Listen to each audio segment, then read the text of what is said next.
So, Okay. hey, comic book community, party time, party time. Hope everyone's ready for some shenanigans. Super party it up. Hey guys, so let's introduce each other. This is NammaN. I'm a comic book worm. And K-pop, go ahead. I'm a K-pop. I'm everywhere, and I have a crappy podcast. Come on, it. Man, Christy, go.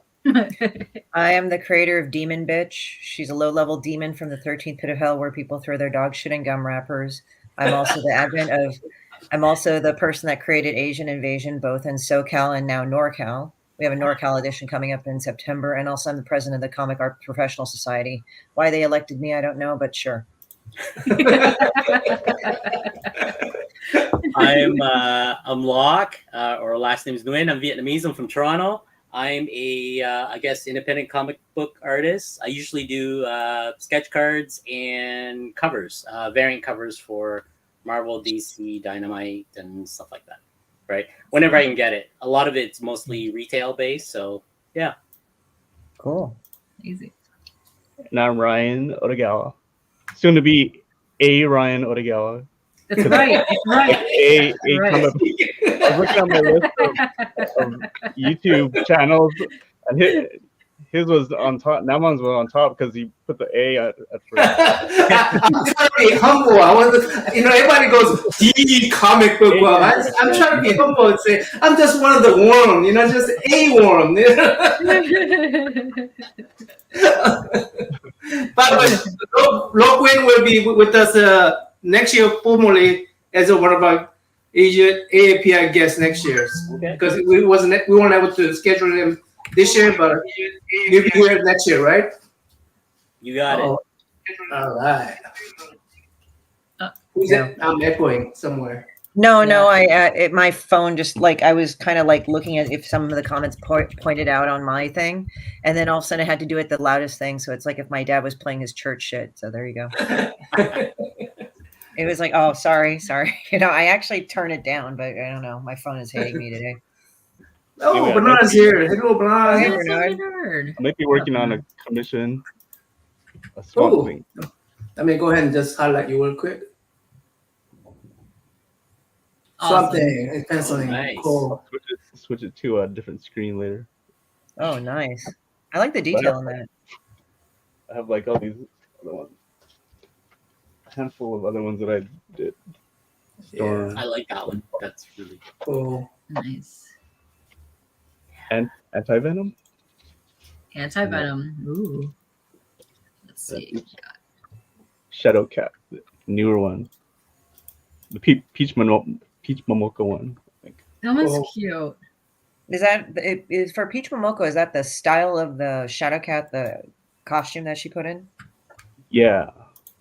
Okay. And the Lucky too. Oh, It's cool. very cute. Thank you. Hey, 23 Munch, you're welcome to come up. And I know we mean to invite you for this month. I wasn't able to. Hopefully, you could fit us in next year for Asian American. So, but you're welcome to come up and party with us. By the way, come in and out. I'm working on something. I decided that I'm going to just work on a tree because tree doesn't require me to. You know what I mean? So here's I'm inking a tree and I'm just randomly inking it. Wait, blow up that tree. I want to see it. I don't think I've seen your artwork. Same as this. Swamp Thing. A lot of budget. You connecting that's cover. a really nice tree. Yeah, so I'm just inking it. Right? So let's see. And you're a bookworm. Okay, sure. I'm a bookworm. Let's see. everybody's showing their artwork. I'll have to show yours. Look. Oh, yeah, get in there. Hold on. I'm online. Ooh, look at that. Hold on. So that is acrylic ink wash with color pencil on red. Oh, that's awesome. I love the fierceness of that. So yeah, so that's one. So I've been doing these sketch covers on the Whatnot channels and stuff like that. So this one I did that I was going to auction off maybe tomorrow at one of the shows. Oh yeah, that was cool. Kick-ass one. Right. Yeah. Oh, that's so good. These are like, the problem with these sketch cover is it's actually a like 2012 sketch covers. The older ones, they're glossy. Oh yeah. So I figured out that if I spray it with a matte medium, so I use Liquitech matte medium, and I water that down with an airbrush spray, and I spray it. It becomes like as if I'm gessoing the cover. Oh, that's good to know. Right. Yeah. So sometimes like you can use like a little piece of sandpaper to smooth that out a little bit to give it grip. But the problem with that is you kind of wreck the covers and stuff. So I found that that way I can actually use some ink. Ink can go right on top of it afterwards, right? The only thing you can't color with is like once it's like anything you do with what you call it, acrylic. It's a plastic layer, right? That plastic layer is you can't use Copic on it, right? You have to remember that, right? So you have to use like acrylic for a lot of it. So a lot of the time I use the ink wash. After I do the ink wash, then I go over it with the ink. My brush. How does ink wash work over those smooth things? Does the ink wash work on that? Yeah, a lot of it is just ink. A lot of this is acrylic. Oh wow! Right, with a little bit of water and all that stuff. Right. Cool. So the older covers are like that. So I'm figuring things out because like this Age of Ultron one too. That took a little bit to figure out, but yeah, right? that's another kick-ass one. Yeah. That's cool. That's a the good only one. thing. I'm thinking of sending these in for CGG and get it slabbed, right? Get a yellow. It'd probably sell a little bit more or something. You know, it's kind of funny, the designs that I've seen of Ultron initially, and I'm not saying you're wrong, it's funny because it reminds me of Appleseed, you know, Masumi Shiro's Appleseed. Yes. With This is, believe it or not, this is my influence. Apple Oh, are you seeds, serious? and Yeah. I grew up with all that, right? I did too. Just it's just the stuff I fell in love with, right? I had a friend who, when I was younger, who moved to Japan, and he would send me the manga, but he would translate it with a piece of paper for every balloon. He's my right. It was the best because we couldn't get it here in Toronto. It was just like this is 80. See, like no, I'm sorry. I was like, I grew up in the Bay Area, so we would just get OVAs, but a lot of times they weren't translated. So it's like, yeah. Shit. I had a friend who would like translate it for me and stick little sticky notes in between. That's so how I read the book, right? That's really nice. Yeah, if you're lucky, you can still find the 90s. There's a whole lot of like CPM and all those manga companies that actually had the single issues of comics. So Shelby actually picked up a whole bunch of those the other day. So he was super lucky about that. Oh, what's up? Hey, JT, what's happening? Hey, JT. What's going on? Okay, we got 162. We got more. Hold on. Nice, right? So yeah, this is kind of like one of my many art styles. I do all sorts of the different stuff, right? Based on like what I'm working on or whatever the challenge I run into. I love doing like the weird like that, right? Yeah, and I'm always trying to figure out how to keep the paint on, how to keep the because every time I sprayed fixative on the surface here, the color pencil fades. Oh, that sucks. Right. So what is it? You put the fixative, like, do you put the fixative first and then you put the stuff over it and then you fix it again? Yeah. That's the only way to keep it from, because the first fixative is usually the color pencil lines, just to get because if I tried using pencil, I got to use like an HB pencil or something soft, right? But the problem with that is you smear it to heck. So I use Prismacolor color pencil, to give me the textures, right? Then the color pencil on top, I spray a fixative, but the problem with the fixative is if I use a lot lighter color, it begins to fade. Oh, right. Yeah. That's the challenge with these sketch cover is you like sometimes like I had like Boom Studios is just so bad with their sketch cover. So I got 3 of these. This is the only one that is glossy. It came as a glossy.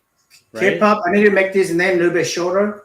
I'm gonna fix So that. you can see how glossy that is. Chat and Right? say So hi the to only way I can people. get that on is use acrylic markers. But the problem with acrylic markers is so flat. It's just like that.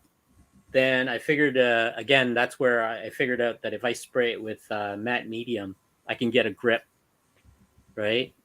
Right. And that's the thing, right? To get these brush textures and stuff like that, I found makeup brush from the dollar store. Oh. Right? So It's cool. let me see. So I found the makeup brush. Right? So they got that little, it's a blush for blending or something like that. And they work really well. They're actually good at putting gild on and stuff like that, like because it's Yeah. like gentle enough to like brush it away or something Yeah, like that. it's just breaking it's it perfect for dry brushing technique and blending. So Right. when I have an acrylic painting or something down, I can actually quickly go over top of it and just quickly blend. So they're fantastic, right? Because my blending brush, I always end up getting paint on it, and I got to clean it, and they're like $5 a brush, but I can get a packet of 5 of these for $1 or something from the Dollar Tree, right? That's the thing. Yeah. Yeah. I'm just kind of laughing about how cheap we are sometimes. Yeah. Dollar Tree is where it's at for weird supplies. Let me tell you. Actually, Dollar Tree now bought out like 99-cent stores. Like the Exactly. 99-cent store that went Yeah. out of business, they bought it out, and now it's all going to be Dollar Tree now. I just found that out today. But you know what's actually a good one is Daiso. Daiso actually is pretty good when they have art supplies too. Yeah. Like they have these things like these zebra pens. They're kind of like brush pens, but they're kind of vinyl tip or something. Yeah. So it's like it doesn't have that weird brush wear away where it's like all breaks apart and everything. This one? So you actually like can draw nice ones. Oh. Yeah, that one. Here, let me make it big. Show it off again. Oh. Wait, is that right? Yeah, What is like it? it's zebra. Oh, I yeah, think it's zebra. called. Where's the zebra? Yeah, I have that too. Yeah, I might actually Yeah. see if they have them in Korea because apparently the Korean Daiso over there, they have Daiso in Korea. It's different ones now. Like it's actually run by Korean with products. I'm going to see what they have. Cool. Yeah, I know a lot of people that use the Korean-based inks because they have that super saturated, super black and red one that they use for just like kind of like the calligraphy, but they use it for the art and inking. They're archival ink. I think that's what they are. Yeah. Hey, those are my company's colors. That's hilarious. I didn't know that, but that's funny. Squibs actually has a question for you, Luke. He says, you use the makeup brush to put the matte medium on? No, I actually spray paint that on. The makeup brush is for blending. I use it for blending, for creating textures, like explosions and clouds and stuff. Very Bob Ross, kind of, like making trees and stuff like that, right? Because the acrylic, if you don't take care of your brush, they just get destroyed, right? So I just grab a whole handful of them because a lot of the time I paint I do sketch cards for upper decks and stuff. Okay. So I do like little try to paint in that space, right? For those kind of things. Like let's see if I can Do you spray a fixative on it when you're finished? I satin a satin satin finish. So it's mixed media, right? So from I do all sorts of stuff on it just to get the effects I want. Like I play with like manga style because I grew up with a lot of I did this for the kids, K-pop. right? Yes. 151. Can you shorten that up somehow? Let me look. Oh, that's awesome. I love Chainsaw Man. Yeah.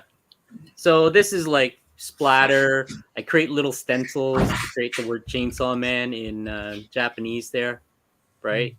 Oh, And nice. it's a lot of mixed media. It's Copic. It's color pencils is acrylic to cause the splatter.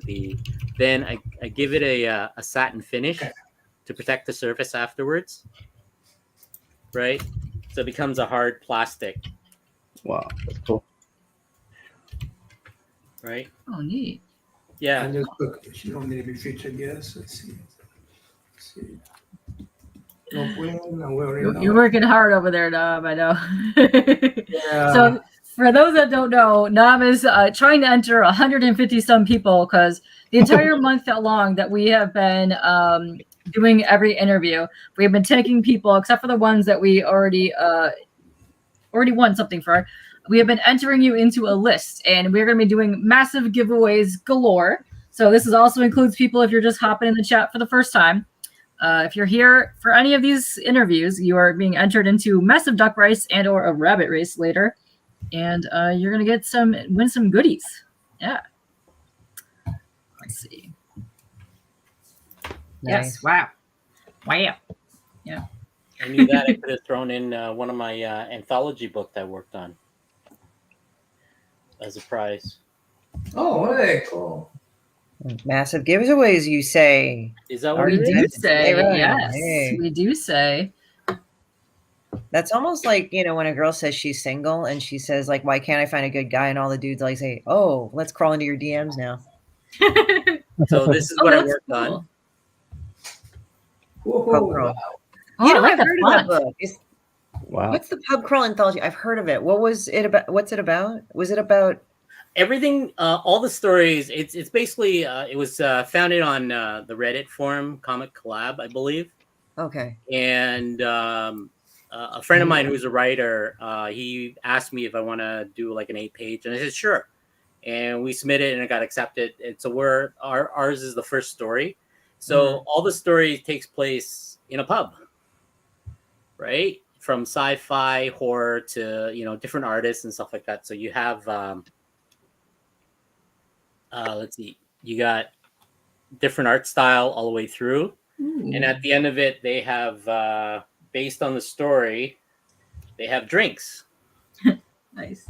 Oh, cool. ingredients for the different types of drinks, right? Oh God. So I remember that. yeah. No, I did my own. I'm not going to jump into it right now. I'll follow up with that once you're done. But it was. I'm like, oh God, I remember that type of shit. Yeah, I did a lot because every time I do like a full-on comic, it's just a grind for me, right? So I prefer to do just like 8 pages or 12 pages, and that's my max, right? Like little short stories, one shots or something like that, right? Anything else along with that, like that's I think my story I did was called Out of Time. So I did this grayscale tonal watch, right? And a lot of it was just a bunch of talking heads, and I was just trying to make the scene a little bit more interesting. So I did like with my film storyboard background, I did like close up of hands and stuff like that.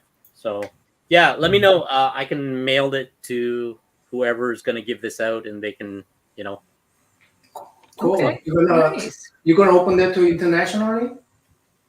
I'll ship it to you if you want. I don't know what you want to do, and then you can if somebody want to ship it to wherever, or do you want to send me an address and I'll just drop it in the mail, right? Okay. So there you go. It's a graphic novel, right? If they want me to sign it, I'll sign the one story I did. Other than that, I mean, it's a lot of fun. I did a bunch of other anthologies, but I don't have any of the books. Okay. Is that one available to purchase anywhere online? I don't have an online store, but if you look up Pub Crawl Anthology, I think you can get it from Amazon. I'm not really sure. I don't sell it. It's by That Neighbor Comics. Like that. So yeah, I know he did a bunch of other anthologies, like modern mythology. I did a story in that one, but I haven't received any of the books, kind of stuff, right? Either they forgot about me, or it's usually the case, right? They forget about you. Their art's really good. Never. How could they? How dare they? That's right. Sons of bitches. Anyway. we just had TCAF up here, the Toronto Yes. Comic Art Festival, right? Oh yeah, I heard of TCAF. Yeah. Yeah, I always go every year, right? But this year I kind of missed it. So My friend and his girlfriend went from here to there to do it, Yeah. and it looked, with the building that they do that in, looks amazing. yeah, it's the main Toronto conference reference library. It's like 4 or 5 stories, and it was designed in the 70s. It's got this open form area, and it's got all these winding steps that go all the way up. It's just gorgeous, right? It looks super pretty. Yeah. Yeah, it's usually packed. Usually what I do is I go on a Friday. It's called Professional Day. And that Friday is usually bring in they bring in publishers, they bring in copyright lawyers, they have these panels for professionals. And we go in, and that's how I network. I bring my little portfolio and business cards. Then that's how I get my book covers and stuff. I run into authors and stuff like that. And they're there for panels about copyright laws. There'll be lawyers there who will speak about copyrights and how to copyright items, how to, stuff like for Canadian laws, US law, then things like Scholastic, right? That big kids publishing kind of stuff. They usually show up, and they're always recruiting for stories. Oh, wow. Right? That's awesome. I love Scholastic. Yeah, stuff. then you get the others, smaller studios that are, like a bunch of artist groups together looking for publishers and stuff like that. Those kind of things. They show up and they do symposiums, panels. It's just basically network on a Friday. Then a Saturday and a Sunday is that's where all hell breaks loose. That's where everybody's welcome to come in. It's free, right, for the entire family, and every floor has a table of something. But in order to qualify, you have to have a book, right? You can't just show up and sell prints and jewelries and stuff like that. It's all about promoting reading and independent stories. People do zines. I love zines, right? So I grew up with a lot of the zines around the Toronto areas and stuff like that. So you got all these artists creating zines with offset printings and all this just wonderful stuff, right? It's great culture for that kind of stuff. So if you go up to Toronto for that. It reminds me of kind of like how San Francisco used to be back in the day, because I'm originally from the Bay Area in California. Yeah. And then we would have zines and crap. And then that was a college thing that I did when I went to UC Santa Barbara. And then I went down to LA. And the thing is, the zine scene has actually, or at least around LA, it's gotten more where it looks like published books, because with self-publishing, they're kind of taking more advantage of that. So it's like a lot of people self-publish, especially in Los Angeles. I mean, I can't speak for anywhere else, but it's kind of interesting. One time not recently, but several years ago, when I was starting out to make comics, and I self-published my first Demon Bitch book and a couple of other ones, and I had them there. And I was going, wow, I remember dittoing the stupid things and stapling them together. And it's these look too nice. I feel kind of like a jerk for having it too nice, because you're supposed to have them underground, and you're supposed to be doing this surreptitiously at your office job that you hate, and you're just using the copier for free copies. Exactly. I mean, that was the thing about it, but it's I mean, I never really used my office for that, but now it's just making You testing this out? Is that Okay, just testing out. Don't get excited. It's just testing. That was adorable. And Alan was in chat, so look, he's already given the bunnies. Let's go. Oh, bunny. So, Alan, the problem with the bunny is that I could only have 100 entries, and we have over 163 entries right now. Wow. So I am giving away a mystery box in the name of one of our guests for this year in 2024. So basically, the guest, let me run another test here. These are the guests of 2024. So basically, I'll be giving away in the name of. We definitely need to spin the wheel. Slim, I don't know where Slim's at, but he better enter the lottery today because, geez. Yeah, he's gotten twice. The winner. I thought you were gonna play the stupid kid Korean music, like because I remember with my cousins and stuff, like when they were little.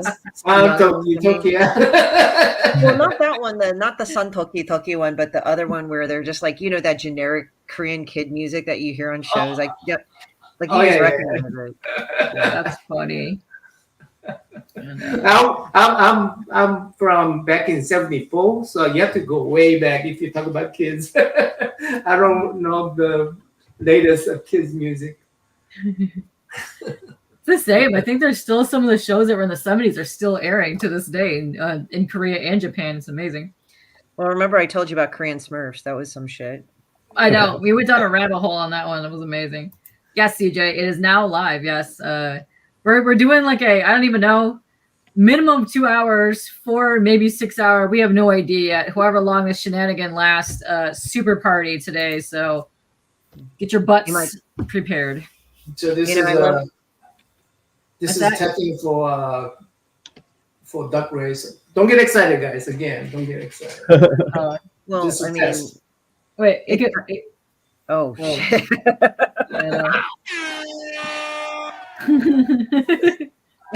I know. It's amazing. Okay. All right. We're testing. It works. I'm sorry. What were you saying, Christy? No, I was just laughing because it's like you're at my parents' house, like when you're Asian, like you're visiting your parents, and then even though you tell them, "Hey, I'm going to be on a live stream," oh yeah, okay, and then they keep coming in the room that you're in. And you're like,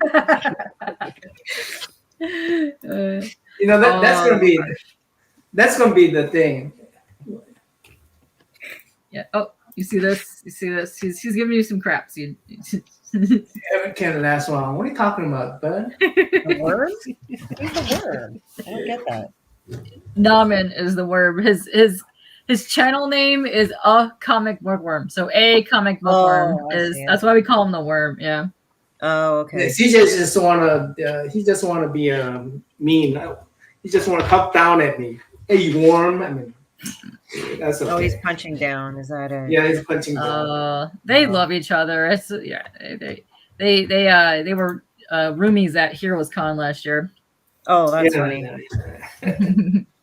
Yeah, I think there's like some people I totally give shit to in the comic industry, but we know it's funny. Like, so sometimes what I've gotten is that I've gotten some dick pics. I think I've talked about dick pics like before. Oh, yeah.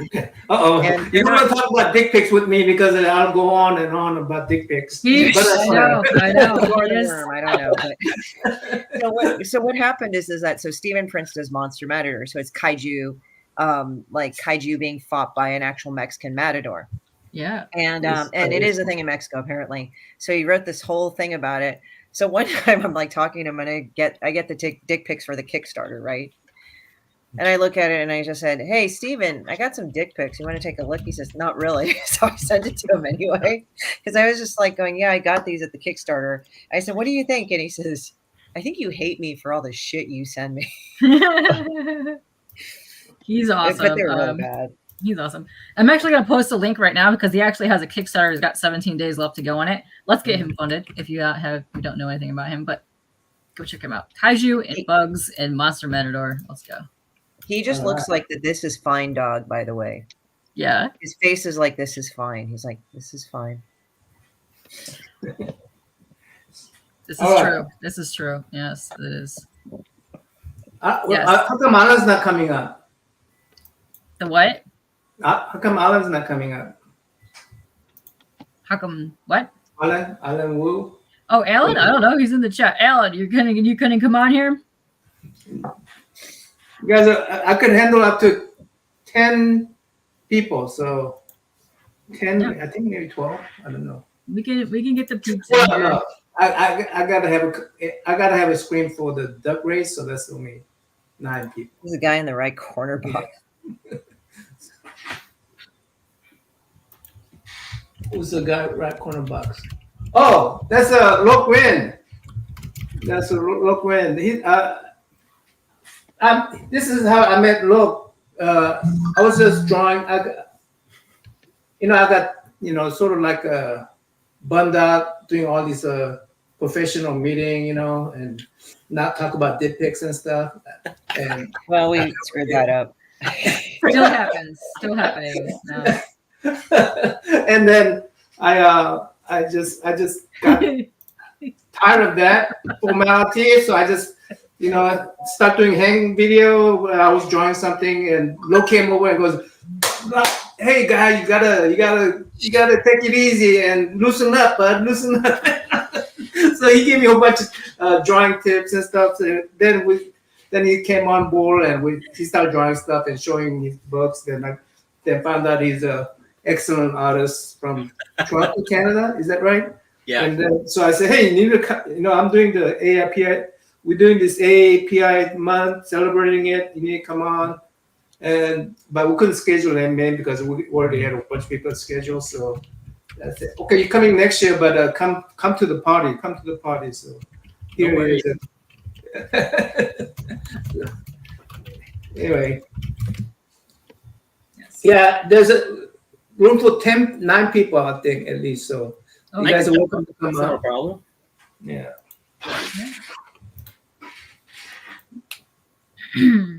Let's see. I didn't mean to make you guys shut up about anything. No, we're talking. We're seeing. Jeez. Does the NammaN visually prefer cut or uncut? What do you mean by a cut? God damn it. No. Oh, Okay. The one thing I got to have a little bit of drink before I start doing that. It's too early. It's too early Yeah, for it's them. too Yeah. I gotta have a little I drink. think I made awful jokes about Shipbird having a bunch of Costco hot dogs rammed up her ass at one point, but that's about me. Yeah, I draw really awful things. They've seen some of my work, Demon Bitch. If you guys have Awfully it, you should go. adorable things, by the way. Oh, Oh, I thank can pull you. your book down. Let me go grab it. I have it right here. Yeah, it's like I draw this weird hydrocephalic demon that looks like a bleached white dog turd because it was based after people I hated. So there you go. So it's just like she's just this asshole that just fucking lives from the 13th pit of hell, and she wants to make the second coming of Armageddon, but the first one never happened because she's a dumbass. So she's based on people I really despise. So I just drew these characters out of people I didn't like, and then I would just do awful things to them, or like I would like draw about stupid shit people do, and then somehow that caught on. But, Hey, look, yeah. you want to show that again? Might as well. We're about 30 minutes into it. Let's give her something away. Look, you want to give that away? You say? I mean, put that. I wasn't expecting this, but Look kindly volunteer a giveaway. Yes. So let's do explain what that is, Look. So this is a graphic novel. It's called The Pub Crawl Anthology. It's basically a book about all takes place inside a bar, from horror to sci-fi to. So I did the first story that's in the book. It's called Out of Time. The rest, and right when you get to the end of the book, there is Giveaway. What is it? Drink? There are a list of menus for the different drinks that you can actually make. Mixed drinks. Cool. Right. Lovely. So it's a little bit of fun.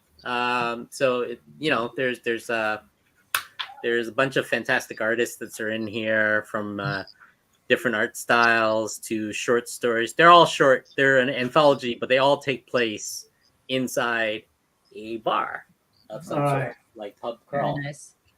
So it's Okay. got a beautiful gold foil. I forget how many pages there are. It's a thick one. That's a nice book. Yeah, it's a really nice thick book, right? So at the end, there's a couple prints, they're all in black and white. Something I painted for the book.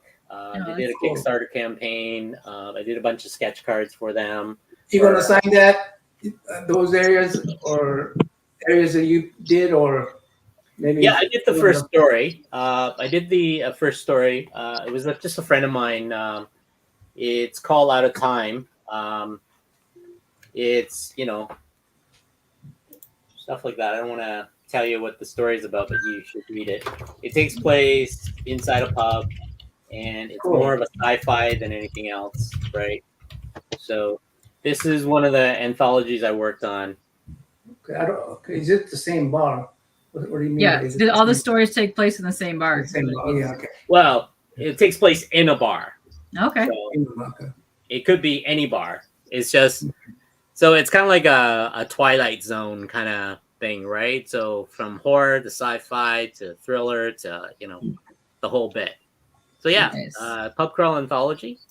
Okay, I'm gonna limit this to Canada and USA because I don't want Luke No to worries. be burdened with the international shipping. So let's see. So, but if your name hits it, Wait. either Hold on 1 second. Lipway has to bounce. He just want to come and say hi. So let's say hi Okay. to Lipway. okay. What's up? Hey, what's up? Hi. What's up? How Hi, are you guys. Doing good. Sorry, I'll be only able to drop by. I think just a few minutes.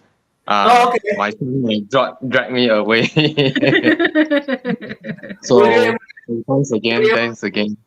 Hey, thanks for coming. Thanks for your time. We appreciate you, Hey, brother. sure. My pleasure. My pleasure. And Let's did continue were you able going. to send out the frog you giveaway? Yeah. I'll ship to Eman's.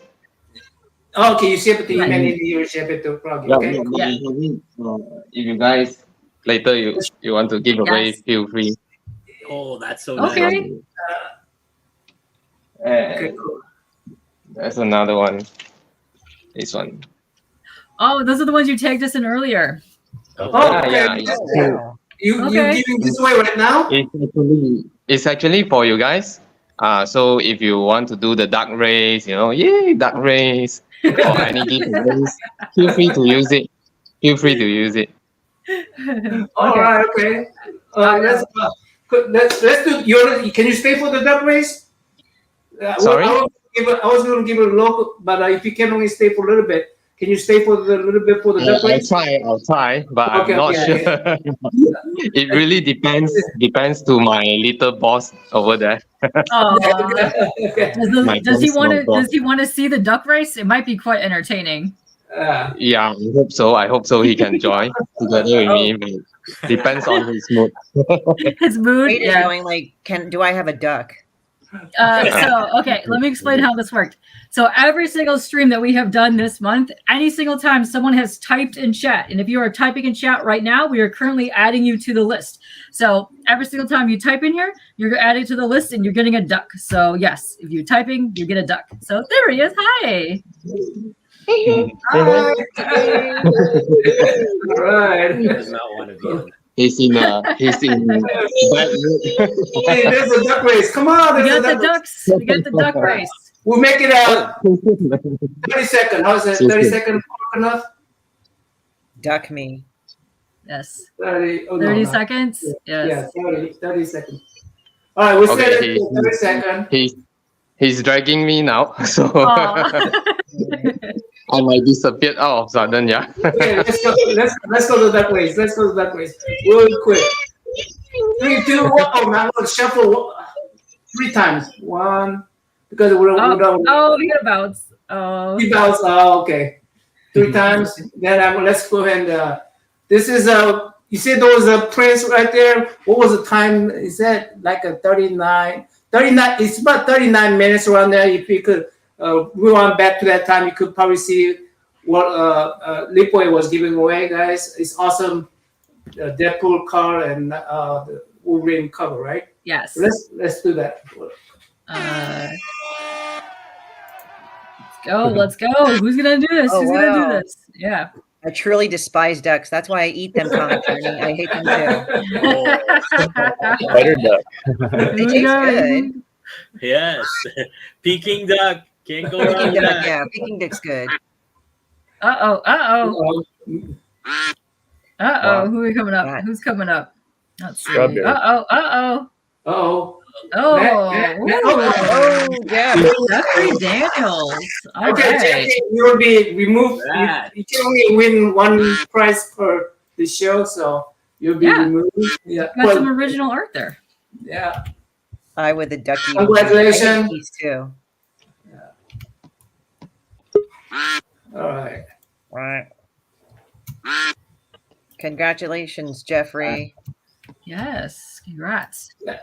We finish. Jeffrey Daniel won your giveaway. So we'll connect you two guys somehow. Yes. Sure thing. Hey, Ben. Okay, Vernon. You can stop swimming Anyway, now, Jeffrey. I just escaped from my son. Aw. Let me see if I can mute this duck. I need to mute this duck. Mute the ducks. No, click the mute button on the thing. Okay, It'll go away. All right. So that's our first giveaway. Get that Liquid- pink duck out of here. Huh? It says, get that Hang pink on, duck sorry out of here. to interfere. We'll give your stuff away about 30 minutes, okay, Log? You didn't see anything. It was all a lie. Oh, Sean, you just witnessed a duck race where Jeffrey Daniels just won some art from Lipway right here. Whoa. I know. I feel so bad. Every single time we do a duck race, you miss it. Congratulations. Yes, congratulations, Jeffrey. Okay, yeah. Let's look at the prize real quick again. Which Oh. one? So, not me. The There you go. The prize. What did Jeffrey just win? Yes. duck race prize that Yeah. Jeffrey won. Yeah, which one he won? One of it? Is it this That one? Oh, I had both of them going. We could do one at a time. Yeah. You do only one got at a it. time. Oh, Okay. okay. Oh, okay. So you want to do one for each? One winner for each of those, or one for both? One per person or both of them? I think, a book for each winner. I mean, this one for one, Okay. and we can allocate the card for another winner to Okay. mix and more people happy. Is Jeffrey here?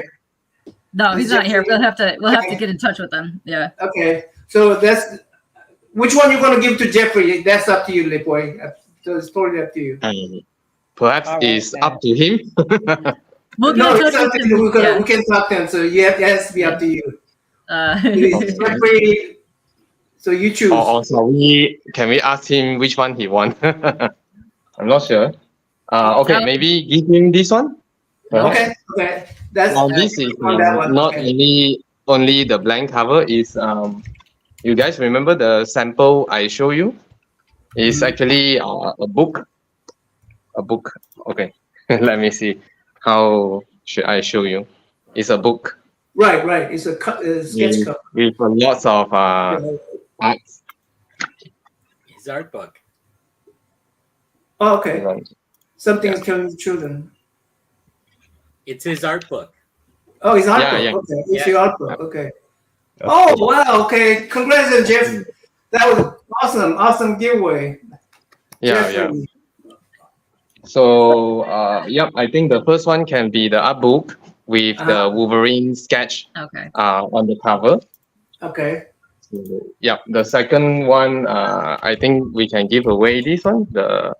It's actually a palm size sketch card. Okay. Let me. It's not really huge, but it's with watercolor and ink, and with signature at the back. Wow. I have to actually manually delete the other guy's Jeffrey's Yeah, name. it's a really nice I already and did. thick card. Oh, No. you mean the duck race one? Okay. Yeah. What was Jeffrey's name? Jeffrey Daniels. Jeffrey Daniel. What number was it? Do you remember? 126. 126, right there. 163 ducks in one night. It's gonna be shenanigans. There you go. Okay, done. There's no ducking around, huh? No. We don't duck around. We don't duck- Race. Okay, let's see. Let's see. We're All right. set. Don't forget to show that. Don't forget to show it because Oh, okay, I'm sorry. Lipway has not seen this yet. There we go. There's the ducks. All right, my you guys God. ready for Lipway? Give me a number 1 through 10. 8. 8. Okay, that will shuffle 8 times because these computers are not very random. Computers are not 2, 3, 4, 5, 6, 7, 8. Okay, now it's ready. It's random as I could get it. So 5, 4, 3, 2, 1, start.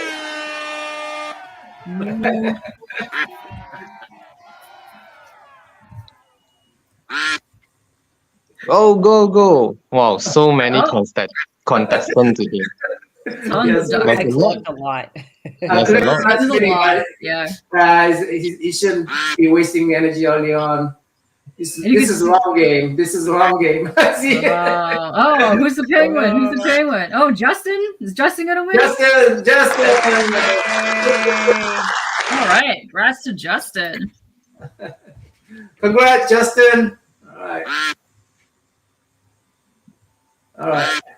I'm gonna go ahead and mute this instead. How do I mute this? Congratulations, Justin.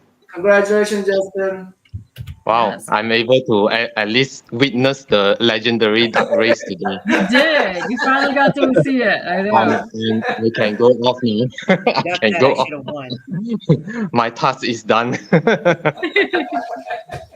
Hey, but thanks, man. Thanks, brother and sister, everyone. Thank you guys for having me. You're so welcome.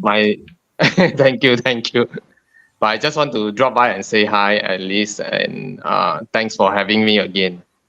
Hey, thanks for doing another giveaway. You already did a giveaway before, but thanks for doing another one. Appreciate you. You're so kind and generous. Appreciate you, man. Thanks. No. My pleasure. You see, my son is complaining again. Oh no. Aw. Hi. Okay. Oh, I don't think he doesn't like us. Oh, I think he's just like that freaks him out. Aw. Oh gosh. Remember the 50? What was that? What was the number? It I have to do was this manually. 52. Okay. 52. Okay. I'll get it when we do log skip in about Okay. 15 minutes or so. Yes. I've been dropping everyone's Yes, Instagrams so you guys can go follow everybody. Oh, the ducks made the poor kid cry. Freaking that's made the Poor kid. I'm so sorry. Hey, I mean, if we can make Johnny cry, I'm okay. Oh, he lost twice already. So, we're on to a good start. Hey. Yeah. Here, let me make it big. excited. We were talking about Christy's books a second ago. She had the Kickstarter for a double feature for her books. So let me show off Christy's stuff. Oh shit. Hold on. So this here is Christy's book. She got the Demon Witch. There we go. Her last Kickstarter, yeah. It's so lovely, and I love that you give everyone little notes on the inside. Oh yeah, it's like they're really just like shitty little notes, like I hate her or something like that. Yeah, Yes, and I'll draw totally. like really awful things. Yeah. Poor Demon Mitch got injured and he's yelling at shitbird. Yeah, and then they go take pictures of it, and they go like, "Oh, look at how hurt I am." Yeah, it's adorable. I love it. Oh, there we go. That's my favorite. I love the horse character. Right there. Oh yeah, it's like 2 + 10 = like 20. She's stupid. It's hilarious. And then you also had this is the one that you did with Steven. You had a little bit of the intro was done by Steven. Oh yeah, Demon B meets Mr. F Word. Basically, it's about how Demon B like meets Mr. F Word, and you can't say F Word's name or anything like that. You just because he's that important. Even the president of the United States or the King of England can't say his name, and he realizes how important he is and how much of an impact he gives to everybody.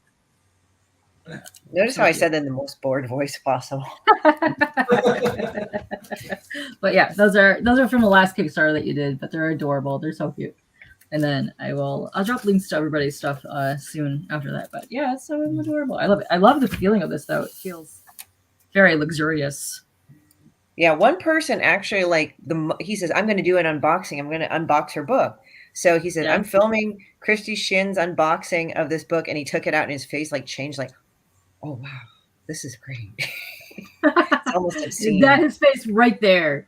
That was his face when he did it as the unboxing right there. It's like, Right it's there. Amazing. Yeah, right there. Yeah. Well, Christy, if I back this, will Christy draw me Demon Bitch plucking a duck? Well, I am going to be going to Korea, dude. If you want to commission me a piece, I certainly will.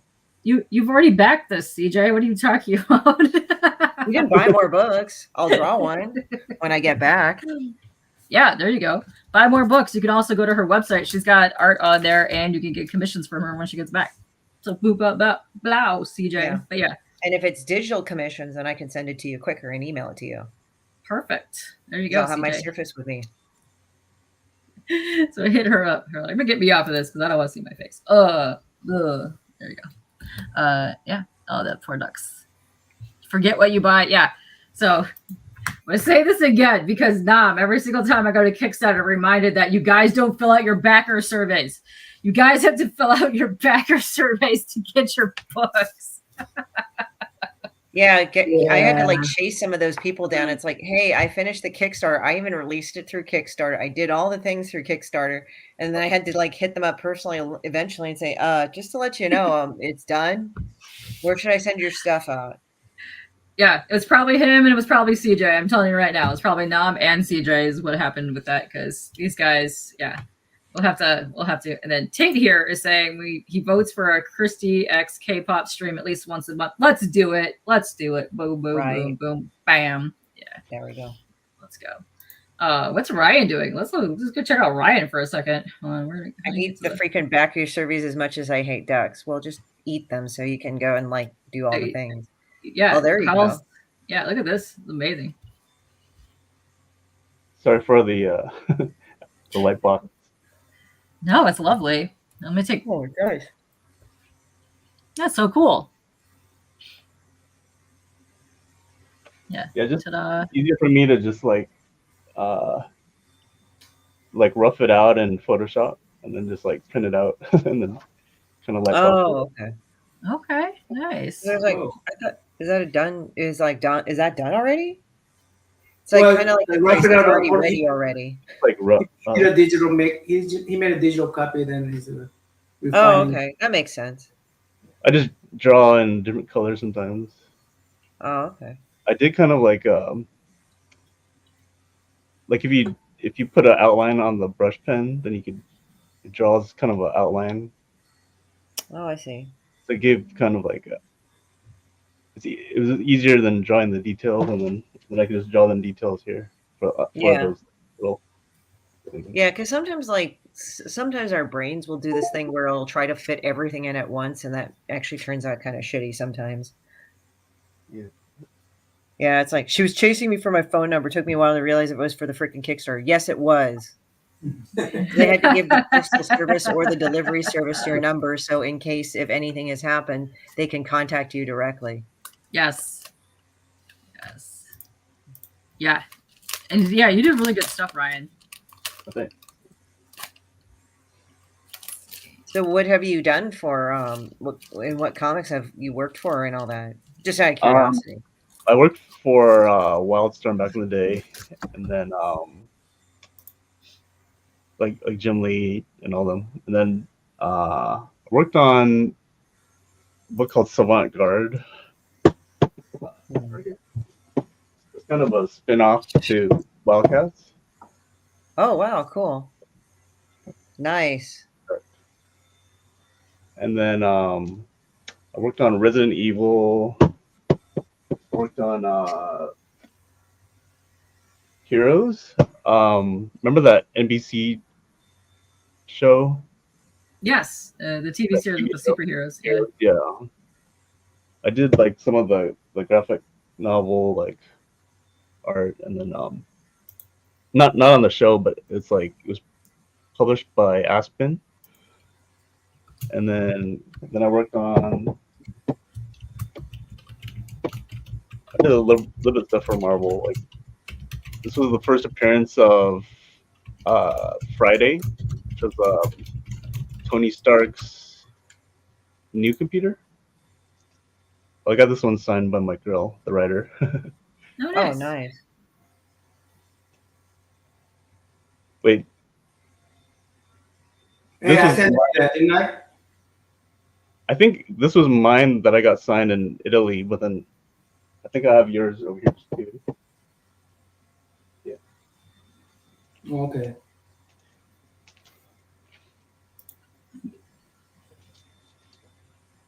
CJ, Yeah. you're not shy in the slightest. I don't know what you're talking about. I thought you just wanted to call me and I got shy. No, I just needed to get you your shit. That's what I needed to do. CJ Shy? Who said that? He CJ did. said that, yeah. Yeah, right. Bullshit. It's just a bullshit orders. Yeah, these are a couple other ones I have to missions I have to do by mid-June. Oh, nice. Ooh. Yeah, I just haven't seen a technique before. I'm not saying it doesn't exist, but it's like usually I'm kind of the old school where it's like you do the blue line pencil Yeah, and then you draw over it. That's what I'm used to, but I'm not saying that's wrong. But that's Yeah, a good I way of doing it. Yeah. I used to do that. But actually, like, I have all these blue line pencils, but then these are like they stopped making them. I noticed Loki is using red pencil because Yeah, I use the red. Oh yeah, I use the Color color eraser one. yeah, I use the Prismacolor Crimson. That's Like funny, that. Loke, because like Yeah. when I draw digitally, I'll just actually draw with a red brush or pen, and then I do I'll that like draw up on top of it for black lines. Yeah, a lot of the time when I'm doing digital or anything like that, I try to make like my thumbnails. So you can see the red pencil, right? Oh yeah. Then I do these little shadow pass and stuff with just a marker, right? And that will give me an idea what like what this is going to be, right? So I'm working on a special edition card for later on this year. Yeah, for a company that has to do with Marvel. But yeah, so they wanted like a 5-card set, but they also wanted so I'm doing a like they gave me 30 cards. It's got like a plastic transparent background and some paper laminated on top and all that stuff. So it'd be a special edition kind of stuff. So what I do is I do a rough, then I go in and I refine. Then I refine that first before I actually draw on the card, right? Itself. And I'm always like trying out new ideas and stuff. Then eventually I'll go over it with acrylic paint, an airbrush, or something like that. But Yeah, I got the idea. Oh, sorry, I didn't mean to do that. No, go ahead. Well, I was just Right. thinking, like, it's sort of like I tried that sort of differently, like with a highlighter, because I saw Mog Park do it a few times. Yeah. And like I tried it for a while. I mean, it worked, but then it was like didn't know if I liked it at the background because Right. it's like the type of things of what I was using to color it or whatever didn't quite work. Right. So I was like looking at other ways to do it. This was done. I do this because of when I was working in out in LA, when I was out in Costa Mesa there, Orange County, when I was working for the studios, when we're doing concept arts and stuff like that, everything we do is in gray tones, right? It's the squint, it's the silhouette, it's what we do. Then we start with black, gray, or whatever. Then we start adding lights like, white. The different tones of white just give you an idea of what it's all tonal value, right? That tonal value later on, when I hand that kind of file stuff over, the 3D guys take care of that, right? They took the concept art and all the other stuff. So we always do thumbnails. Thumbnails is pretty much like what we're doing is squinting, right? You're looking at from a distance, and if you can see silhouettes, if you can look at an object, look at the characters and all that stuff. Like when I painted this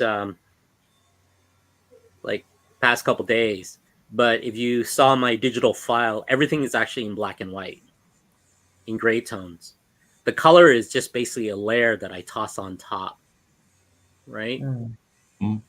So this year's for the actress there tomorrow. So I got a whole stack of these, right? So she's gonna sign all this for the voice actress, and I don't know what they're gonna do with it, but a lot of it will be the Comic-Con I'm going to it's just a local Comic-Con, and they're trying to raise what you call it? If you bring in donations for the food bank, you get a signed copy or something like that. I forget how that works. So yeah, it's a little bit of fun, right? So And that's in Toronto? That's in Toronto, yeah. It's a small city outside. It's called Oshawa. Okay. Right? So it's not the big Fan Expo yet. Fan Expo doesn't happen until August, right? My friend lives over in St. Catharines, and there's one next weekend as well. Yeah. Niagara Falls is, I think it's September. I was supposed to be a guest there and all the other stuff too, but couldn't make it this year, right? So I do these for like volunteer kind of stuff. So I do that. If what I can do is tomorrow I'm going to be giving these out. Well, I'm going to get the actress to sign it. If you guys want to, I'll save one if you guys want to do a giveaway. So Allison Court, she's the voice of Jubilee for the X-Men animated series. So if you guys want to do a giveaway, a signed copy. So this is same size as a comic backboard. Oh, nice. Oh, cool. I like when they fit in there. Like, I'm storing. This is because Christy has good size books. So on the back of it, I've got prints stuck in there. Right. So it'll be a signed copy because the guys, they gave me like a whole stack of these. Cool. Like these variants, right? By Rob Liefeld. I think there was only like 500 copies of these made. Right? Then I think there's like 1,000 copies of these, or 500. Right? So yeah, like I do a lot of the retail variants and stuff, and they give me these, and what I'm gonna do is I was supposed to get a 10 copies of the X-Men 97 blank variant, but that isn't going to be available till August, I think, or something like that. Aww. So what I'm going to do is, in place of it, I was going to get the actress to actually sign this. Cool. Right? Then once I get those covers, I'll just stick them in as the backboard for them. Right? That will give them an added value to it. So it's kind of cool. So if you guys want to do that as a giveaway, that's fine. I'll get an autograph and I'll save it one for the giveaway.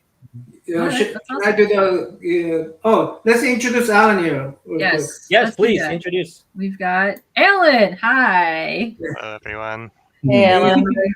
By the way, Alan's a writer, and if you guys, one of your artists are in the market, Alan's looking for internal artists, right? I am looking for some artists, actually. So What's your story about? So, what I'm working on now, or what I announced, is my first comic. It's called Shantu. It's about an immortal rabbit girl in ancient China. So that's kind of the beginning of the premise. It's based on the myth of Tanga, the moon goddess, and her rabbits on the moon. Or that's kind of the jumping off point for the story, anyway. I got a cat too. Yeah, got two. she loves jumping up here.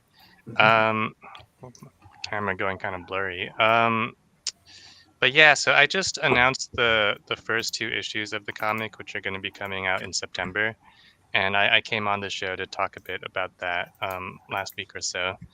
And now I'm working on the next stage of the project, which is going to be an anthology of sorts of 8 comics of about 8 pages each. And so I'm looking to fill a couple more artist slots for that. Cool. He says, "Hi, me.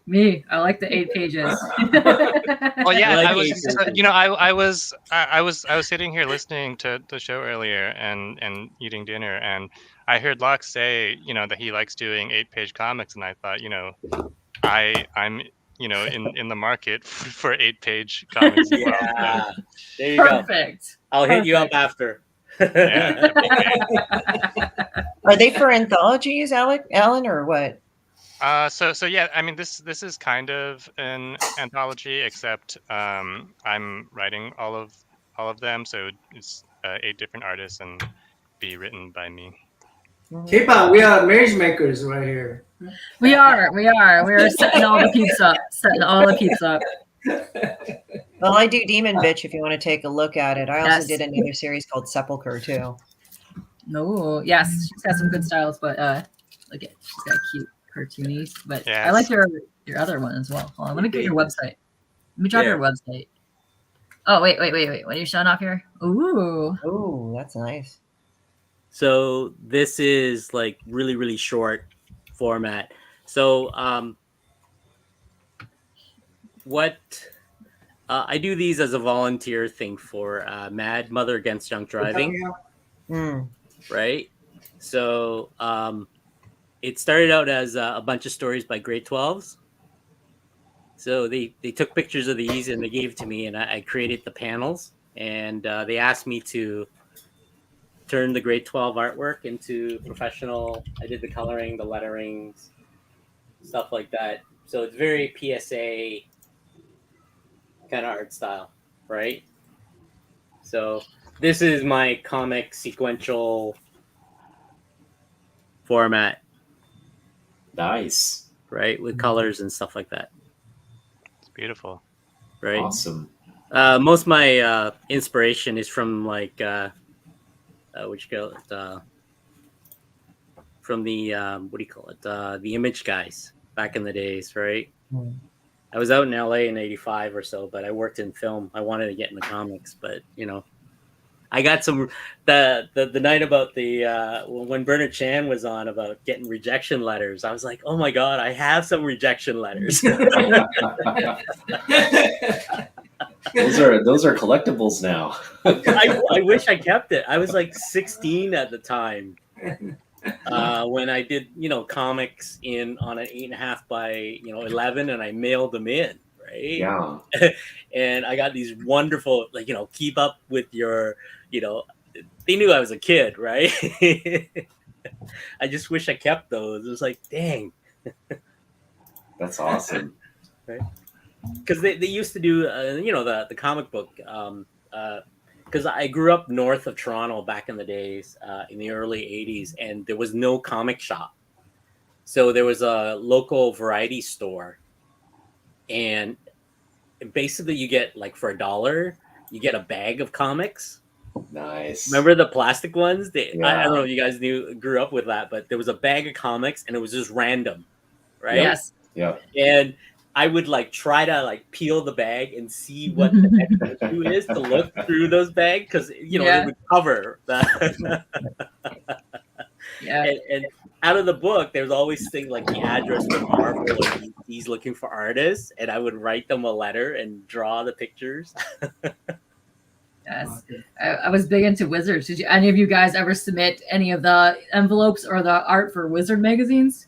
Oh yes. Yeah, I did. Oh man, I never did. Yeah, I did that. I think I wasn't talented enough to do even attempt stuff like that. All right, now let's do duck race. So you want to do Do Lokes? the anthology? Yeah. You want to do that? The anthology book? Okay, hold on. Let me get down here. Let's do a duck race. This is a duck race. Oh, duck. Yeah. Wait, let me go ahead now. Hold on. Let me Hey, go Christy, how's Korea? Well, I'm not She's in Korea yet. I'm going in on Monday. Oh, Monday, you're I not will there be yet? going to Okay. So we're doing Netherlands. that one. All right. Cool. I got duck race going. Let me put you right in the middle right here so you let's see. Yeah, there you go. Let's see. Set. 30-second. Give me a number 1 through 5. 3. 3. 1, 2, 3. Freaking wizard never published one of my envelopes. Probably would have helped if I sent them one. Yeah, That would be the first step. it would be a good step to take, CJ. Yeah. That's right. Okay, 3, 2, 1, go. Good luck. Let's go. What? There it goes. Oh, Lipway's almost winning. Let's go. Oh no. Awesome one's already made it. Uh-oh. Oh, there's awesome one. Awesome one's going. Awesome one's in the lead. Oh, Digger Jim. Oh Digger no, Jim. no, Digger Jim. Jim. Oh, Oh, who's sneaking up right there? Boggs looks like he's really racing for it. Oh, who's that? Whitehead. Whoa, who's that? Out of the blue. Someone from Christy's chat. Congratulations. Freak, I know him. He's been one of my friends and fans for a while. Yes. Congrats. Nice. All right, let me find it. What number was he? 133. Okay. All right. Congrats. Let's go. Nice. I'm glad you were on panel for that too. I just messaged him that he won, but you guys are going to have to give me the details. Okay. All right. Oh, you even named the people. Okay, cool. That's good. All right.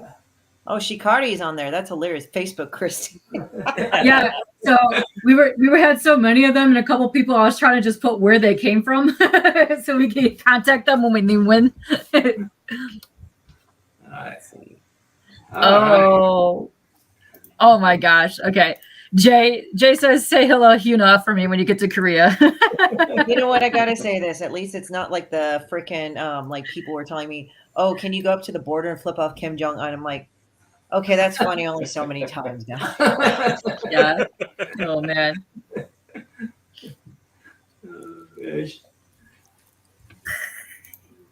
Are there worm races? Can you do a worm? I know you can do rabbits. Can you do worms? The freaking dicks are rigged. No, that's Right. I'm Right. gonna say this list. Even I'm gonna just say this worm. list.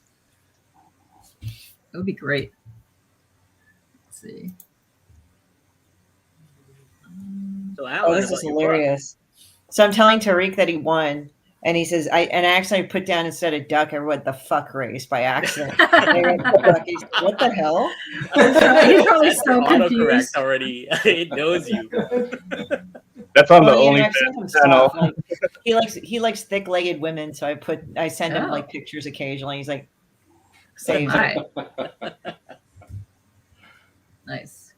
20. I want to make sure I don't lose that. AAPI 2024B. Okay, save that. Let me see if I don't think I didn't see any worm race. Let me see. That would be hilarious. Just watch him go eat. Race timer. There's a emoji race, leprechaun race, Santa race, rocket race, robot race, jetpack. I'm a fucking Monster duck. race. Ducks are dicks regardless. Hold me, CJ. Ducks are degenerate little animals, and I'm glad that we eat them. Is this Yeah, I all know. on the same website? Why is the limit for the rabbits lower? That's right. There should be way more because rabbits reproduce super fast. So there should Well, I don't know why. be limits I to don't know super why. up on that. Remember, with rabbits, it's quantity, not quality. Oh, there you go. I Used to ask owned my rabbits neighbor. once. I hate them. All the more reason that they should have a higher cap. My neighbor used to To be raise really rabbits. frank, rabbits die like you wouldn't believe. Like I took care of them. Like my friend from 4-H taught me how to take care of them, and I would have a couple pet rabbits as pet rabbits. No worms. No worms. They would just No die. Yeah, Aw. And that's neat. bad is like when you're a kid and they scream when they die, and they'll just There's do a it. butterfly race. Ooh. How butterfly race go? Oh, the worms game. I remember the worms game. So yeah, rabbits are awful. I don't like them. For that I used to reason. have one. It was Yeah, cute. I'm just. they're cute, but they're Oh. dumb as shit. Hell. Long-eared cats. No, they're like long-eared rodents. What? No, they're more adorable Oh than that. wow! Butterfly has 1,000. Butterfly has Butterflies 1,000? Okay. Oh god, let's take a look at the butterfly. I gotta see this. This must be some shit. Let's see, 9 seconds. I'm just. This is no clear. I do 9 seconds. This is What was the butterfly. contest called? I've been like so busy getting ready because Tariq's actually asking me like, what did I win from where? He won the pub crawl book, yes, from he won this right here. Nice. That's what he won, right there. Pub Oh, he's in crawl chat. anthology. Hey, Yeah, you were racing ducks, we were racing ducks. Yes, You're racing. and that's what you duck won. one. You duck one. This is what you won. Yeah. But- that's what you would. It's and lovely. Loquin worked on the part of that book, right? Out of that Yeah. book. Yeah, And he was signed it too. So I'll sign it. Yes. I don't know Yeah, why, like but those okay, drinks I'll must be sign it. looking good because the ones that I did for one of the books for Demon Bitch, they were all bad. Oh, really? Oh yeah, they were all bad. And when the Kickstarter was fulfilled, we drank them all. It was We should really do bad. that. We should create some more drinks and do that. Looks fire. So yeah, Well, after you know, the stream, Well, the Demon Yeah, Bitch go ahead. cocktail, it looks like basically a cup of semen and smells pungent. That's Oh. what my friend. oh, lovely, lovely, lovely. Yeah. Drink of the stream is apparently yes. So if you want, are you on the Instagram, or how else can you get a hold of either one of us, or maybe text Chrissy your thing and then she could just Instagram it to our chat or something. yeah. Wait, what? Isn't Facebook tied to Instagram? Isn't Facebook tied to Instagram? My Facebook?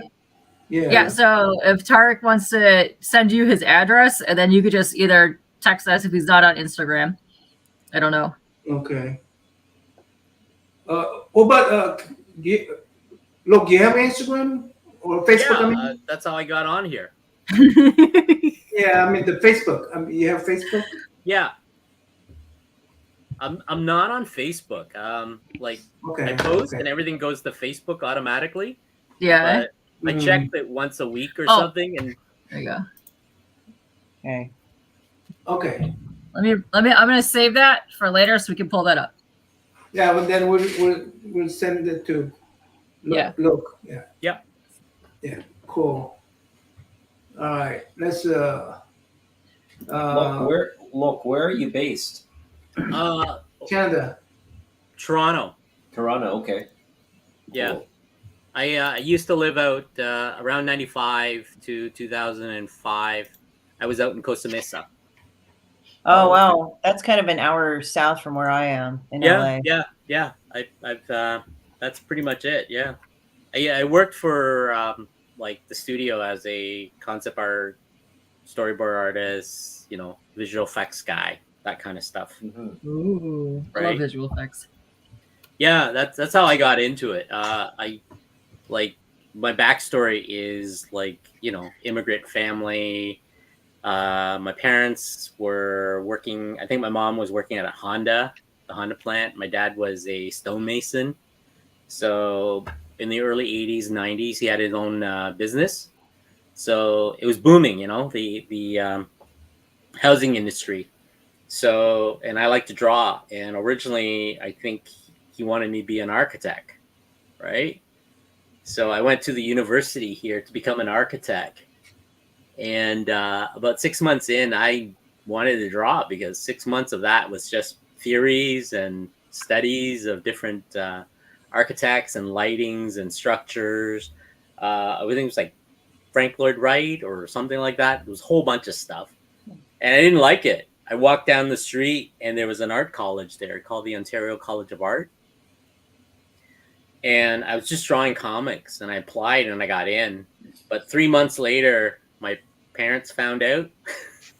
Oh shit. Uh-oh. Wait, you applied to college and your parents had no. Wow, Yeah, that's pretty ballsy.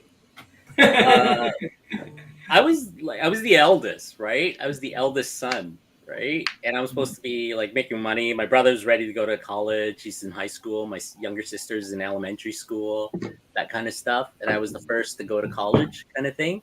Yeah. And I'm supposed to be an engineer or something, right? Doctor, right? Wasn't smart enough to be a doctor, but enough to be an architect, right? Because the idea was I was supposed to be drawing houses and my dad would build, and it's a family business kind of thing. Yeah. But I really didn't like it. They found out after they came to visit, and I wasn't there. Oh no. Wow. So they said, we're not paying for school, blah, blah, blah, that kind of stuff.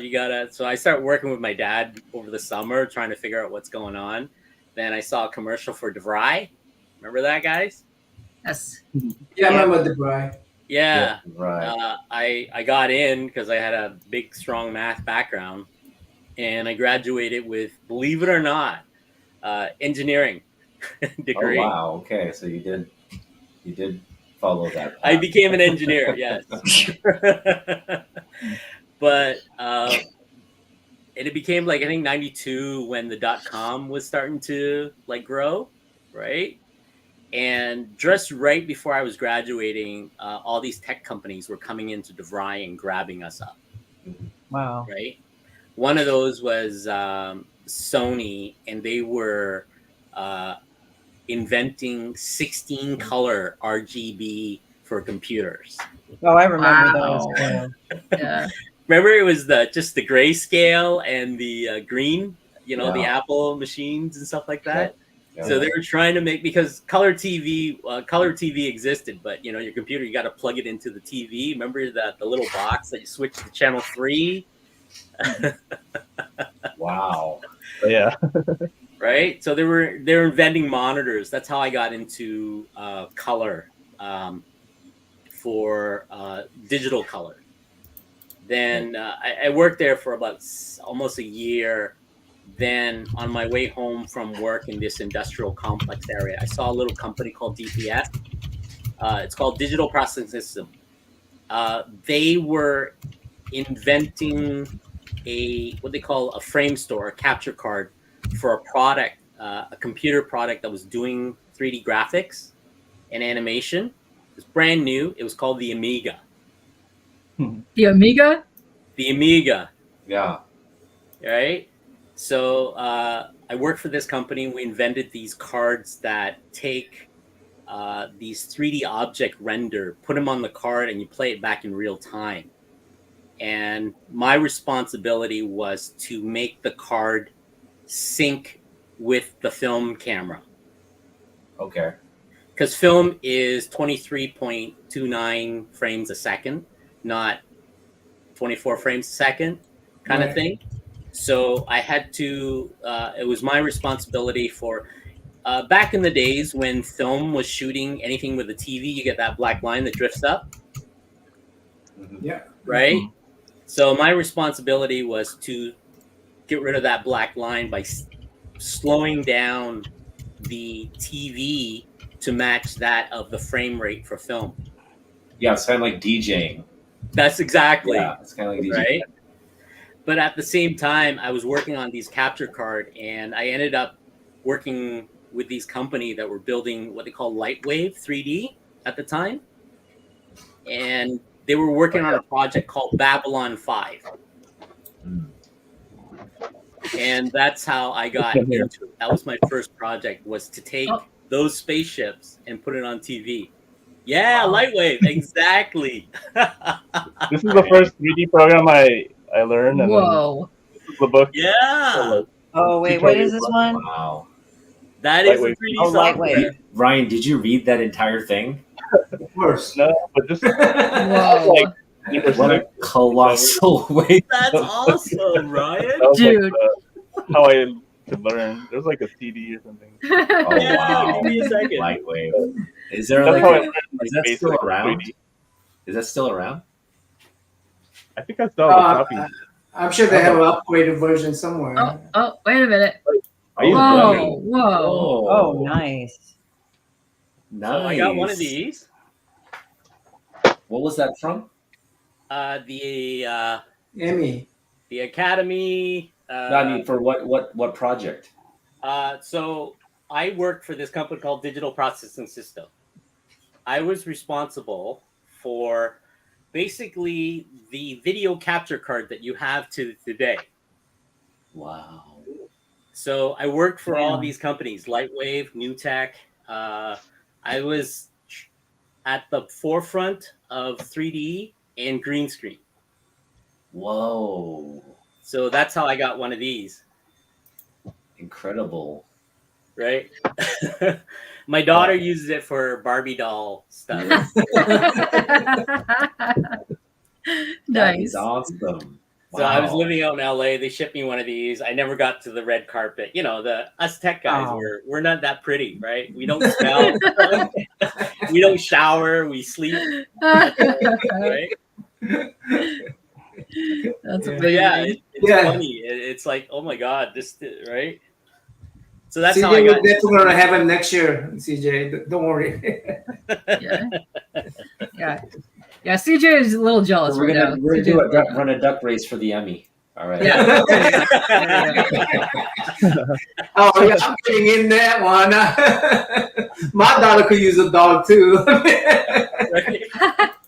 It's funny because like we were just like the when we were working on project, it was like, how do we do this?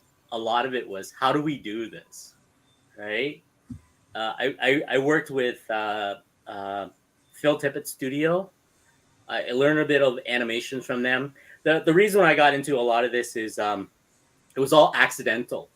When I got hired by the company, they sent me out there. I was supposed to be a tech guy. I was supposed to be troubleshooting and trying to get it to work with these guys. And I always have a sketchbook with me.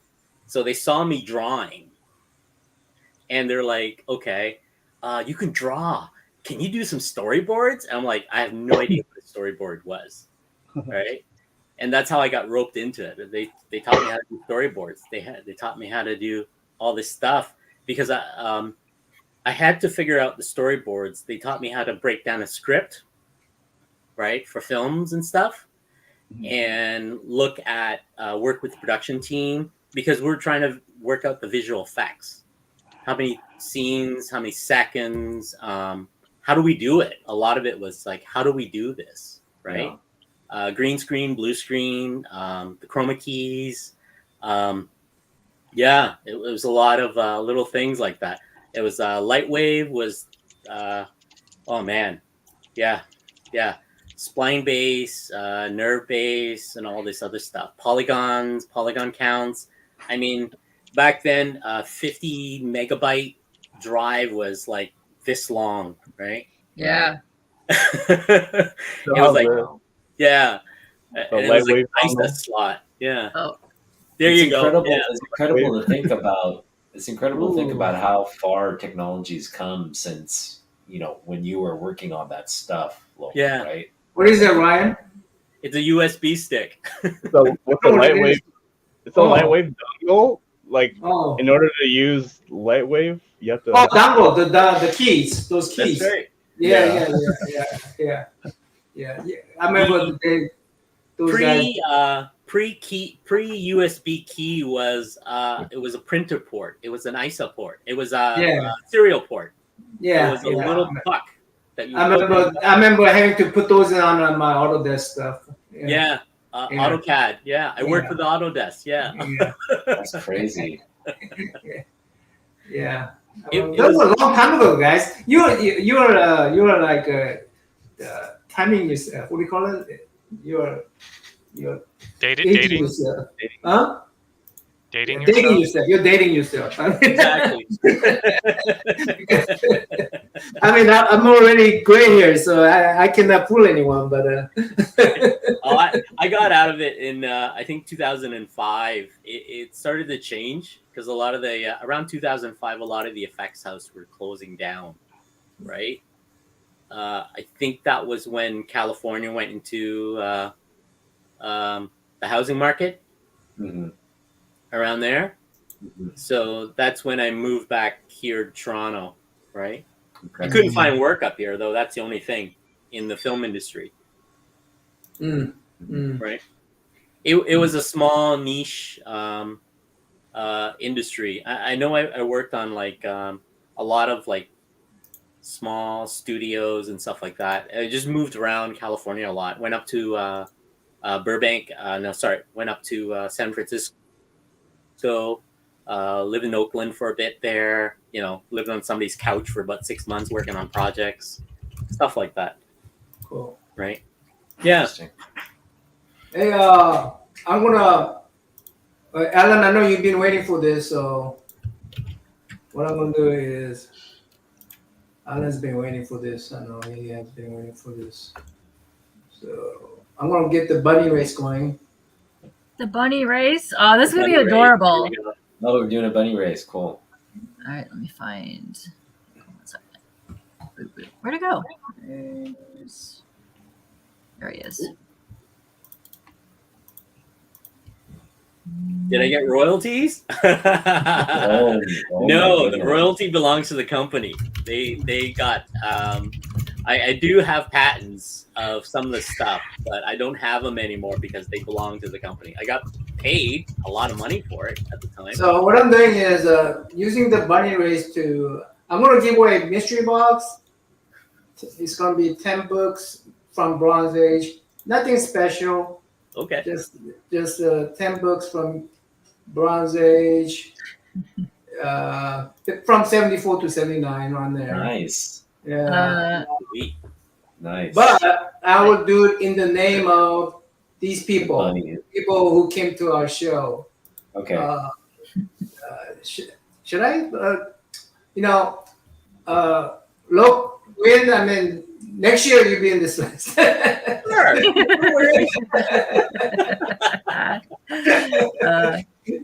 so that we're giving the box to the guests? No. This I'm giving the box in the name of these people. Oh, in the name of the guest. Oh, okay. Yeah. So Ben, you just popped in here, but hold on. So every single time we've been doing a stream since the beginning of May, you have been entered onto a list that we're running and adding your names to the list of the duck race people. So let's go. You're on the list. Don't worry. All right. So Ellen, this is a bunny race you asked for, and I had to figure out a creative way to have a bunny race because we had more than. Yeah, I appreciate the extra effort that went into this one. Okay, here goes. Here's goes the bunny race. Who am I giving my mystery box to? I mean, in the name of. So. I can't see the names. Demon Bitch is in the lead. John Yang. Oh, who's coming up? Someone's coming up next to him. I'm not sure who's really winning. Yeah, Oh, Slim has the bunny You race. didn't even come on the show.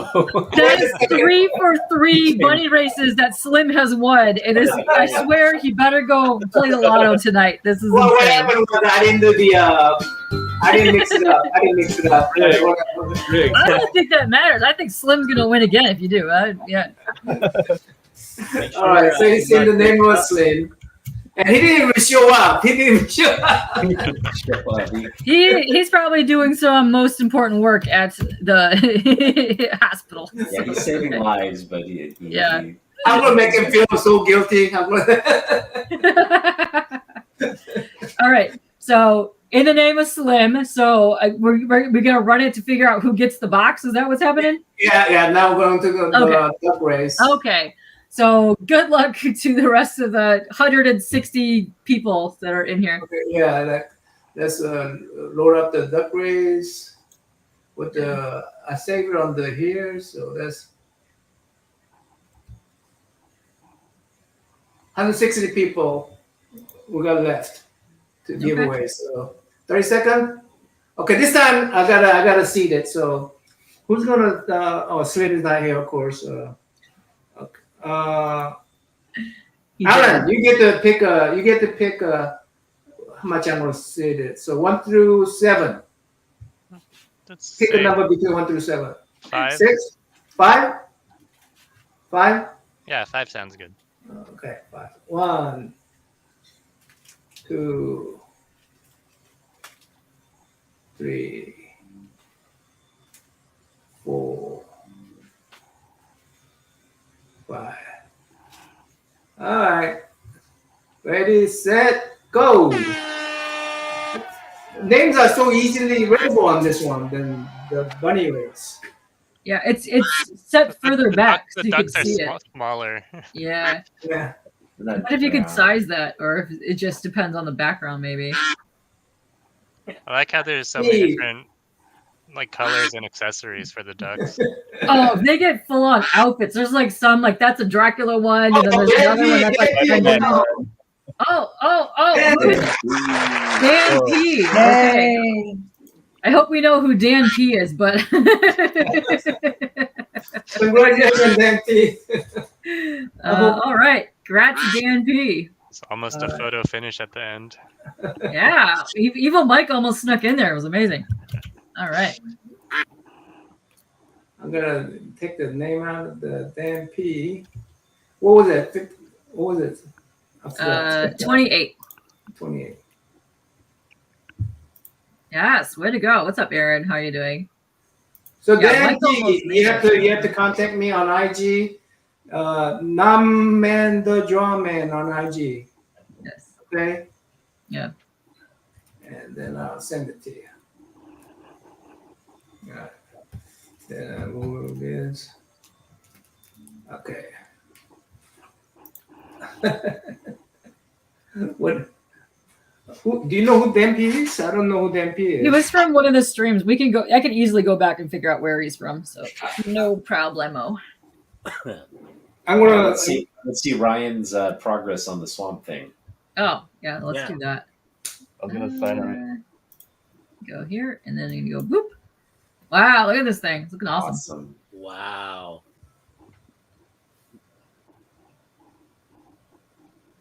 So this is commission work, Ryan? Yeah. My art rep got these for me.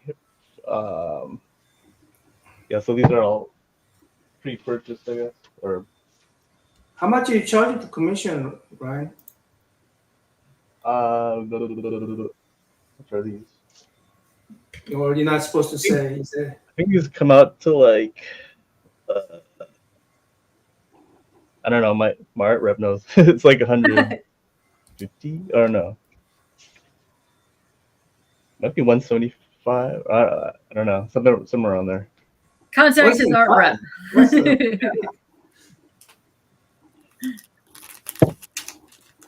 I mean, is that including coloring or is that just ink? Just ink. Maybe a little gray tone here and there, but Yeah. Are they 9x12, Ryan? yeah, these are number 12. Yeah. Nice. Bristol vellum or Archer paper? Yeah, Bristol. The smooth Bristol. Smooth, yeah, more smooth. Yeah. Nice. I have a set of those. Okay. I just bought a bunch of Archer because I want to do some painting on them. Oh yeah, Because every time I do the too. Bristol, they buckle. Yeah, I have it somewhere. The watercolor, right? Yeah, the Archer. Because a lot of my stuff is I want to get back into acrylic. Oh, there it is. I have this We're one. going as far as we're gonna go, Dismay. That's what I gotta say. I have this one from. Ooh. Ooh. Oh, the Fabriano. Yeah. Is that pretty a smooth texture or is that the It's rough. watercolor rough? It's watercolor, yeah. Yeah, I mean, like, Lovely. is it hot press? Like, hot press is usually smooth, right? I Cold know. press is It's rough. It's rough. it's rough. Yeah, Yeah. Oh yeah, Yeah. you can see the texture there. yeah. I like the texture on watercolor paper. It gives it something a little extra.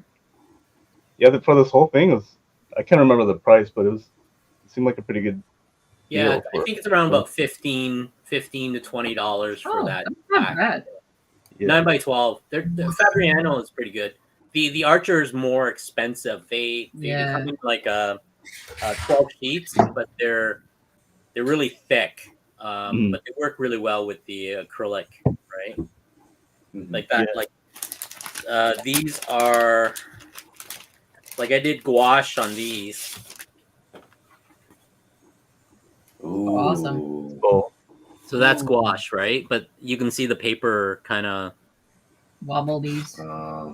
Yeah, that's watercolor paper, right? Yeah. Yeah. yeah. I got really. Go Yeah. ahead. Go ahead. Go. No, I was just saying I got really stoned on fixative. Yeah. Just so that way, because what do you call it? Gouache lifts if you get it wet. So once you're done, you got to spray it, right? Gotcha. Mm. Yeah. That's the I'm only just way. kind of laughing. I get what you're talking about because when I was little and I didn't have black construction paper, I Yeah. said, "Oh, Sharpies are black, and I can use a lot of it." So I colored a whole sheet of paper black, and I said, "Why do I have a bad taste in my mouth?" Exactly. Why am I seeing things? Why do I Right? smell colors now? This is what black Yeah. smells like. This is awful. Yeah. Like, you know what? If you want, you guys want to give this away? Ooh, yes. Wow. Like, Oh, I'm not snap. painting in gouache anymore. I'm painting in acrylic. But here's a Hellboy. Let's do it, Hellboy. Wow. Okay. We're gonna race Gouache. for Hellboy. You're we're giving away a lot more than I expected. Hold on.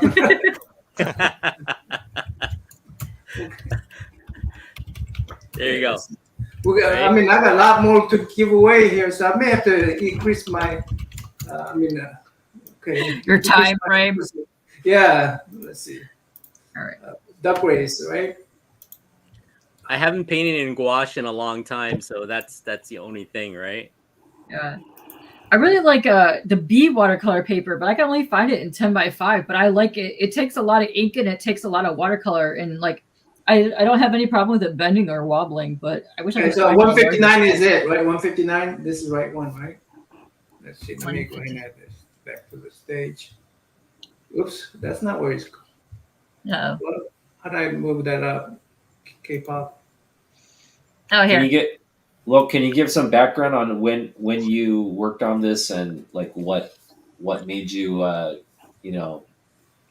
draw Hellboy? What inspired the Hellboy drawing?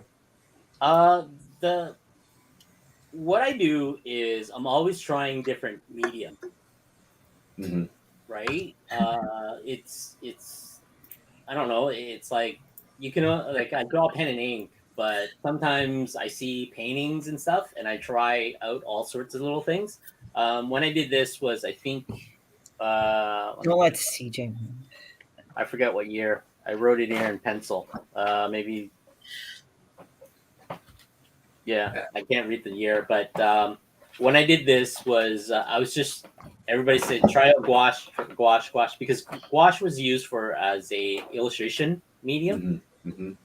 But then I said, okay, well, let's see what happens because I usually paint in acrylic, and it's like watercolor, but the only issue is it's very it's not opaque. Gouache is not opaque. It's very thick. Okay. And I did about 10 paintings of this, like just beside Hellboy. I did other paintings and stuff.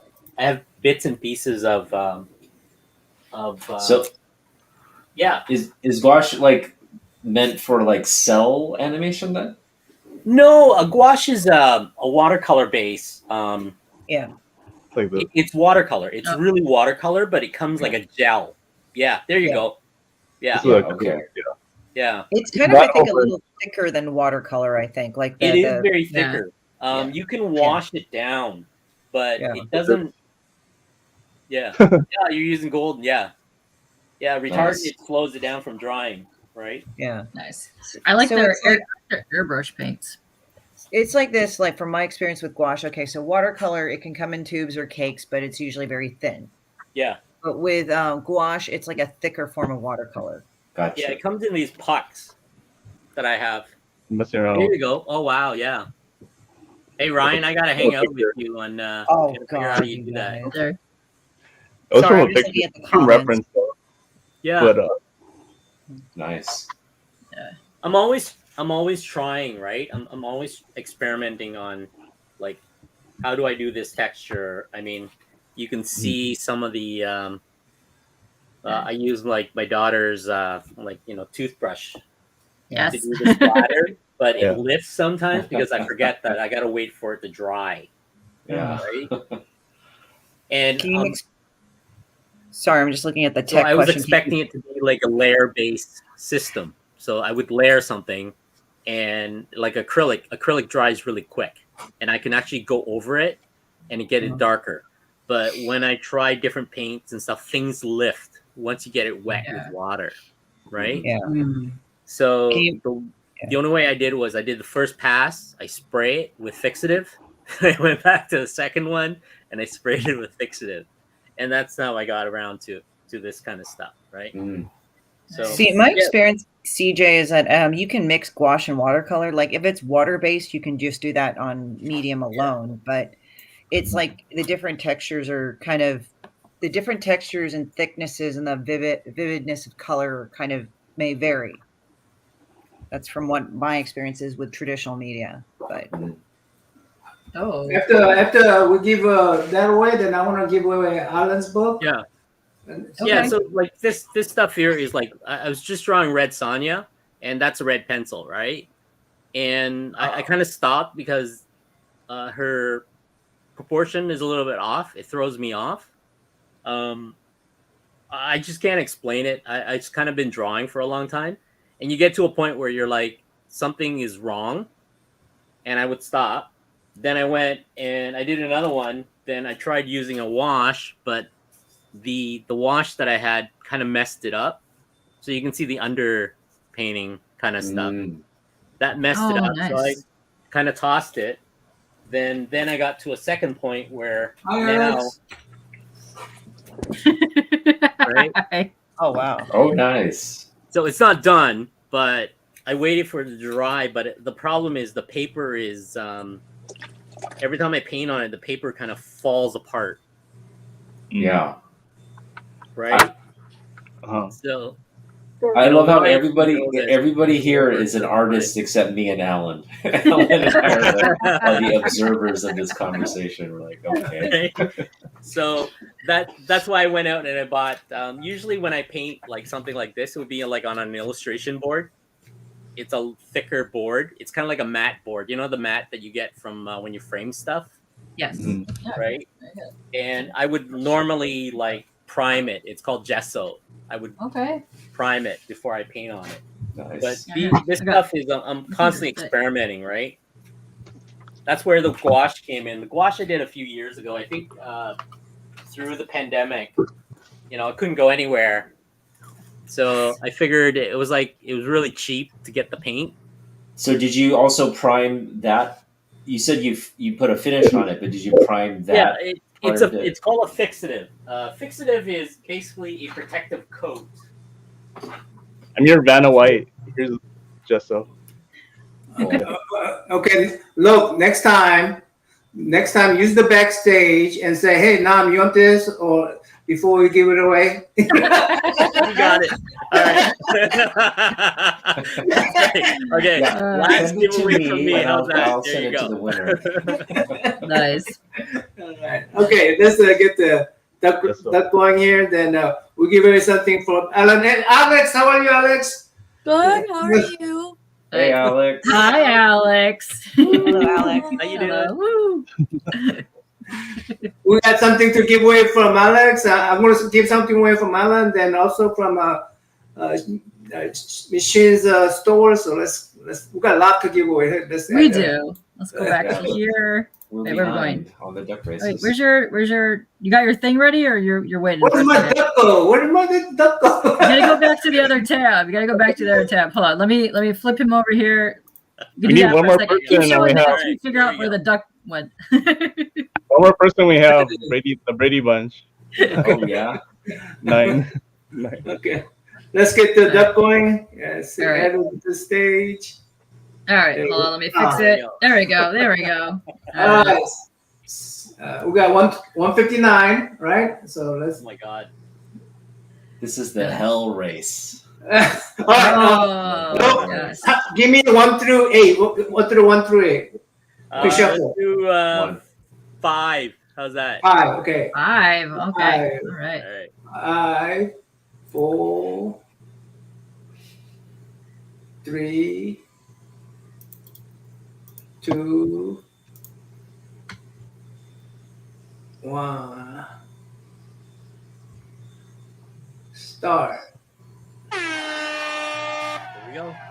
What? What?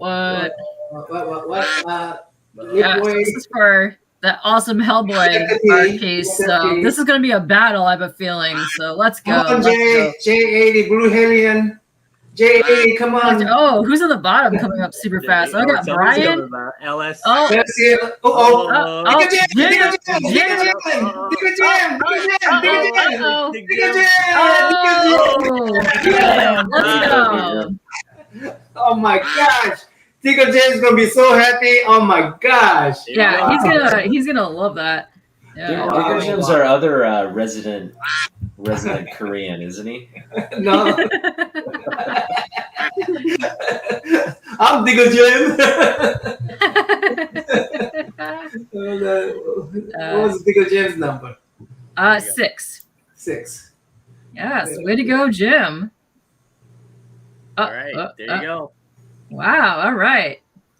We'll get in touch with him soon, and I'll figure out how to send that out. okay. Let's look at Alan's. Alan, let me look at your project. Let me try to figure out where your comic book's at, Alan. Yeah. Or I mean, probably the easiest is go to my store. I don't know the Shopify URL exactly, but if you just go to alanyorkwoo.com, you can get to the store pretty easily from there. Can you put that on a private chat? Yeah. Or I got it. I'm already on there. Okay. Boop, there you go. And then I'll paste it to the chat so people can go check it out, because you have a lot of previews of Shentu on there, and it's adorable. This book is awesome. This is Alan's book. It's a very so cute. What do you call it? It's folklorish. He's making his own folklore, basically, taking the original Chinese folklore and making his own. Now we have to pre-order it. Is it? We have to pre-order it. Okay, I'm not going to order this online right now because I don't want to give everybody credit card out. that's the real giveaway. That's a giveaway that never ends. Yeah, well, I do have a limit on my credit card, so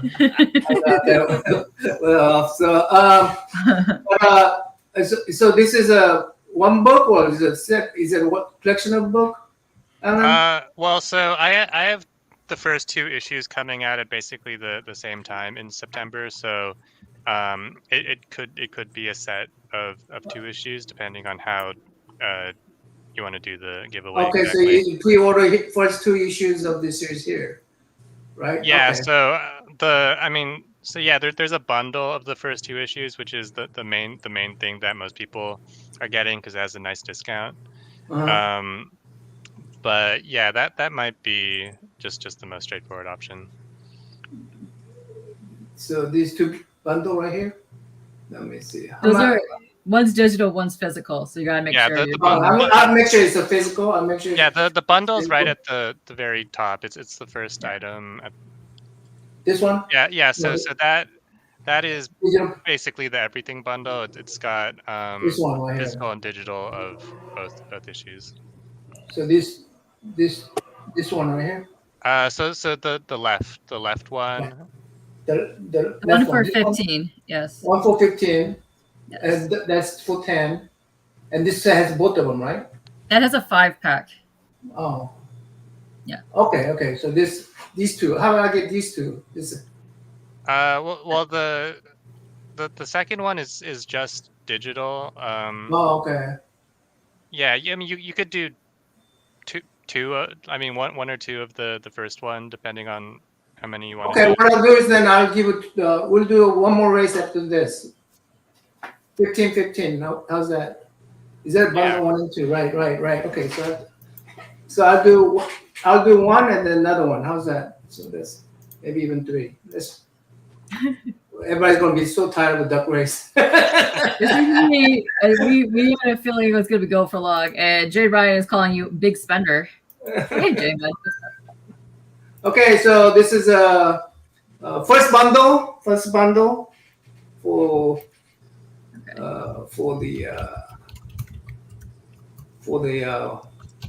first bundle right now. Ready? Yes. Set. Okay, set. Now I got 158 set.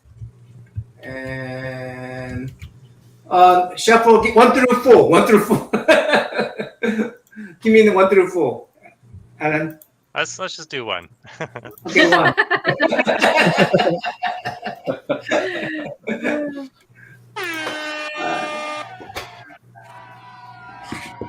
All right. Let's see who's in the lead. Oh. Oh, Phil. come on, Jeffrey. Come on, Jeffrey. Treehouse. Phil Treehouse is on there. Steve Hip Hop. Phil, wow. Phil's in a super lead right now. Phil, I'm sorry, you're going to lose, Phil. Not going back. Uh-oh. Whoa. Wow, that's a... Uh-oh. Awesome one. Awesome one might be winning. Awesome one, I believe. Oh, awesome one. Nice. Congrats, awesome one. All right. Very nice. I gotta take his up. I keep on forgetting to put the number. 20. What? 20. All right.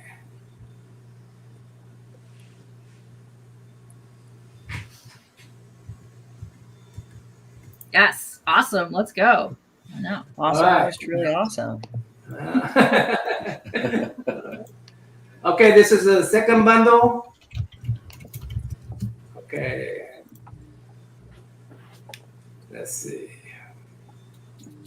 How many shuffle this time? You gotta be 2 to 4. How about 2 for this one? Okay. 1, 2.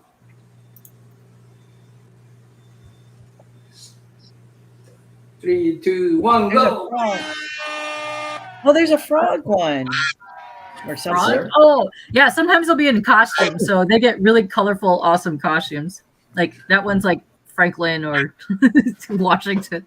This is one with a crown, I see. Some of these names are like I've never heard of them before. There's a lot from my chat, and then a lot of them from Lipway. There was a lot from Christy. Like somebody from Christy's chat one earlier. Jitterbug, Metalworm. Uh-oh. Meatwad. No, let's go, Meatwad. Meatwad. 80. Like Okay, that's like a. it's not an AI generated one, is it? No, he's actually from the chat. Okay. Meatwad. Good peeps. All right. 80. Way to go, Meatwad. Good job, Meatwad. I feel like he's like, what is he, 12 years old? Meatwad is an amazing character from a cartoon, so that's why Oh, I got is it? that. Okay. Yeah. Okay. Yeah, it's Aqua Teen Hunger Force. He, Gotcha. he Let's talks go. like he's got a bunch of saran wrap in his mouth. There's third bundle. There's third bundle. Oh, we're gonna do the third bundle now? Okay. Yeah, just Because I got the numbers now, so let's see. Set. okay. Give me 0 to 5. How's that? 0 to 5. Alan, Let's go with 3, I guess. 3. 1, That works. Yes. 2, 3. Ready, set, Start. go. Ooh. Okay. I like how each one starts with different Easy people. wise. Oh, the clown.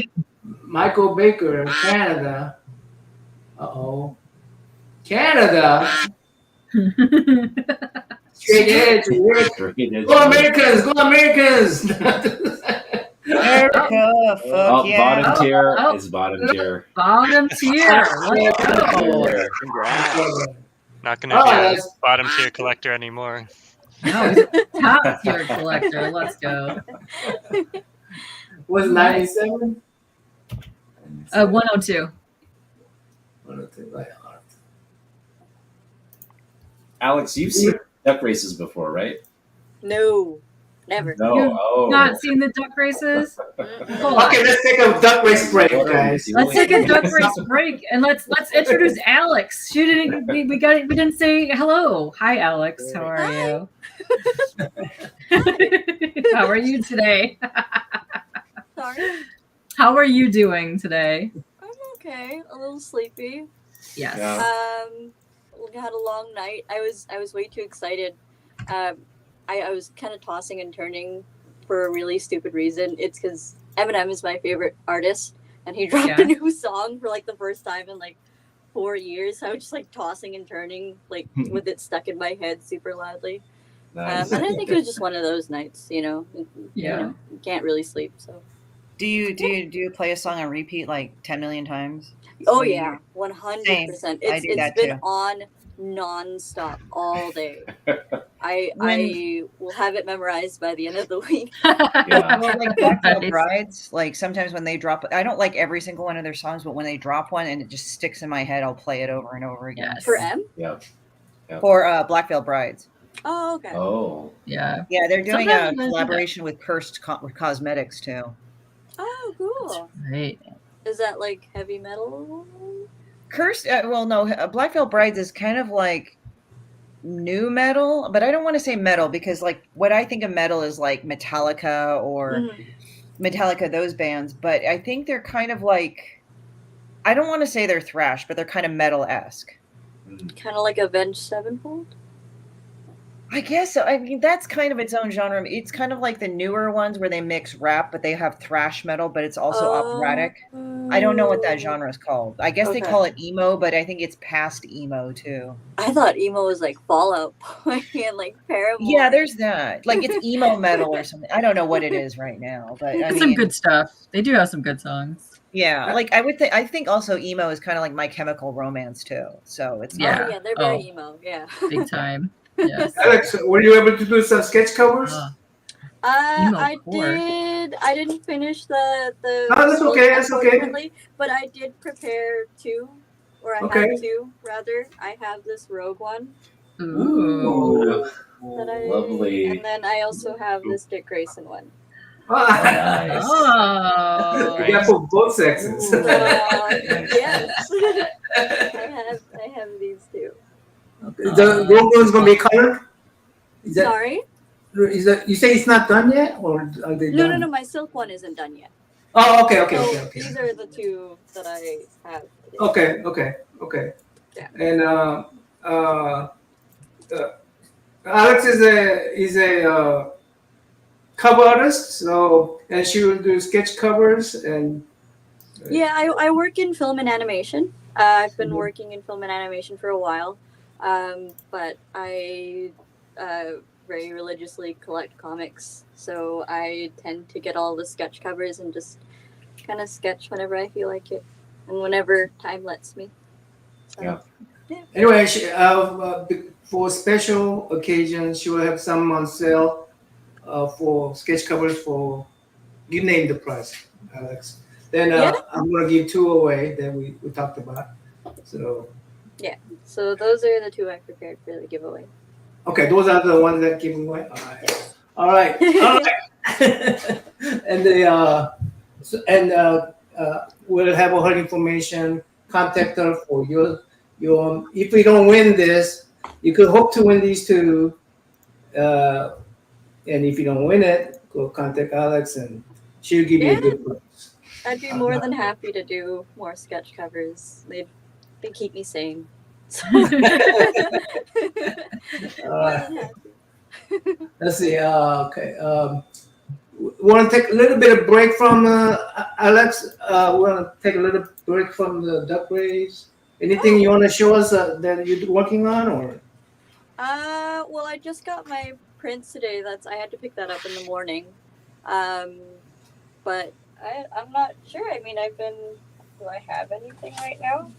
I've mostly just been preparing my inventory for the show. That's right. You got a show coming up. Yeah. Oh yeah, that's right. That's right.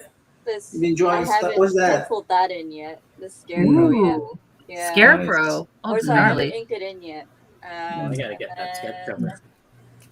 I think I've got Two-Face in here somewhere. I'm trying to do like a series of rogue covers because I really like Nice. Gotham rogues. I think they're the coolest villains on the planet ever. They are. I think they're the best babes. I like their gothicness and the babes of the DC stuff. I really enjoy them. Yeah. Yeah. And you have the X-Men rogue already, so that's part of it as well. Yes. Yeah. No, not much. CJ, you're not gonna win one, so you might as well go on from Alex, okay?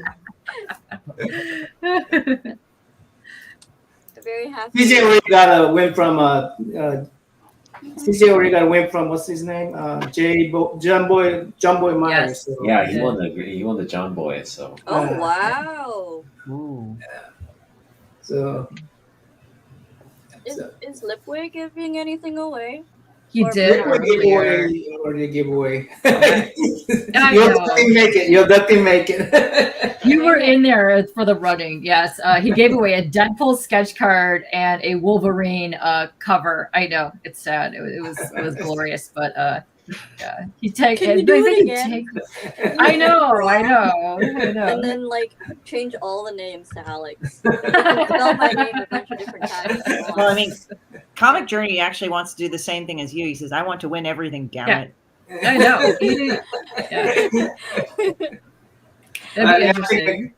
Comic Junkie got you beat on selfishness, so. Hey Alex, quick question. Yes, You're a Ghost Rider fan, right? I am big Ghost Rider fan. Yeah. So Well- I did this. Ooh. So That's it's cool. 1940 something. They did a reprint. Wow. They did a reprint. So I colored this. This cover is done by Dan Day. Mm-hmm.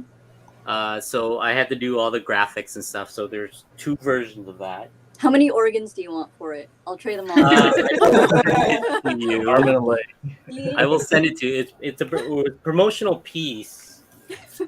So it's a reprint of 1949 Tim Holt Western. Yeah. Ghost Rider used to be like almost like Ku Klux Klan ish before Marvel bought them. So that's why. So I have the pencil work somewhere. I forget. I scanned it. This is Dan Day's. He does a lot of the Ghost Rider series back in the day, like the Silver Age, I guess, or something. So he did that, and he asked me to color that for him. So that's what it looks like. So introduction of Ghost Rider. So cool. Both my kidneys are really good. So if Yeah, you want don't worry about it. I'll send you. I figured you'd be a Ghost Rider fan. I'm like, yeah, okay. Because they did I'd like to get to save your kidney. They did one where they asked me to stress it, like to look like it's Oh, that's so like classic cool. stuff. Oh, wow. So what I did was these tapes were actually on my drawing table because I use it for painting and stuff. Ripped it off, taped it, scanned it, and used it. Because originally I had clear tape, and I'm like, wait, 1949, they never invented clear tape. All masking tape. So there you go, right? And coffee stains and stuff like that. So right? Oh my So god. it's a reprint. I don't know if you guys know. It used to be a Western comic back in the day. Yes, yeah. Tim Holt. And this was the first appearance of Ghost Rider. Like, I don't think Okay, anybody has. I get you. This is Canadians taking care of Canadians. I get you. Thank Yeah. you. There, Tim Ho, right? Are you from So- Toronto? Just hit me up later, and I'll send it to you. Yes, Yeah. please. Thank you. Alex is from Vancouver, and Loki is Toronto, right? You're Toronto? Yes. It's so funny when Americans say Toronto because they say it with a T. Yeah, You know? Toronto. Yeah, Toronto. because it's you say it like Toronto. So Try it's like one word or Toronto? one Bible. syllable. Toronto. Toronto. Toronto. Well, yeah, Toronto. I'll see. I know I'm gonna be doing a con with Dan later, and I'll get him to sign it for you too. Okay. Oh, that's Ooh. dope. Oh, wow. Do you want both kidneys? I got a Alex. stack of it, right? And it's like a lot Lose of your times kidney by drinking, okay? it's rare Oh, because wow. there's not a lot of ghostwriter collectors that I know of. Because I have it on my display and say, okay, this is like for $20 at the show, and nobody no, we're not. What? That's not Really? Ghostwriter. All That's over crazy. that. Yeah, It's amazing because people love Ghost Rider. it's not the Marvel Ghostwriter. Yeah, This is before Yeah. Marvel, bought it, Yeah, right? Yeah. like the older.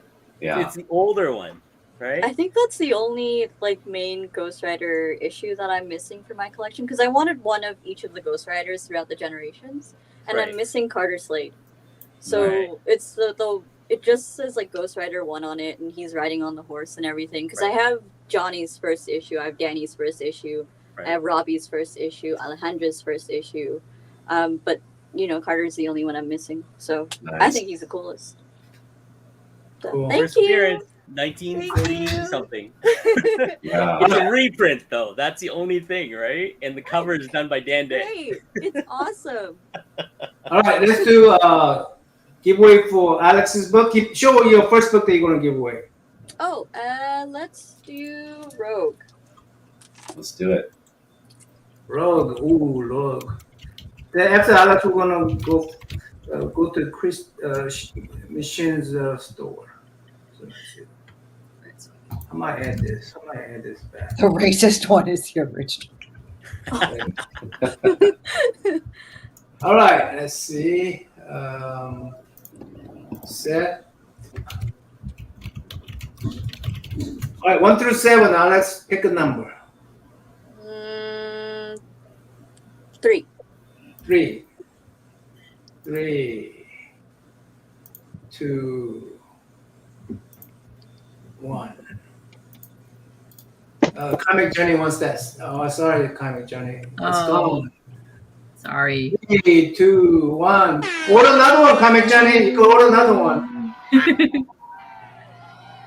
What we got in here? Oh, there's a lot of people up in here. Oh, who's this? Who's this? Oh, she's just in chat. She can Does hurry that up and say get Francis Bacon Pig Pink? Hey, Taint! Come on, Taint! My buddy, Taint! No. And I'm calling comics. So, oh, who's that? Who's sneaking behind? Bill! Almost now. All right. Mr. Bill is it. Wow. All right. Way to go. And what cover was this one for? Because I was. That was Rogue. Rogue. Okay. The Rogue. Uh-huh. Okay. I want that. Every time it's Comic Journey says I want that, I think of Bobby Duke's arts. He says, I want that. What was the number again? 143. Okay, sorry. My mind is not working well today. That's okay. We're all tired. After this month, I think we're gonna need 2 days to nap. I gotta drive. Oh, that's right. You're heading out to Heroes, right? Are you heading down now to do that? Yeah, I'm gonna drive on Monday. So Yeah, he's gonna go cross country. He is. And if you guys want to ever see really cool battles where they battle each other out, every Saturday is on Gray Man's channel. Usually Comic Man Musing is on there, and they battle each other with comic books to see who wins. Comic book covers, they always have things kissing cover, wedding cover, you know, Yeah, stop fun sign. time. Yeah. Let's see. Okay, down to 154. Let me see. Show your next book. No, did you see? Hold on. Did you see the 64, 65, and 66 in there? People just popped in not too long ago. Okay. Yeah. You mean do I add to the list? Yeah, because they were in chat hanging. So yeah. Okay, let me go ahead and add that to the list. Who are the 60? Yeah. 165 and what? Wait, Bernard Cheng is already in there, right? I don't know if you added them or not, but these are the ones that I added earlier before we started. Okay. Yeah. Okay, so I'm going to add 164 to 165. Mhm. Oh, pretty cool. Okay. Yes, they're probably still lurking. Maybe they'll pop Probably up later. pretty cool to get those guys win something. That would be awesome. Yeah. You know. What is so? I know like Nightwing. He's such a central character in comics these days. Is he kind of like what's the perception of his character? Do people like Nightwing? Oh, people are all over Nightwing. Yeah. Like People love him. Yeah. Yeah. I've met multiple people like in the last few months who said that he's their favorite character. Like I think not just like DC, but their favorite comic book character. Now that I think about it, like I've probably like Nightwing has probably been the most common answer for favorite comic book character that I've heard just personally in the last few months. Yeah. So He's kind of seems had like a resurgence a bit. Right. Yeah. Right. I mean, interesting. DC's they've been trying to push Titans as like the main team, right? Mhm. And I guess Nightwing is kind of front and center there. Right. Cool. That's great. All right, let's add the duck back. Got the ducks. Let's go. Add the duck, add the duck. Yeah. So I had Bernard Chen, Sean Chen, Dark Michael. Yes. Right? Woo. Thanks for chatting to all the people in the chat. Yes. All right. Okay. Set. And give me a number between 1 through 8. Nope, that's a bad number. 5. 5. Okay. I'm gonna say 4, but that's a very bad number. Oh. 4. 5, 4, 3, 2. We know, CJ. 4. By the way, 4 is even in Korea, 4 means death. Yeah. Yes. Yeah. For us too, 4 is not good. So 5. Yeah. It's a Fantastic 4, not Fantastic 4. Let's ready, set, go. Oh.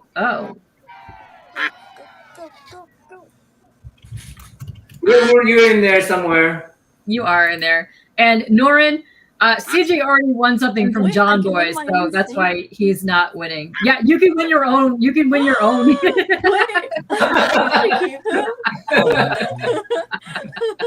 Who was over if you win your own? Oh, who's the Drac? Who's the Drac? Oh, Ben Compton. Nice. You know, Ben Compton never ceases to not win. He always wins something. He's got the Woody Woodpecker duck. This will be a perfect actual Dracula duck. Oh. I know. I was wondering if it would have been a Drac just because it's a vampire. Yeah. All right. Congrats to Ben. Was it 35? Was it? 35, yes. Wow. Oh. Look at that, Ben. Yeah. Is Ben in the chat? He was earlier, yeah. He might still be lurking. Yeah. The Woody Woodpecker comment got me thinking about, you know how we're talking about Smurfs, like the Korean Smurfs? Yeah. Yeah. He's here. The Korean Smurfs actually used the name Smurf. It was like Smurf, right? Smurf, yeah. But they had the Korean version of Woody Woodpecker, and it had the. Alex showed Ben what he won. Oh, you got Dick. Woohoo! Don't forget to sign it. Oh yeah, I Sign both. Ben, send it to me and I'll sign it for you. You keep it safe for Yes. Ben.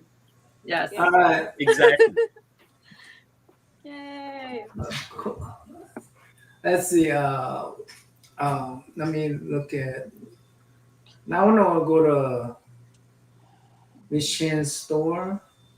Do you need the link to it? I have it right here. Okay. Look at the fresh hell there is on there. So much amazing stuff is on here. It's great here. I'm going to also post it in the chat. So if you guys would also like to go to her store to see what's available, check it out there. Let's see. And where I lost my chat. There it is. And then here you go. The last link. Yes, the last link will take you to her store. You want to like do a general overview because I didn't bring any books because I like didn't last minute I was able to find out that I could be on the stream, so I apologize, guys. I don't have anything to give away. No problem. I like your little sketches. Like you have little sketches called the stupid sketches, just $30, and then you have like some original stuff on here. But yeah, you got some cool stuff. Some Yeah, pins. it's like a random mixed bag. Like I'll actually do sketch covers as well to color, but yeah. So this is Michelle's store. What should let me see. I would love some of that on my T-shirt. Do you have a T-shirt? Are you? Yeah. I actually have an apparel thing over at Teespring, or Spring, but that's on another store. But somebody said they ordered it, but I never got a notification. I mean, they print it up and they send it to you. I don't personally like touch it, but if you order through my store, you'll actually get stuff signed. And I actually have original artwork on here and prints that I do sell. So the thing is that if you guys go and you order it now, no, I can't fulfill it until I come back. But what's good is that I can order more stuff in the meantime, so it's not running out. I actually like this one. Yeah? Yeah. 11 by 17. Yeah, I put them all in standard size because I like that nothing one. would piss me off more. I guess you probably can't guess why I like this kind of stuff. But let's see. Hold on. What do you think, K-pop? What should I give away? Okay, yeah. Three. Yeah, I'm broadcasting. This is, you know what this reminds me of right here? That Playboy. Yeah, Nagel. Yeah, Nagel. Careful, Dad. Yeah.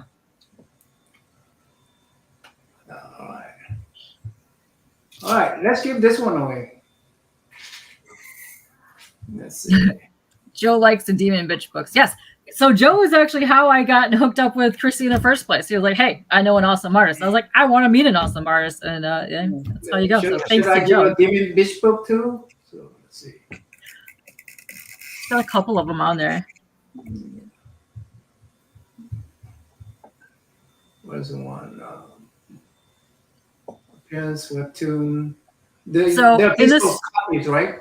They're physical copies, right? Yeah. On the left side, you could swap it between books and pins and other things. Signed books. Signed books. Yeah. All right. That one? So the green one and the white one are the ones I have here. Okay. And I individually signed them. Can you show that? Can you show that? So these were the last two that she did on the Kickstarter. So this one here is I'll do it. This one, which actually might because the title might actually fit with the whole entire chat that we were talking about today. Okay. Yeah. And then this is Demon B Meets the F Word, which is kind of like a children's story type book, but it's really cute. Yeah, Okay, it's so- like it doesn't have swearing or anything like that. Not whatsoever.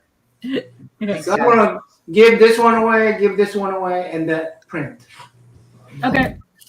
So that's three. Yeah, let me open this. Let me open this, you guys. Oh, my hair's stuck. See some stuff. But yeah, it's a nice look. I like the size of it, and it really feels awesome. So check this out, and got some cool stuff in there. Nice. Yeah, it's really cool. And then she'll that's Shitbird, Demon Bitch. There we go. Yeah. Awesome.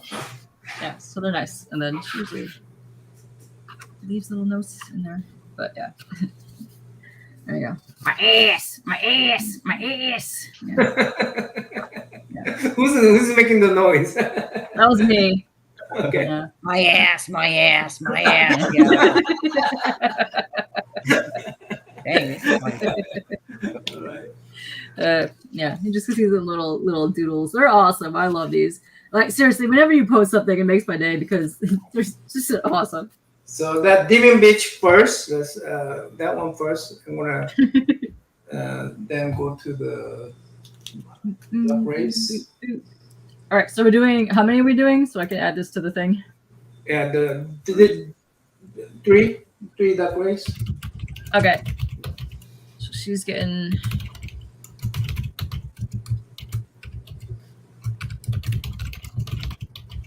NammaN, Hmm? am I able to add another thing to the giveaway? Sure. Yay! Let's see. You gonna be able to show it? Yeah, but we can do it after this. Okay. That reminds me of books on Fantagraphics puts out, or even Silver Sprocket.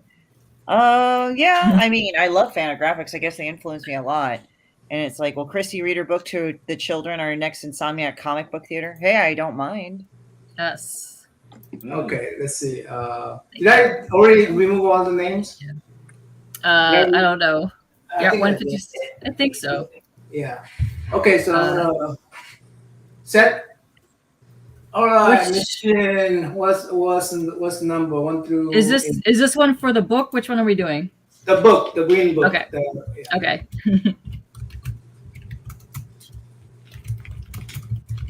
Okay.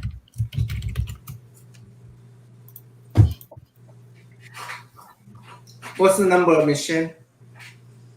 Oh, let's see. Maybe 2. All right. 2. Okay, somebody showed up here? Did I hear somebody showing up? No. Okay. Ready, set, go. Let's go. Oh. Who's coming up? Who's coming up? Geeky Puppet Show. Ninja. Oh, Alex is in the lead.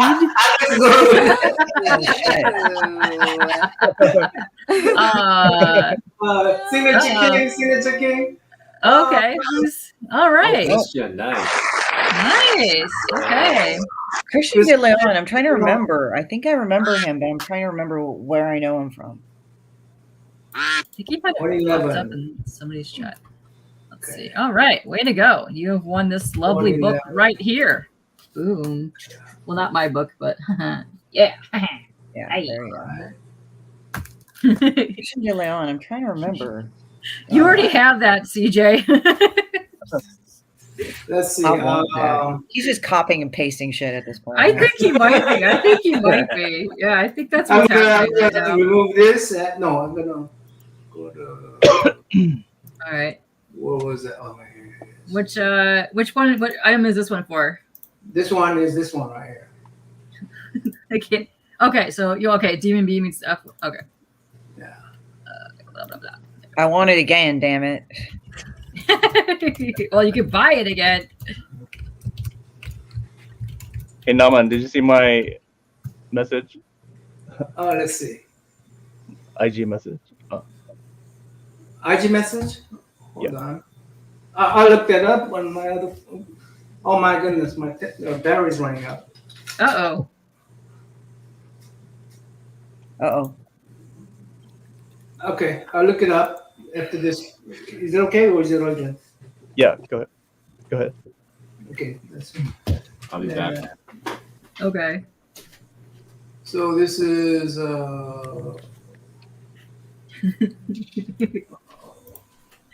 set. All right.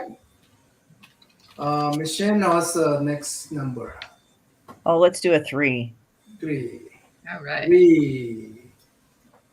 2, 1. We already done the people, so Yeah. yeah. Oh. Ooh.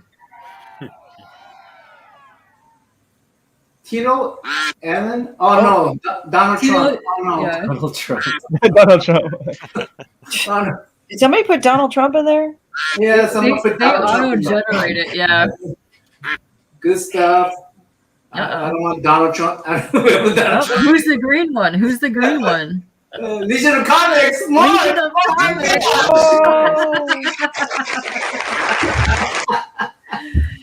Perfect. He has children. They'll enjoy it. Yes.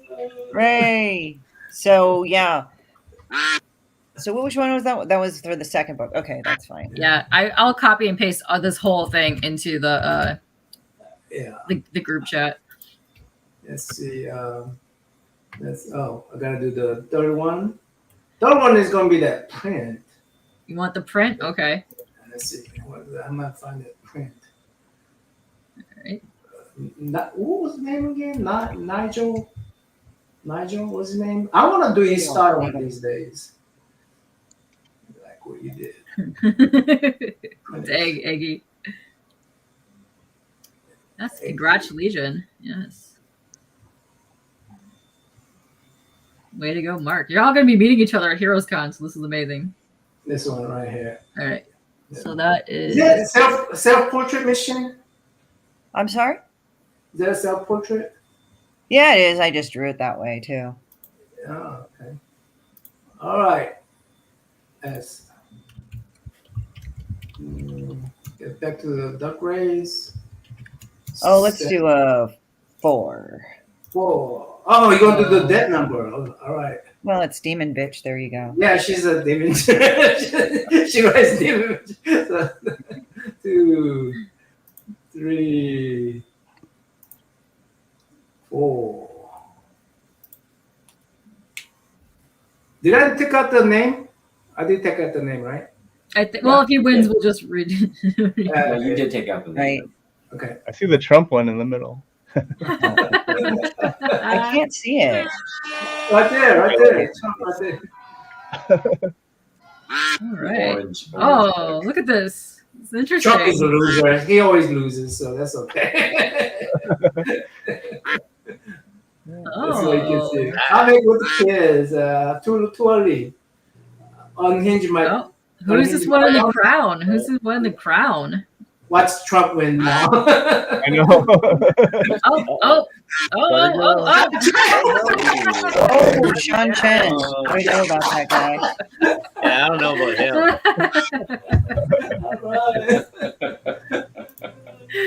Way to go, Sean. Yeah. One of our guest wins. I love it. I love that. Yeah. Way to go. Nice.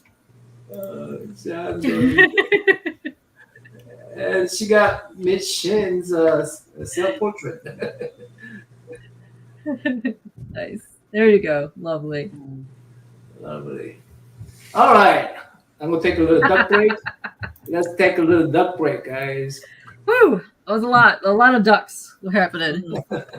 Now I need to go ahead and read I want to know what everyone's favorite comic book character is. Ooh. Yeah. Talking Let's about go around Nightwing. the horn. Let's go around the horn. K-pop, All right. we'll I'll start. with you. Oh, my favorite female is Catwoman. My favorite male is Lobo. Yes. Yeah. Lobo. Man. Yeah, Lobo. Lobo is my guy. Pairing. Yes. what is it? What was the question? Favorite comic book character? Oh. Oh, and we'll do it like female male, or just you can do one or what? Let's do female male. Yeah. I couldn't just pick one, so I had to go for it. Alex? Harley and Red Hood. Oh, okay. Nice. We're learning things about each other. Well, Red Hood. I'm gonna be. Ghost Rider. I want to be so not creative by saying this, but you know what? I'm gonna be creative. And I'm not Were gonna you say. gonna say Superman? I was gonna say Superman and Spider-Man, but I have to be a little more creative in this group because I'm gonna say Commandy Okay. and the Warlord. So, Wow. All right. both guys are shirtless, muscular, and all that good stuff. All right. All right. Nice. Alan? All right, this is Alan. I will say Cassandra Cain and Doctor Doom, I think. Oh, Doom's go with a so villain. I like it. Nice. Christy. Oh, I would say I would be saying Psylocke maybe. Oh, Yeah, if I like you say Otaku, you cannot say it. You took mine. Taken.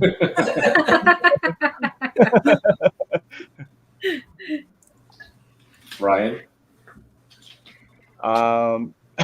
Yeah, mine's pretty. Yeah, like I would say Wolverine, and I guess I mean I loved X-Men, so Rogue. I guess that's Ooh, easy. okay. Your Absolutely. favorite male and female characters could both be Wolverine. Wolverine and Wolverine. Oh, Yeah. Mark wants to know what he wants. Wolverine and Drag. Okay. You won this book right here from Christy, which is a Mark won the print. no. No, Sean is will what- print it. Oh, Sean won the print. Yeah, Mark won the print. Okay, that's what. It's a children's book. It's really cute. So I think your kids might like it. It's called Demon B Meets Mr. F Word. You'll enjoy it, Mark.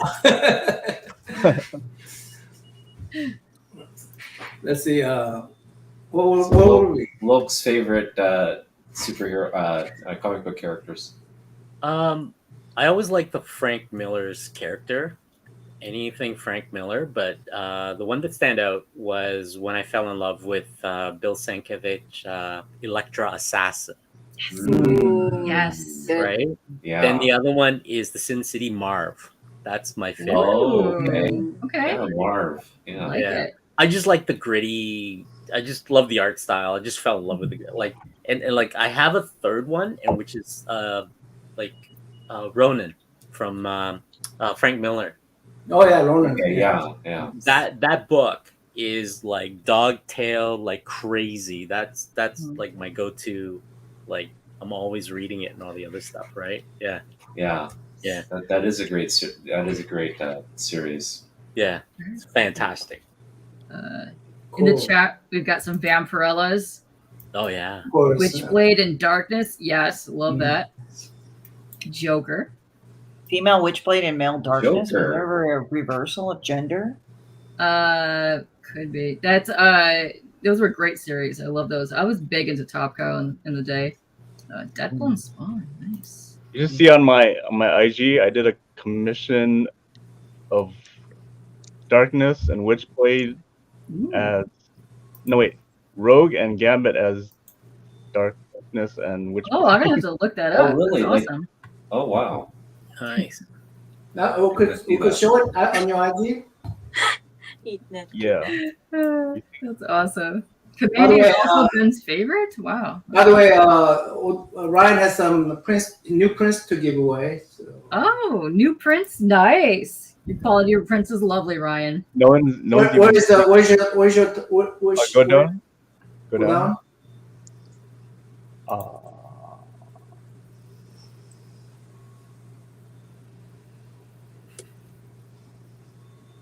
Oh, there. Yeah, right there in the middle. This one? Yeah. Holy cow. Wow.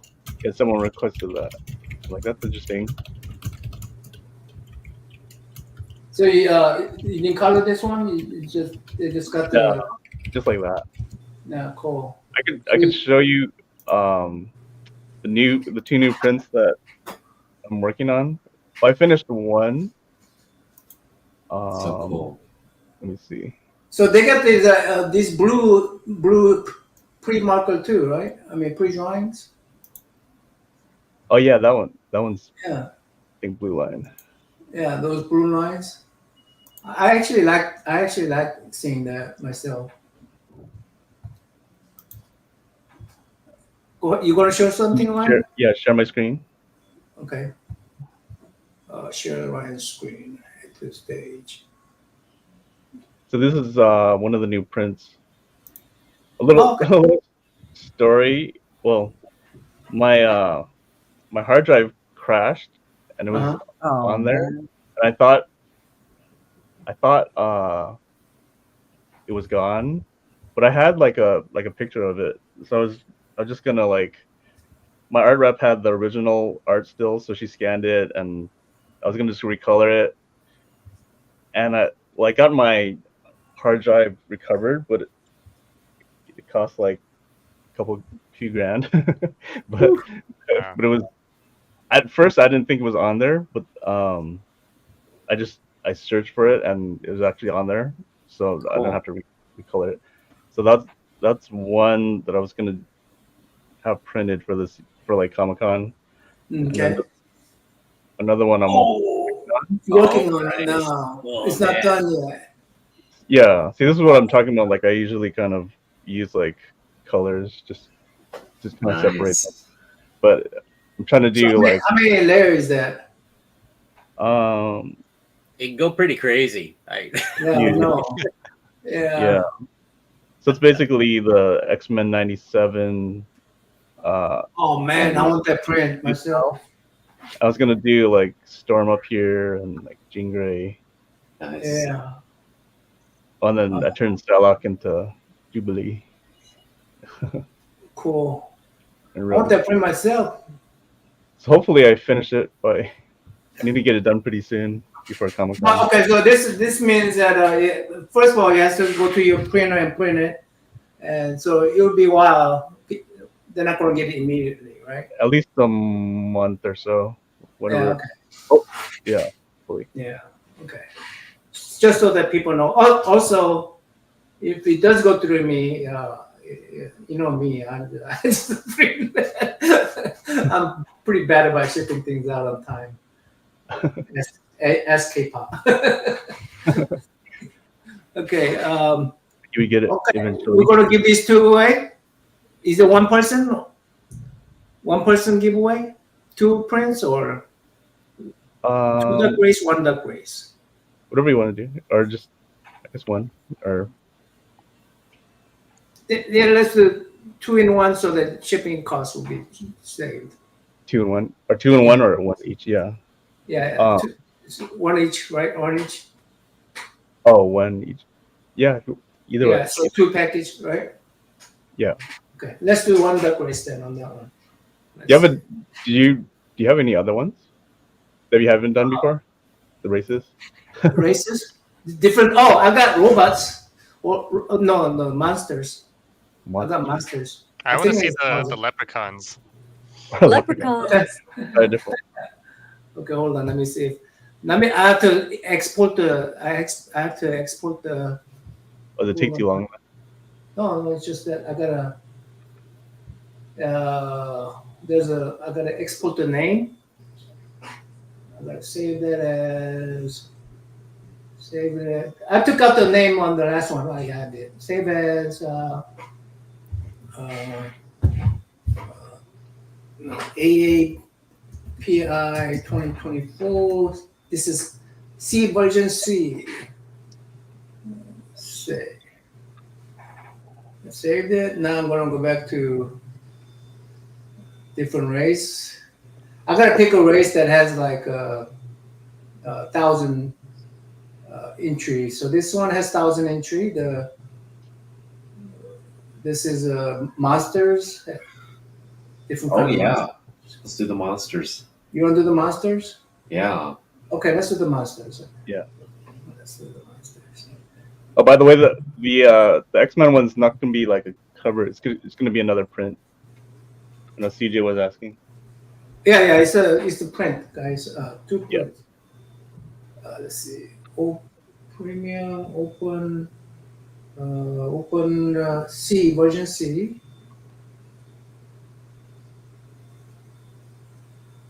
Okay, 154, right? Okay. Set. Give me a number, right? Is that right? Does that sound right? Does that look right? What? Okay, I guess it's all crunched up. Oh, what? Give me a number. Shuffle number. One, No, two.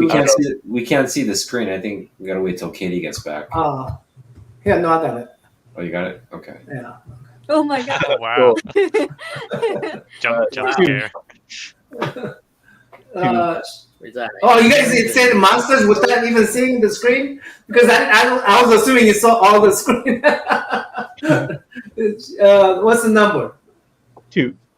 2. Okay. 1, 2. Let's start.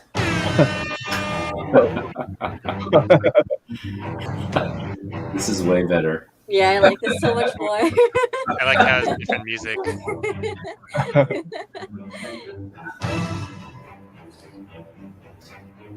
Well, we gotta look for Godzilla. Godzilla. The ghost, A sniff of Ghostbusters. Marshmallow Man. About the ghost. About the ghost. 23 months. 23 months. All right. He sat he down won. and do He anything. won by a lot. Usually it's kind of close, but Yeah. And he's gloating. destroyed the competition. I'm gonna take the edit his name out. 23 months. You guys remember what the number was? K-pop was not here, so 23 months. I think he was toward the top.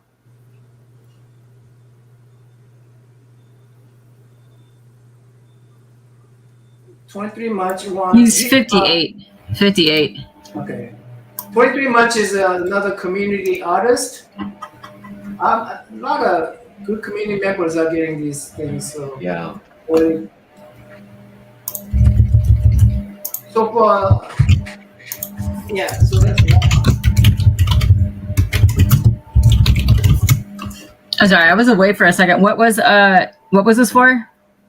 23 Much one Ryan's 2 prints. 2 prints? Okay. Yeah, 2 ones that's gonna come off the hand of the press. Okay. Cool. Cool. Sign prints, right? Sign, of Yeah. course. Yeah, that's something. Okay, let's see. Alex, you say you want to do another giveaway? Yeah, that's okay. Yeah. May I? Yeah, let's see. Yay. You want to show us? Yeah, Or so you- I just picked up my first prints ever, and I'm very excited. Yes. But I did want to give away one of them. I'm a very Oh. big fan of hip hop and just 80s, 90s, early 2000s hip hop. Oh, So cool. I have a print of that Miles Biggie. Oh yeah, I remember seeing this on your. Yeah. I want to give this one away. That is so awesome. Thanks. All I'm right. very, very happy with this. So Well, Oh, you're gonna Well- kill it at the what? Which one you want? What kind of race you want? oh, I like the monsters. You like monsters? Okay. All right. Okay. What? Cool. So let's set it. I'm gonna show it. Sweet. And she has that on sale too because CJ, you're not gonna win it. We rigged it so that you won't win it. Let's see. Let's see. That. All right. Okay, shuffle. Give me a number. Random number. Alex, number Oh, sorry. I couldn't hear you. 2? 2. 1, 2. Oh, no shuffle. Okay. But it's already shuffled. So, ready, set, go.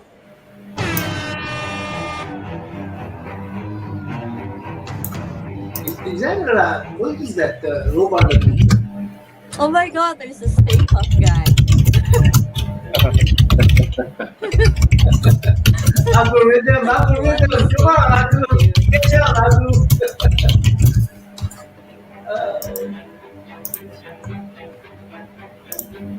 Uh-oh.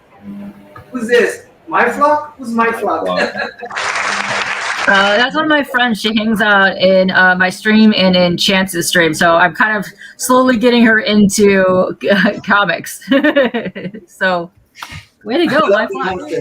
Woo! My flag. I missed it. What number was that? Oh, hold on. I can just look it up. 120. Okay. 120. Nice. All right. Sweet. My flag is getting a Alex's print. Lucky. Awesome. All right. All right. Down to 152. All right. Whew, let's take a monster break too. I might actually tap out and or not take a nap. It's really late. I might just go to sleep. I was gonna say take a nap, but I think I'm just gonna go and pass out. Okay. All right. All right. Thanks for joining, Wait, Alex. So, when is your con again? When are you going to go to the con? Do you have coming up? My first show is on the 8th of June. That's not a con though. It's more just like a kind of marketplace. Okay. But the cons are August 25th and October 27th, I think. Okay. Cool. 27th, Nice. Yeah. You definitely got to let us know how that goes because I have a feeling you're going to do really well on this. You're going to do the. I hope so. I'm coming up for the August 5th, so Yay! I'll see you there. Yay. You're gonna have your partner film it for you and everything. You're gonna record that event. I'll try. Document I'll it. try and remember. All right, so we're looking forward to it. Thank you. Thank you. Bye. Night, Bye. Alex. Okay. Good night. Night. Oh, Lovely. Yeah, let's go there. Ooh. Boom. That's better. so now let me see if what was I feel like I'm forgetting something because so many. I feel like I'm forgetting something here. Is Jeff gonna join at some point, or did he join? Jeff? No, he didn't join yet. No. Yes, He because he has work. To Oh, that's Eman was giving away a couple of comic books. That's right. Okay. Eman was Yeah. giving away. Eman was giving away who's John comic Jang books. Yeah, John Jang Jang books. books. Yeah. Okay. Let me go ahead, you guys talk because I'm gonna have to bring that image from my phone to. Okay. But my phone batteries are almost dying, so I need to go get a charger. I I'll be right identify back. as You guys Mongolian. Where's my come up interview? among yourselves. I'm sorry. What was that, Chrissy? No, I was reading a comment. What I identify as Mongolian. Where's Yeah. my interview? It's like, sorry, you don't get the dipstick method. Yeah, he's really into the Mongolian rock at the moment. Oh, Some the cool like stuff. the band Hugh or something. HU Yeah, or like the something? throat singers. Like there's these Yeah. really cool female singers. They're all female band. They start with an O, and they're just amazing. They have some really good, awesome music. Yeah. So wait, he identifies as Mongolian, or is he really Mongolian? At heart, he's Oh, Mongolian. he's like that. He likes the Mongolian barbecue. Yes. Yummy. Yeah, that let's go around the horn again, and this time let's do favorite Asian food or Asian dish. Oh Ooh. God. There's like so Ooh. many things. It depends on my mood, though. That's the problem. Yeah, no, I'm right there with you. But I mean, like you have your go-to, right? Like if you're on a stranded on a desert island kind of scenario, what's your Sometimes go-to I think the trash panda shit that I eat is like spam, fried spam with rice with Kim. Wow. Yeah, Yes. that's my trash panda shit. Or like, when we were kids and we were learning how to cook and we didn't want to set fire to shit and we didn't know how to use the stove. Yeah. So we went ahead and got like Kraft cheese and put it on top of rice and put it in the microwave. I'd love that. No, but yeah, spam rice, nori, and like Kim and kimchi. That's an egg. Like that combination is so good. Yeah. There's always Ramen. that fried rice, but then there's this thing when you're being really lazy as hell and you make the tomato rice, the Chinese tomato rice where you just stick a tomato in the middle. Yeah. Yeah, I that's know that one. amazing. I think Korean and Japanese and Chinese have it's basically like simple thing like the burnt rice on the bottom. In Oh Japanese, yeah. it's called koge. Yeah. But I know Koge, it's called yeah. different things, right? And Yeah, it's called noguri in it's called noguri in Korean. Yeah. yeah, my grandma Yeah, used to make it, and then just put like salt on it. That was like so good. It's good. What's Yeah, it you can called put again? noguri. Nobody. Yeah. What does it have again? It's just It's just burnt right on bottom of the Burnt rice rice. cooker, Oh yeah. the crispy Like rice. yeah. Sometimes it's like also like juk is good too. Juk is good. Mm. Kongji, if people don't know. Mhm. I like Kongji is actually good. Kongji is good. Like Yeah. if you have chicken or something, chicken or pork kongji. Oh yeah. a simple thing that I like is ochazuke, which is like rice and then in a bowl and then tea and then like nori or like Yeah. You mentioned that last time, right? Yeah. yeah. Yeah, that It's chazuke is simple good. thing, but Yeah. yeah.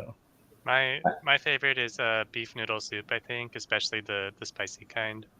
Oh yeah, those are good. Yeah. Yummy. Yeah. Yeah, it's hard to say that like anybody has like a favorite. I don't know. For me, it's hard to say I have a favorite if I have a favorite food because it depends on my mood. Right. Right. Yeah, I'm just thinking like, what am I gonna go as my favorite? Um, I would probably go with like LA Kalbi. That's just like yeah. Like whenever I'm like really hungry and I want like Korean food, I'm like, yeah, rice and LA Kalbi would be the go to. For my wife's birthday, just like a couple of weeks ago, we went to Korean tofu. That was like so good. Yeah. The rice with the tofu in it. Just, like, I think it's sundubu. Sundubu, Well, yeah. sundubu is the Sundubu. stew. Sundubu is yeah. Sundubu. Yeah. Okay. Loc, how It's a about stew. you? Any favorite kind of like Asian dish? the like my thing is buttered chicken. You Buttered know, with chicken. some basmati rice. You know Oh, okay. that Yeah. Sometimes pho or vermicelli. Actually, I like. You know, Yeah. I'm in the mood for that. You know. I grew up Oh, with I love pho pho. all the time, right? So I'm like, pho. you know, I'll settle for a peanut butter sandwich any day over a bowl. I of hate pho. PB and J. I totally hate PB and J. I don't like the texture of PB and J for some reason. Right. I'm a Especially bread peanut guy, butter. so I mean, it's and sometimes like if I want to eat really bad, I'll Yeah. go for Filipino like lechon con lechon, oh yeah. Yeah. crispy pata or Crispy pork, bagnet. I don't yeah. know the differences. Yeah. That's good too. it's not Asian, but have you ever had a burger with peanut butter in it? Well, peanut butter, and then there's one with peanut butter and like strawberry sriracha. No. Really? It Oh, sounds yeah. weird, but it's actually pretty good. I'm a Really? peanut butter guy, so I'll just eat that out with a spoon. Yeah, I love peanut butter too. Yeah, Because it could be kind of like neutral, right? It could be salty or Yeah. sweet. So Sweet. see, I like it mixed with stuff like if you have a peanut sauce for Thai food. Yes, that's right. But I've noticed like this. It seems like I've noticed this on the whole. Like more guys like peanut butter than girls. Like I'm not saying there aren't girls that like peanut butter, but like my sister and I, we both don't like peanut butter. Mm. I don't like the taste because it tastes monotonous to me. My sister doesn't like the smell, Right. but her husband and other guys that I've known, they'll just eat it out with a spoon. They Yeah. love it that much. But it's like I feel like peanut butter definitely has that kind of like degen energy, you know. So maybe it's like guys are more into it. I think also like there's guys with sweet tooths, and I'm not saying that guys don't like sweets, but guys tend to like lean more towards savory or heartier taste. But for me, I don't even have that much of a sweet tooth. I mean, I like sweet things, but it's more towards savory and salty, like bacon. Like I Yeah. like that stuff. Yeah. But yeah, like unless it's like peanut sauce, I'm not really for peanut butter. Yeah. So I think it's just because it's too heavy for me. It's weird because I like bagnet and lechon and all that. So that's like I Right. even like the Filipino like chicharron that shit is like so bad for you. It's like, wow, this will destroy your colon, but it's so worth it. It's so good. Yeah, Regret later. That's what I. loving the Right, fat. right. Yeah, I'm not. Oh, I don't have a sweet tooth. I don't really. I don't like sweet things all. I mean, I'll eat them. I'll eat. I like ice cream. I like all that stuff. But like if I have too much of it, I feel sick. If I have too much yeah. sugar, I feel sick. Yeah, I like have I don't a- get like I don't Uh, get people that eat like a whole bag of hard candy or something. Sorry. Right? Did I Yeah. interrupt anybody? No. Right. I can't do that anymore. Okay, I found it. All right. So this is from Eman. And let me put it Eman. These are books from John Jang. Oh, John Jang is really cool. Yes. This is a book from John Jang. He's giving away. Eman's giving this away. Let me. Oh, is this his Transformers cover? Yeah. Which Oh, one? man. Which That Transformer was that? This is one. This is one book. I don't know what this is. Can you guys read that? What is that? Department of Truth. Department is that? Oh, the Department of Truth. Uh-huh. This is one. Can you go back to the the Transformer crossover one? This one, yeah, crossover. Is this the one with GI Joe? I don't know. I don't know. Okay, that looks like I don't yeah. think That, it is. it Is isn't. that Jetfire? I can't tell if Yeah. it's- You're not gonna get it, CJ. Don't worry about it. It looks kind of like Jetfire. Is it Jetfire? Okay. It might be Jetfire. I don't know because Jetfire in the cartoon had like a face. Hmm. Yeah, John Jang actually has like a kind of a certain style to him. It looks hyper realistic, kind of like that digital painting like Shikari does. So that's the best way I can kind of compare it. Mm. All right, let's do the E-Man giveaway. I guess we're gonna stick with the monsters. Set. Who's gonna give me shuffle number? No shuffle. How's no shuffle this time? Okay. No shuffle. No shuffle. Zero shuffle. Ready, set. Oh, K-pop is not here, but that's okay. Go.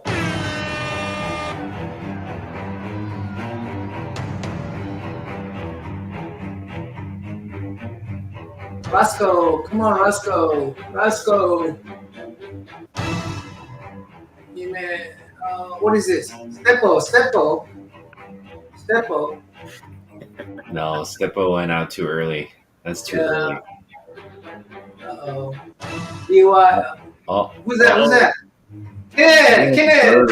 Oh, Kid Bird. You know what? A lot of guys that are very supportive are winning. So Yeah. That's cool. All right. Now I have a giveaway myself. I'm gonna promote C3 event. You guys know what C3 event is? Mm-hmm. It's a comic book curing cancer event, and they just published a book. It's art book, and they actually invite me to do to a page on it. And let me see if I can show it. Now that secret's out, then I could actually advertise. Let's see if I can find it. It's combination of digital and all that good stuff.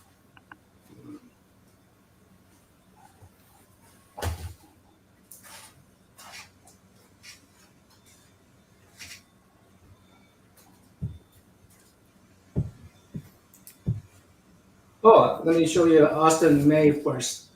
This is Austin May's.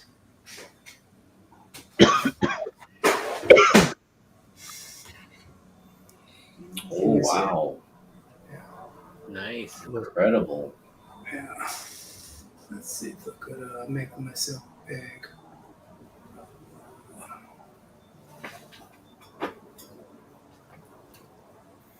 That's Austin Mays.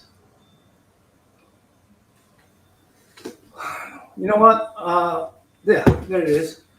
He's the cover artist for the Artist. that That's so cool. book. Yeah, and my pages will be in there too. This is my. I don't know if you can see. Nice. Nice. So it's a comic curing cancer. So let's see what Austin did. Oh yeah, he got the ribbons and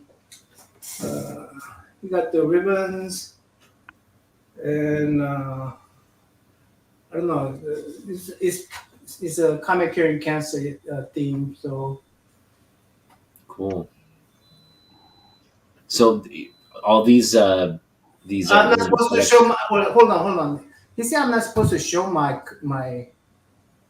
He said I'm not supposed to show mine. Okay, I won't show mine then. But I could give away the book. I could give away the book because I bought 10 copies, and I bought it so that I will. Yeah, it's already colored, but I'm not showing that. I'm not going to show you the color one. What I'm going to do is I'm going to go to Heroes Con. I'm going to try to get many of them. I got 10 books. I'm going to get CJ's. He did one in there too. So I'm going to try to get everybody sign their pages, and then I'm going to give that one away. After he, okay. Well, I didn't show the color one, so I'm halfway guilty. Only halfway guilty. I didn't. I guess I should have read my NDA. I'm not familiar with the NDAs here. So, but anyway, so I'm gonna go ahead and it's done by like Austin LeMay, CJ, myself. Actual Dracula was in there. Bunch of community artists and some professional artists. I think Austin is a semi-pro, and a few professional artists. One guy actually taught me, how to arrange stuff, everything, and so that was very helpful. But yeah, I'm gonna give that book away. So let's see. I'm gonna add this. What is up? So what we're doing now? We're giving away 10 of the C3 books. No, not 10. Just one of the books. One of the C3 books. Okay. Yeah, one of the C3 books. I want to see if I could get go to Heroes Con and get it all signed. Oh, okay. Yeah. About all the different artists that's going to be at the Heroes Con. I don't guarantee that. CJ said he broke a rule too. But anyway, so we'll get there. You saw my pencil sketch. By the way, they're going to try to auction those off too. Some kind sold by mine, I guess. But okay, cool. I'm gonna take out and grab something to eat. But Okay. They'll be I back. made a latte. So. Okay, we'll see you, Ryan. You gonna come back and show us your progress? Oh, he's bouncing. He's like, I'm getting food. See you all later, punks. All right. Let's see. All right. Let's see. I'm gonna set. Ryan go. Ready? I'm gonna say Ryan out of here. 4. I'm gonna do 4 too. I'm gonna follow a demon lady. 1, Shit. 2, Where did Ryan go? 3, Ah, there he is. 4. Ready? Start. Go. I like this What one. was this one called? Hey, that's monsters.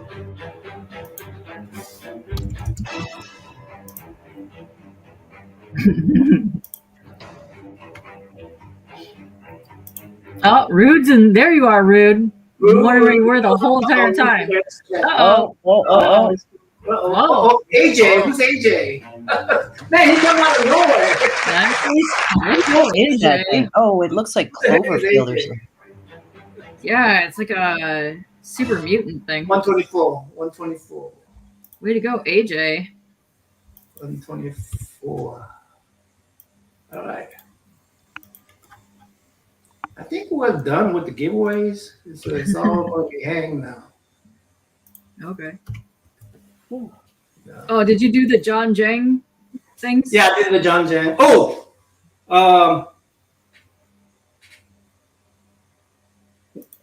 who won that one? I don't know. Was it here? Oh no. Uh, I win. Comic Journey says he wins. Uh-oh. What was the time at 3:09? So it's around 3 o'clock. 3. I mean 3. Yeah, Kenneth Power one. That's right. Kenneth Power one. Right. Oh, Kenneth Bird one? Okay. Yeah, Kenneth Power one. So. Okay.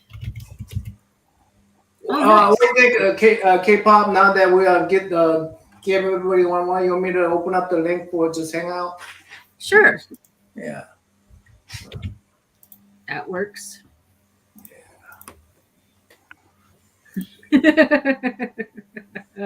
Perfect. Perfect. Yeah, CJ didn't win. He's not gonna win. He got freaking John Boy stuff, so He did. He won some John Boy stuff. That's true. Yeah. I think he won John Boy's sketchbook. So.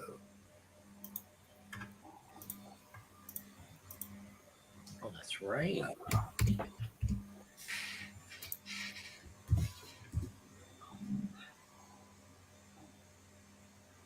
Yeah, so how many spots? 1, 2, 3, 4, 5, 6, 7. So we got like 3 spots open. We got and then I could take off the monster spot. The monster spot. Okay. I could remove that. That's great. Oh, you got one of those? Nice. Yeah, you got it. You got it too, huh? Very cool. Let me see if I could. Yeah, that's a pretty good sketchbook. Look, you got your mic off. I'm a winner, damn it. Did CJ win this one? Is that what you did? did? Yeah, he won that one with the John Boy signature inside. Yeah. John Boy sent it to me, I believe. Wow, yeah, I got one too. Yeah. How'd you get it? You met him or? Yeah, he helped me out with some stuff before, I think. It was on Facebook or something like that. I asked him about it and he mailed it. Nice of him. I haven't even looked inside.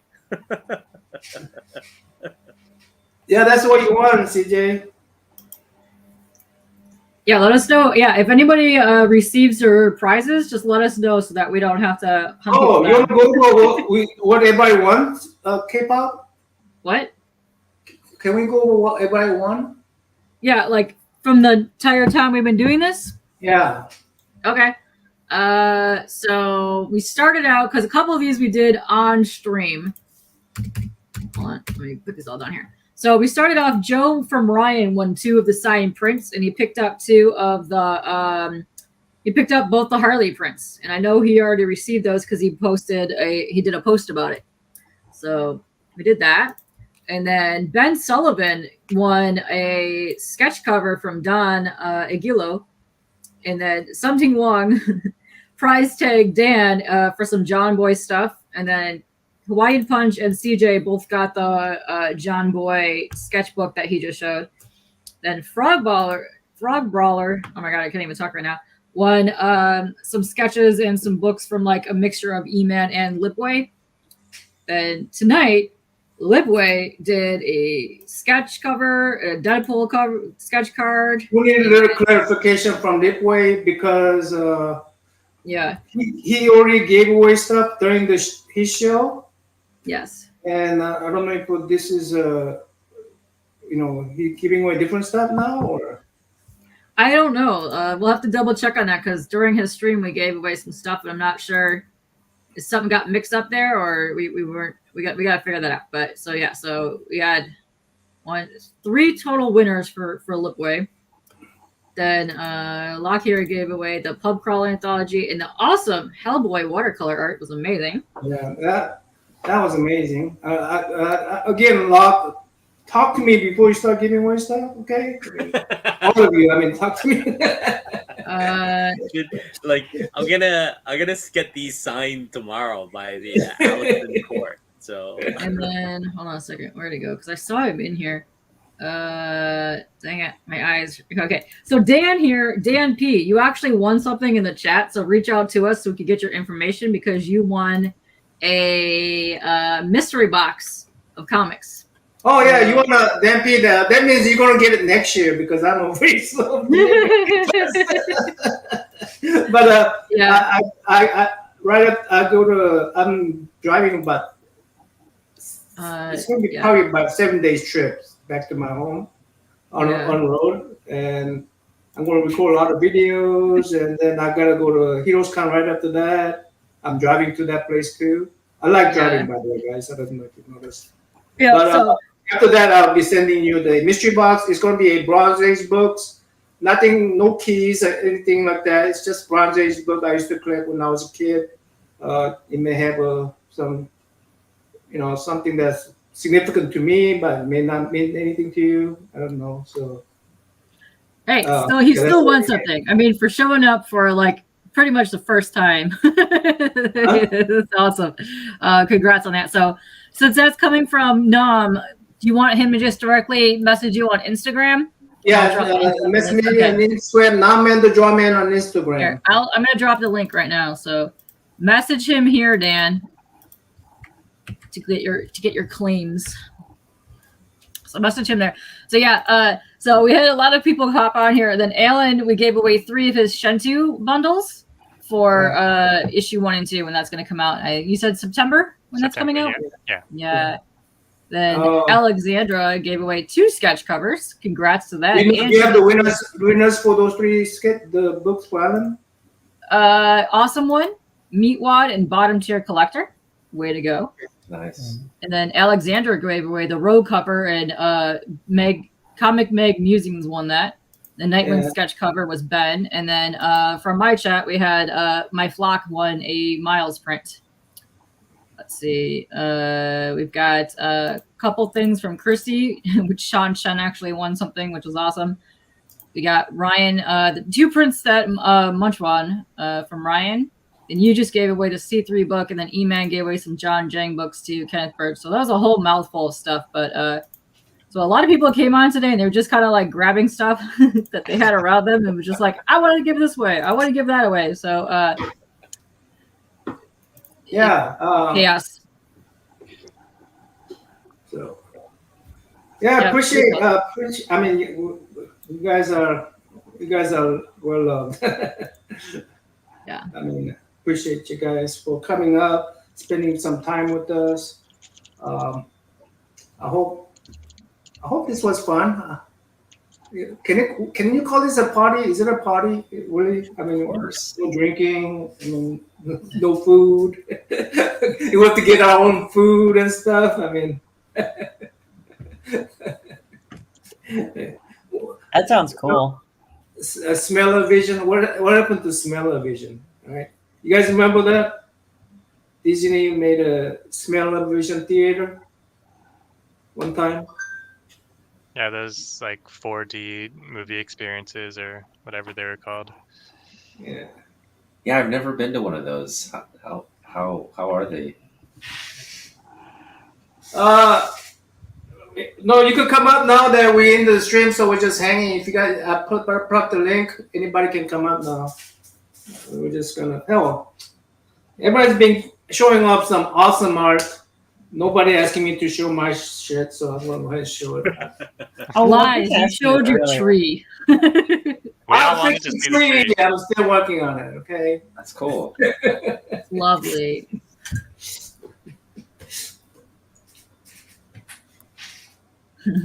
Both. It's either party or Zoom employee meeting. You did a lot of work this month. Both for Asians. Huh? I think it's both for Asians. Oh. Yeah. Oh my goodness. It's been a long month. We did a lot of streams. Yeah, you guys like crammed everything in the last like 3 days or something like that. Yeah, it was a lot. I'm so tired. I'm ready for a nap. It's been Let me tell you. it's been so much fun though. I feel Yeah. like it's like, it's been a lot of work, but it's been really gratifying. I've Yeah. been really grateful for it personally because it's helped me, just find out about so many amazing Asian artists. Like because I was trying to find more of them on my own, and I was like looking on League of Comic Geeks and just like looking through like lists, like just like the variant covers for various issues and seeing and trying to like look up names that sounded Asian. So it was a very inefficient process. But I feel like you guys have really compiled like some of the best current working artists, and it's been just really cool and also exciting to see. Well, I don't know. I appreciate your enthusiasm. Appreciate you. Yeah, Keep on saying. I was just browsing through like YouTube Live, and I saw Nam trying to draw, and he's scratching away, He said trying to draw. He said trying to draw. right? And he's got a timer. I've done that exercise. He's got a timer, and I know I'm looking at him like he's not even drawing the circles ahead. He's just busy trying to draw the eyeball right away.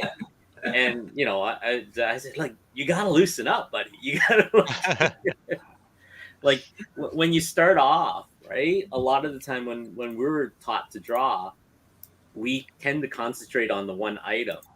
But when you're drawing comics or you're drawing characters, you start very broadly. It's just like a live drawing class. They tell you just to start covering stuff, right? Get the forms, get the body, get the action line into place, right? That's why I like drawing trees. You know why? Because I start from the bottom. And just organically move up. Just Right. move up, and I just just so I don't have to worry about I don't have to pre-draw everything. Then after I draw the tree, then I draw, try to fill in the background. So Right. Yeah. I actually just got my first like tablet. It's like a $40 tablet. I'm Nice. not an artist otaku, so I'm still with you in solidarity. But I'm trying to learn like the bare minimum basics, and it's because I mean I just have not, like, I would doodle when I was a kid, but I haven't drawn like much of anything at all in the last 20 years. But like when I'm trying to communicate with artists, like I found that I was like struggling to even like draw like the most basic like page layouts I wanted to convey.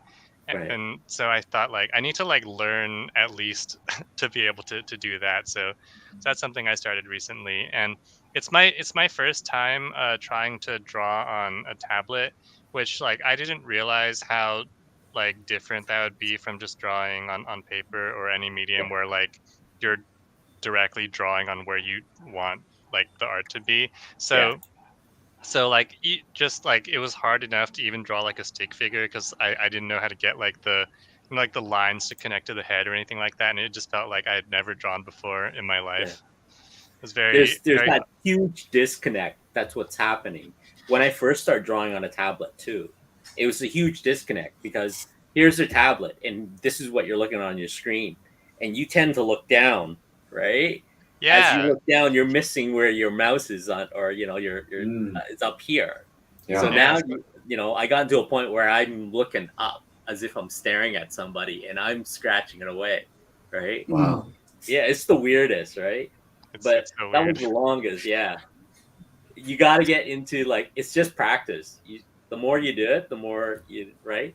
Unless you get like to a point where now I got like a 24-inch Wacom display. So that Oh, wow. it just has its own screen on it as well, or Yeah, it's just it connects to my laptop, and that is basically a whole screen itself. It's like drawing on your iPad, right? But pretty big, 24-inch, right? That's all it is. It's just like I slowly upgrade, right? Do you think?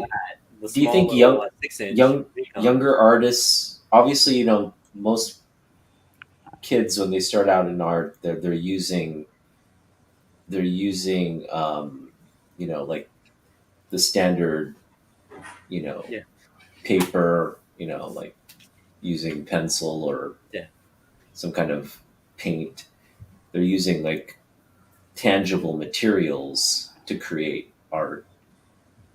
But at some point, I think everybody nowadays like that they'll integrate the digital medium, and that's where they'll stay, right? That's like because it's easier to work with, it saves time. It ultimately, if you want to get your artwork out there, you got to scan it or do something to get it into the onto your website or whatever. Yeah. Do you think that will kind of compromise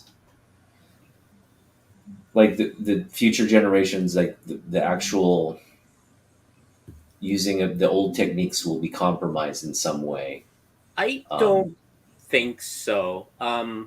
Every convention that I attend, especially the smaller ones, the mom and dad always brings, and they always ask like, do you have an iPad? Do you have what kind of tablet? What kind of software to use? I always get that as if it was like, when they see you painting, it's like, oh, what kind of paint is that? What kind of brush is that? What, you know? For a while when I was doing digital, people I was asking, what is that brush that I'm using? What is, and I'm like, okay, so every time somebody asks me that, I know they're new into the industry. I tell them like, ignore that, right? Like, don't worry about the tools. The tools will come later if you can't draw, right? So I tell parents like, don't go out and buy an $800 iPad with an iPad pencil, and you find for this app. Then your kid wants to print it and all this other stuff. I said, best way is hit the Dollar Tree, grab a sketchbook, grab some pencils, grab the markers, and just start from there. The more somebody gets their hand into like the motion of drawing circles, drawing stuff, it's actually you're learning, right? It's going up to your brain as if you're writing something out. It comes into your brain, right? That's what I tell them to do, is start with that, because later on, when they do want to get into the art field, right? It's nice that you have a digital file that you can show and send off and all that stuff. But if you show up in, like, for example, Disney or any production studios, they'll give you the tools, right? But they don't have time to teach you how to draw, right? Yeah. So you need that drawing foundation. Like a lot of time when I was working at like these effects houses and all the other stuff, we still do traditional stuff, right? Like if you're making models and stuff, if you do that on 3D, it's kind of cool. But when you actually physically do it, there's I don't know what it is. It's like that tactile that you learn from. You learn weight, you learn texture, you learn from feel and all that stuff. Especially when you're drawing. That's what I notice. I still go with pen and ink. A lot of my stuff is all digital, right? This is all painted digitally, right? It takes me 2 days to paint something like this, right? But I've been doing it for years. Now, the only issue is if I want to sell this, I can only sell prints. Original art that's what most collectors are gravitating back again. I wish I had pages that I could sell con, right? Yep. Yeah. That's the only thing. Like I said, like I'm still going back. Like this gives me a better texture than anything on Clip Studio. Right. That's kind of where I was getting at. Like you kind of need to, like, so it's a sequential. You have to learn how to do it first before you move to any like digital medium. Like you shouldn't be learning on an iPad. Is kind of my point. Yeah. Like it's nice to have the iPad, but at the end of it, if you pick up a color pencil and you draw it on a rough surface, when you're drawing on a rough surface, you're gonna get gradients and chalk that comes off of it. You can use your thumb to blend that. That's something that like you kind of learn to do in software. Now you're spending an hour and a half looking at this tool, right? Yeah. And you're trying, it doesn't do this, it doesn't do that, right? There's something with pen and paper, or just even your pencil, Yeah. right? You can do some fantastic shading, and that gives you that skill of how hard to press, Right. right? Like I still, when I'm drawing, I have a Wacom right next to here, and my undo is this thumb, right? So when I pick up like a sketchbook or something like this, Yeah. I'm sitting here, I notice my thumb is twitching. I think you mentioned that. Yeah. It's like, wait, there's no undo here. You know something similar to that is like in chess. So much chess is played online now. There's like now when some of the top players play like over the board, they you can see their hand move and try and grab a mouse, and then they always get called out for that. Yeah. Right. It's funny. the like just doing like traditional, like it never hurts, because traditional teaches you a lot of the other stuff too. You can see how paint reacts, how paint blends. If you put too much water, if you put too little water, it's the paper you bought. It's the paper. The mistake is what teaches you, right? Yeah. Is that the right word? Like you learn from mistakes, right? If you don't make mistakes, you never learn. I think that's how I was taught, right? Like that's the idea. I have a sketchbook. That's the reason for our sketchbook. It's an exploration. One thing that I looked at sketchbook nowadays is that used to be I was gonna buy this sketchbook and put each page was gonna be masterpiece, right? Then I decided no, that's not what sketchbook is for. Sketchbook is for me to practice, just practice. So now my sketchbooks are filled rather than just one image. Just filled because I want to use all the spaces available on the sketchbook. Anyway. You saw my sketchbook, right? Yeah, so that was. I told Roke he need to make a freaking just like John Boy did. You need to make your own sketchbook. Like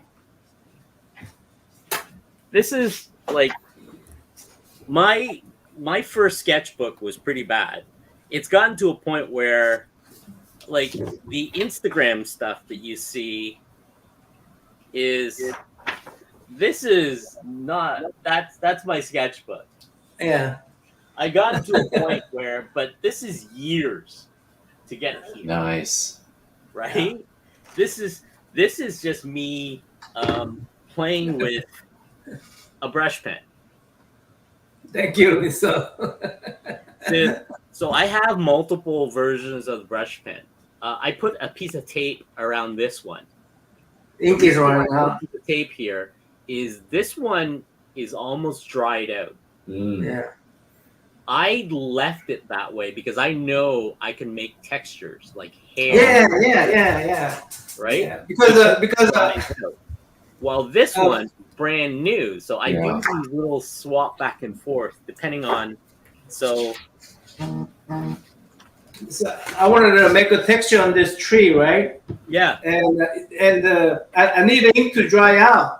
Nice. On the outside first, right? Right. Joker. You would need to wait for the ink to dry out. You just kind of like, the pages are falling apart. So this is the kind of like my text, there we go. It's falling out. Let's rip it out. There you go. This is my sketchbook from the Dollar Tree, right? So that's a page there. I'm telling you need to make a freaking sketchbook. Right. You need to make your own sketchbook. Nice. But that's just like see how the textures, it's dried out and it causes that, right? Yeah. It's the paper too. Right? Very nice. Yeah. And that's really what it was. Is a lot of this is like here. I'm always drawing Hellboy, right? Because he's got that look, and that feel, and when I'm doing pieces like that, or let's see, pieces like that, right? It's what I'm trying to achieve is, can I make this kind of texture? Can I do this kind of, right? What happens? That's what CJ looks like, by the way. Right? So what happens to the individual? Never mind, that does. Right? Nice. Like, can I do negative space like that? So that's what you're looking Right. Love that stuff. right? And especially this. This is what I was trying to achieve. Can I do fur like enough? Right? Look, send me some of those. Like a lot of it is like, once you get to a certain level, but it's just sitting down and just draw. And I tell all young artists, like, don't worry about the iPad, don't worry about getting your Wacom tablet, don't worry about buying Photoshop. There's plenty of those software out there. The thing you need to learn is to draw first, to learn how observe the world. Like shadows, we're used to drawing shadows as black, but in reality, when they paint shadows, it's actually blue, right?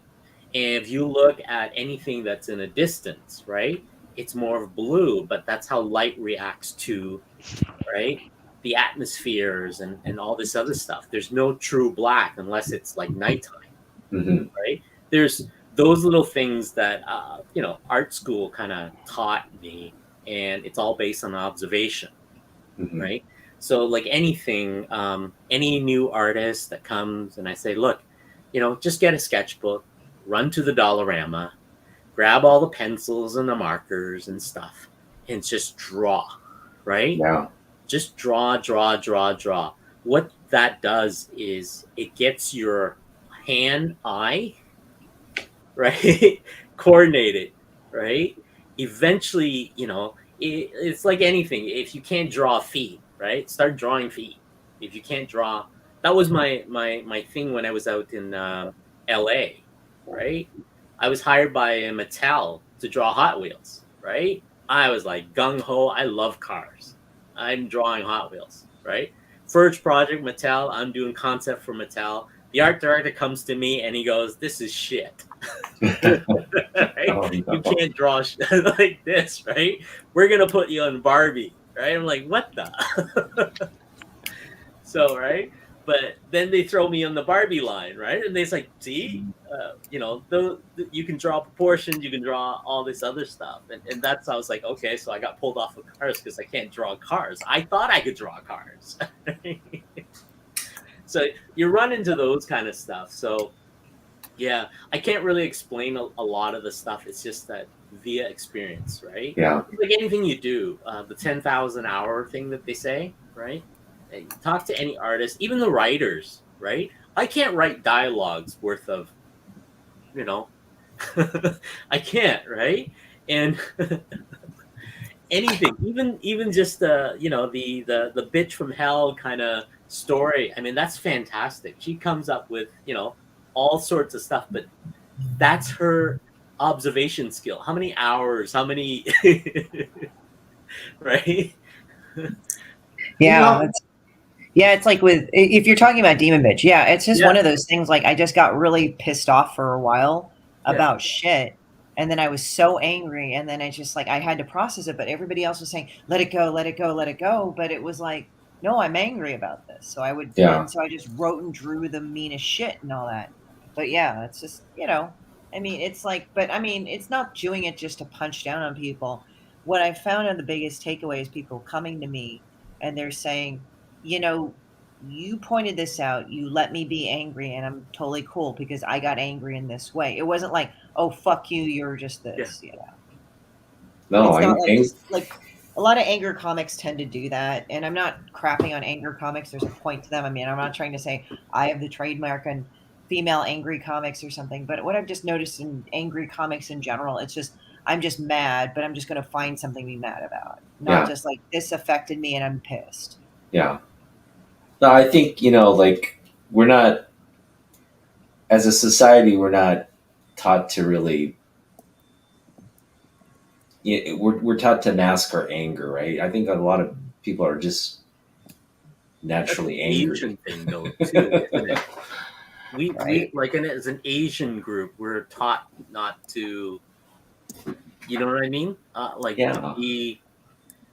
I don't know. I don't know if that's a society thing or not. Right? Avoid conflict. Avoid conflict. Yeah. Yeah. Right? Yeah. Avoid conflict, avoid,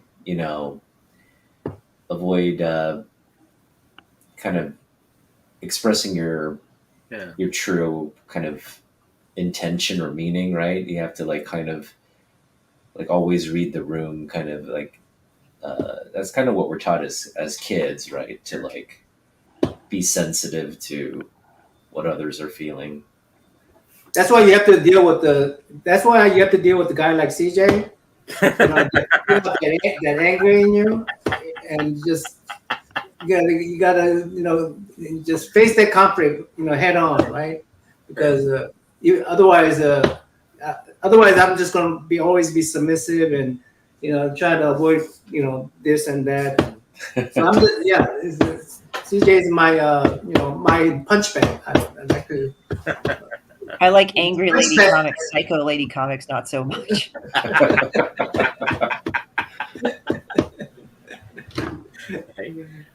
Like Alan, when you write dialogues and stuff like that, right? For me, I struggle with that all the time, right? I could write a scene, I could write the stuff, but just dialogue is just one of those things I can't do, right? But I don't write enough, right? I draw.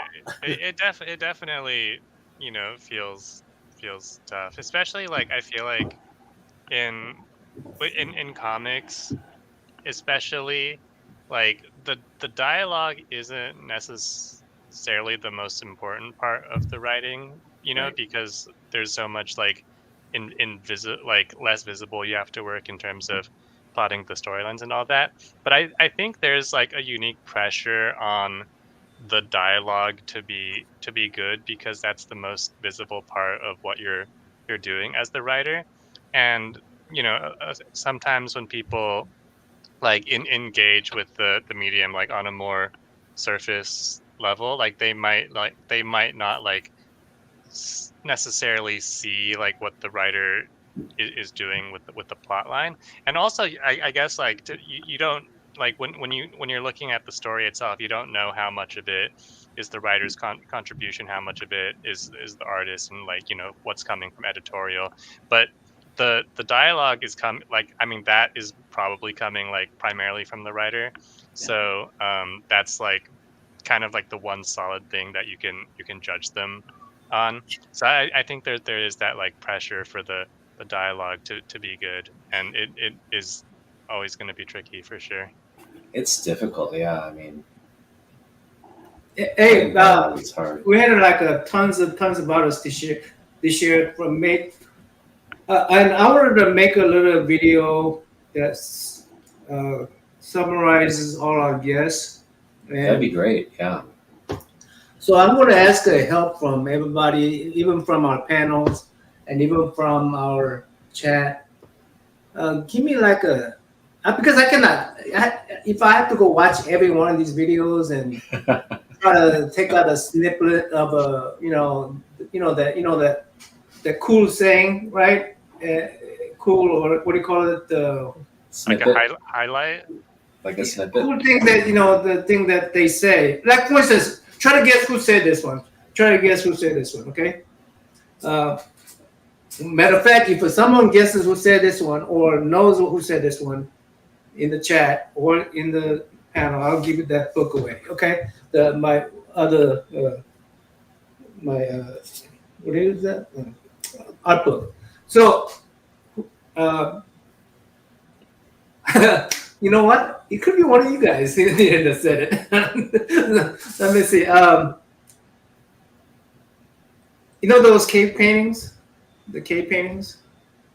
Yeah. people normally think that it's after they went hunting.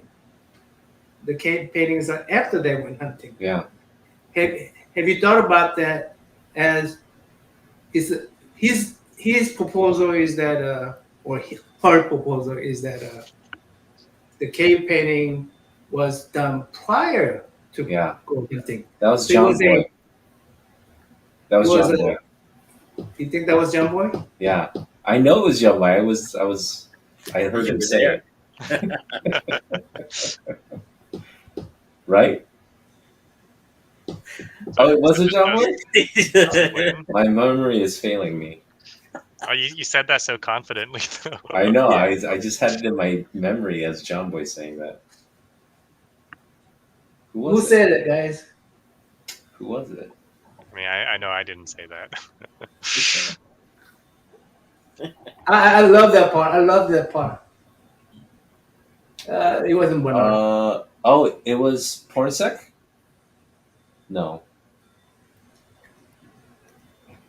I swear it was John Boy. Who was it, Jan? Eric. Oh, Eric. Okay. Eric said that. No, that's brilliant. Yeah. Because Eric is a what do you call it? Storyboard artist. Storyboard teller, and he has to, because he's a planner. He's a planner for the movie. I mean, how people go to film, how people go to set their cameras up. He's a planner. I mean, he plans all those things out. He's a director, sort of like a associate director, right? I mean, making those storyboards. So he's saying, hey, have you ever thought about those cave paintings? Are they after they made the hunt, or is it prior to the hunt? Yeah. It was their plans. I mean, that. I wonder if that was the plan. Like and that, if, they're like storyboarding their hunt. Storyboarding their hunt. And I wonder if anybody got trampled during the hunt and they had to come and do that didn't work.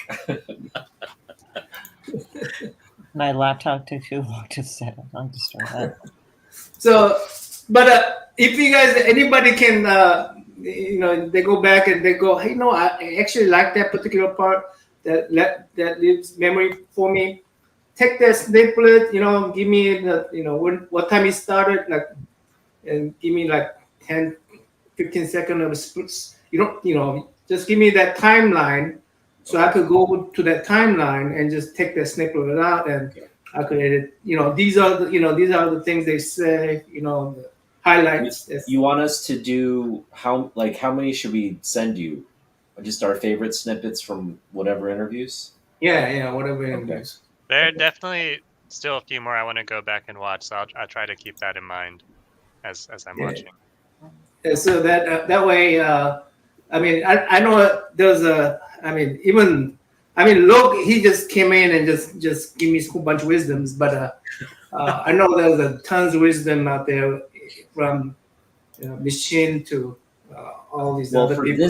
this stream, I want us to go back and get Luke's Emmy when he pulled the Emmy out. Let's feature that. I was already spoiled, so he already showed it on other screens. and edit it in a way like he's handing us the Emmy. I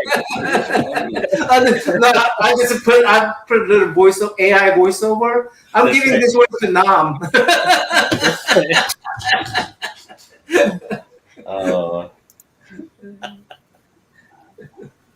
The Emmy was a boss move. What clips are they talking about? Bernard Chang? Does he swear a lot or something? He swears, he farts, he tells short stories. And he makes fart noises right off the bat. He made fart noises. Did you catch the Bernard Chang interview, Christy?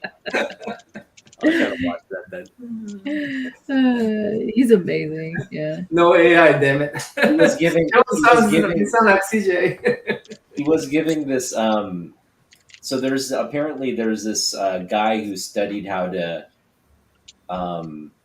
He just dedicated. He was a journalist, but he dedicated part of his life to learning the art of picking up women.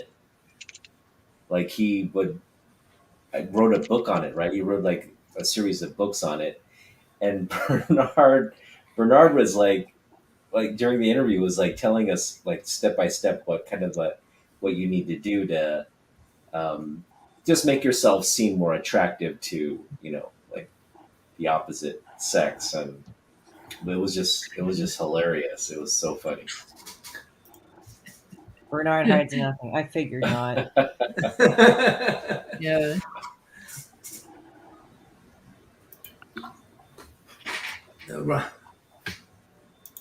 The 3/4 approach. Yeah. Ooh, whoa.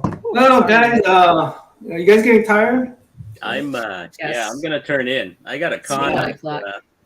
Hey, guys. Me and K-pop. This is. We want to have like a drawing session and stuff, where we just sit there and draw.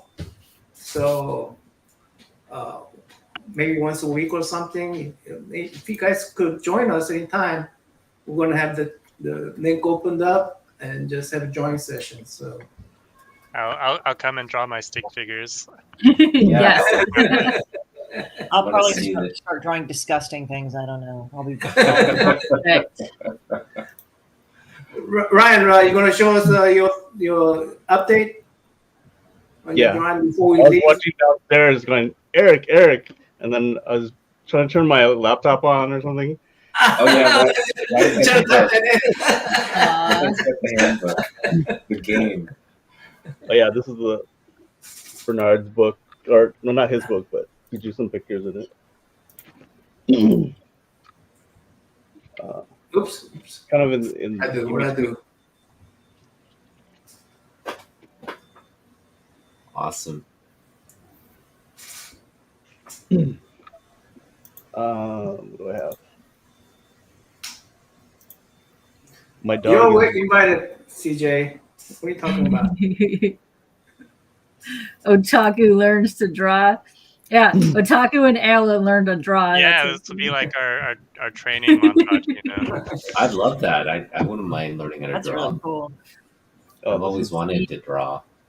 I started on this one, and then Have you made a Awesome. stick figure bunny yet? I think you're gonna need to do that, Alan. I Awesome. can't. I'm trying to process what it means to have a stick Like- figure bunny. Like a little, just to do a little circle, like Yeah, a little yeah, bush of yeah, tail, I and go can bloop, see bloop it. for the there we go. Pretty cool, Ryan. That looks pretty cool. Awesome. That looks awesome. you have to So ink it. awesome. I was actually gonna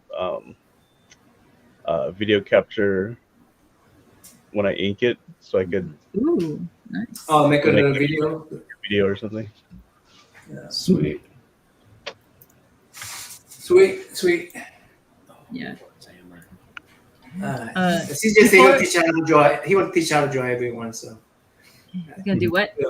we got another teacher coming up.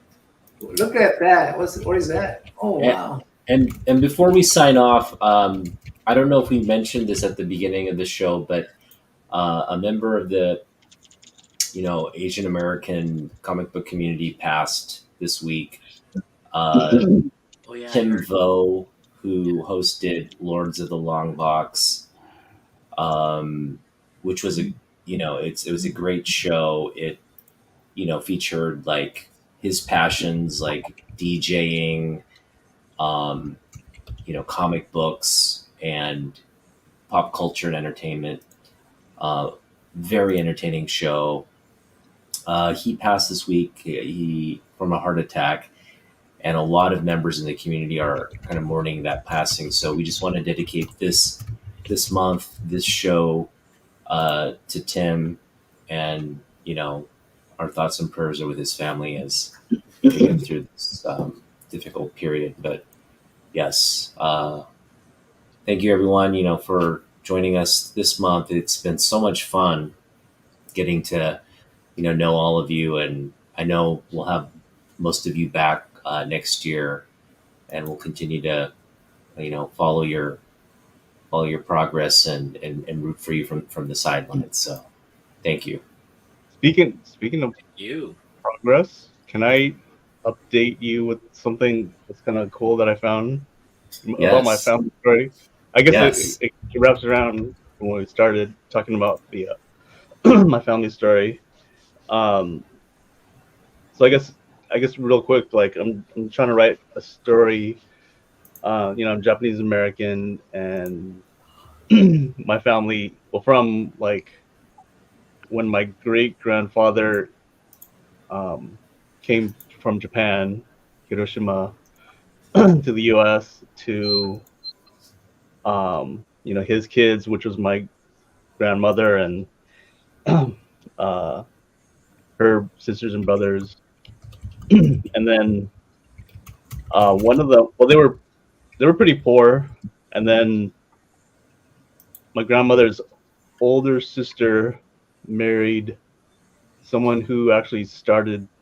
He was Japanese, but he started like produce stores called Three Star Produce, and they used to be in stores. Well, actually, like after our interview, I had gone to his granddaughter's house. Well, it's the father's house. Mhm. Well, his name was George, and then the son was Donald, and it's the family's house. But they had a whole bunch of pictures. Ooh. I found. Oh wow. Oh, Look at that. So, well, back then, like in the 30s or pre 30s, pre 40s, this was before supermarkets. So they would have someone who owned the market, but each department was, uh, you know, each department was owned by someone individually. So if you could see here, Interesting. there's a sign that says Three Star Produce. Mhm. Yeah. So there's like a whole bunch of pictures with, there's like a whole bunch of different ones. oh Wow. man, that's Jewel, isn't it? Yeah, it's all the front ones. It's I mean, the so front cool to see produce. how like people, like that was like Safeway back in the day, it's like it's Yeah, interesting to see there's a lot of different that ones. setup. And then you might know Vandy Counts. Mhm. My uncle actually like knew the Vandy Count. Mhm. This is like one of Their Whoa. van that's their little store. and then there's quite a bit here, but so actually he actually kind of his main competition was like the main ones that are out there now, like Vons and can't remember exactly which ones. Vons, like the major ones, supermarkets that are out now. But he was starting his own supermarket where he owned the like everything. Mhm. But of course, he after Pearl Harbor, he was one of the first ones to be taken and then put into internment camps, and then Yeah. he went to Japan and he never came back and never recovered it. But this was one of the first his first supermarket. Oh, nice. Wow. Yeah, and you So, didn't have a picture of that. yeah, and I found this or they had it, and it's like amazing Awesome. That's great. star. That's So a great. they had no problem giving you these things, huh? Huh? They had no problem giving you these things. Well, my cousin was a little worried. She's Uh, like don't put it out of order and don't lose oh it. yeah, And, okay. Yeah, I mean these are archival, like you have to preserve them. Yeah, you got to scan them too. Wow, wow, yeah, I wow, scanned wow. them. Notice at the Wow. top they have like a trapeze artist or something. Yeah. Oh That's wow. crazy. Supposedly they had like movie stars. You know, I love is it the all this crowd, are they all Asians or we got a bunch of Americans? I mean, They're Americans. Americans, yeah. Oh, that's crazy. wow. See, look like here's Wow. my uncle's not there, but I guess they're like probably the owners of the, or probably like workers or something. Mm-hmm. Awesome. There's Lucky, one looking guy. Lucky Star Market. The grand opening. That's my uncle in the middle. Wow. Yeah. So that's like Pretty cool stuff. You guys, man, you are actually making huge progress and collecting your resources for the. yeah. This is like kind of a big breakthrough, especially for the store, because in my story, that's sort of like,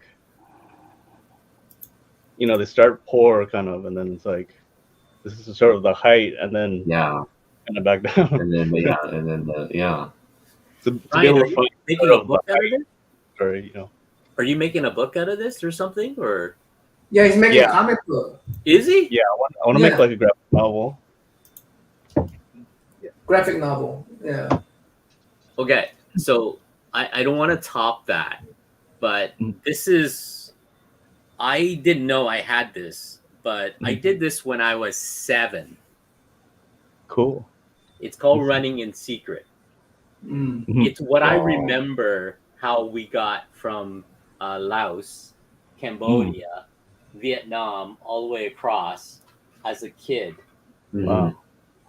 That's This cool. was my Wow. comic book. Whoa. There's a So lot you of spelling mistakes and stuff, but wow. this How old were is- you when you did this? This was done in. Let me find the pages here. So this was done in 1985. Wow. Right, and I didn't know because I still have my A+ from my teacher. Oh, Mm. Wow. It's Yeah. a vision, not a vision. So I'm thinking of doing what Ryan's doing, That's cool. is Should. collecting You a history of, Yeah. right. You should. I mean, should do it. every one of us has Giveaway. story to tell. Well, I'll do it. Yeah. But this was like, I didn't know I had this. It was found at my mom. Right? Look at Joe. Do another giveaway, Joe. Another giveaway. So yeah, this is like, you can see cool. the masking tape and stuff. I was making a book on that was the I want to like pass this down to my daughter, but I want to Aw. like do a graphic novel, like, Yeah. You right. should. So the thing I remember was I was a kid. I know that some people died and went missing when we were trying to sneak across the border, Mhm. right? And I want to, like, my aunt is still living, and I want to interview her and have a record of that. Yeah. Yeah. Yeah. That's exactly what we're asking right now. What Because is it? the amazing part is, like, my dad lost a lot of his sibling in the Vietnam War. Mm. Right, like lost, and my mom was the same thing, but my mom's sibling were scattered across the world, the boat people, this all other stuff. And that's what I want to do, is I want to collect all of it, because the amazing part was I have no idea how my mom found my aunt, my uncle. You know what I mean? This is pre-internet. This is 1980. Yeah. Right? People were Definitely. We were in refugee camps all over the world, right? The boat people and all that stuff. So that this is like one of those history things. Definitely, I wanna, like, pass it out, because my daughter doesn't know any of this stuff, right? Yeah, definitely interview them now, whether they're still around. That's one of the main motivators for me to do that. There's only 3 people that are still alive that were in the camps at the time. My aunt, and well, actually, my uncle had passed away during COVID, and he was like one of the main. Luckily, like, some people had interviewed him before, but he would have been a good reference to really talk to. But yeah, there's You guys are jewels. Every one of you guys are jewels, man. So my aunt had one of the main things too was in '81. My aunt had interviewed my grandparents and like most of my stories like from her paper. Yeah. Right. She's still living.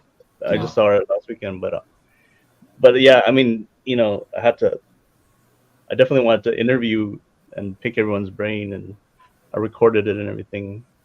I was gonna say also, my wife's probably watching too. She's downstairs, but her family's Chinese, and but they were from Vietnam. Yeah. So she had this, the similar kind of thing where they, My gosh. Yeah, Yeah. there's a mass exodus at that Yeah. time, right? And I Yeah. think a lot of histories and a lot of family histories are missing. That's what that is. I just find it incredible that as a kid, I was only 3, 4 years old. I had no idea what was going on. I didn't know that my grandparents stayed behind, right?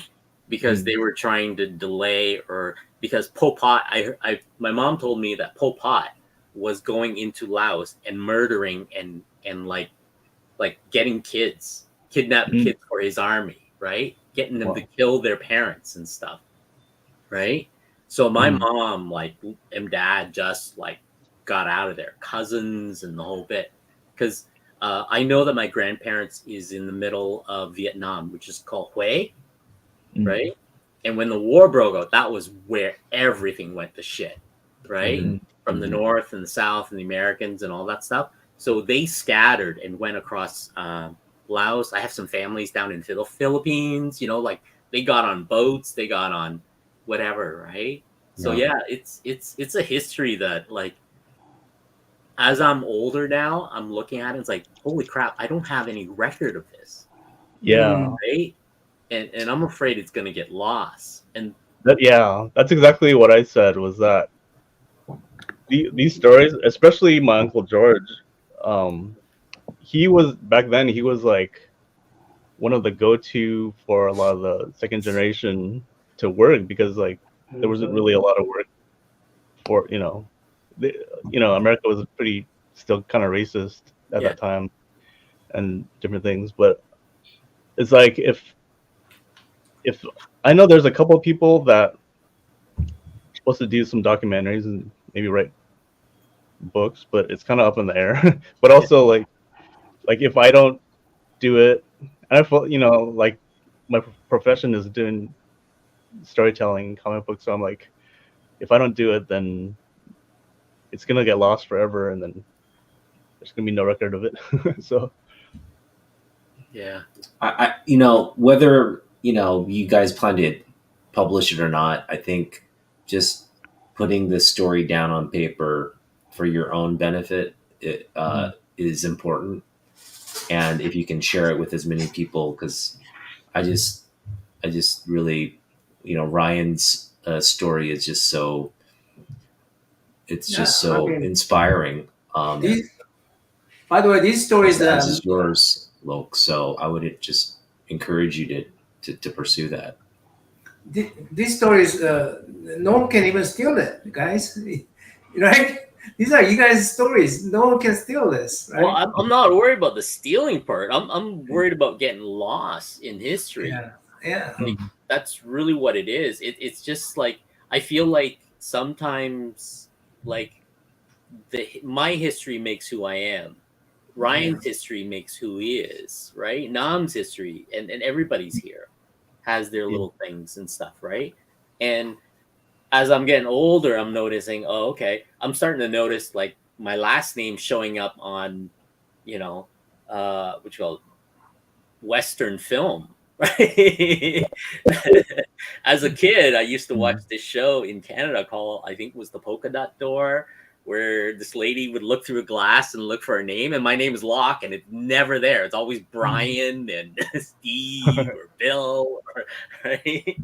So I'm starting to see the Nguyen, and I'm starting to see the Tran in the names, and it was just those representations, right? Yeah. And a lot of it is I'm looking at my parents now at a different light. What kind of trauma did they go through? Just to pick up everything, lose everything, move to a new location, trying to survive, right? Absolutely. Yeah. Yeah, go ahead, Ryan. I mean, I think it's not just even that story. It's like making sure that doesn't happen again too. You know, a lot of these things don't happen again because, like, you know, if you think about it, it's like 9/11 happened, and then there was like the Muslim kind of, there's a lot of racism behind that too. So history is always gonna like repeat itself if we're not conscious of it. I know a lot of at that time, a lot of the like Japanese Americans that were in camps were really aware of what was going on, and they were kind of protesting, you know, any of that racism and stuff. Yeah, I mean, you know, we all, I think as Asian Americans, we all think about, you know, that scenario if there was ever a conflict between the US and China, right? How would Americans react to Asian Americans in that environment, right? And it is pretty fragile because look, is, even at during COVID, right? Oh yeah. right. You saw it Came out, you know, it came out. So I think we're all fearful that history would repeat itself, and I think we need more stories of like this being told broadly, so those kind like people catch themselves. You know, you're able to kind of discern. Okay, this is not who we are. This is not what we do. No matter what the circumstances are. So, so you know, you're gonna have a year from here till we do our next AAPI. I do want a progress report on what these projects. So, especially you, Ryan. Okay, like you know, I'm gonna keep you accountable to because I know you both are very busy, but you know, just to dedicate some time. Ryan definitely is going to be regular panel on this show. So. Yeah. Well, I mean, we'll make exceptions if he has to work on his project. So.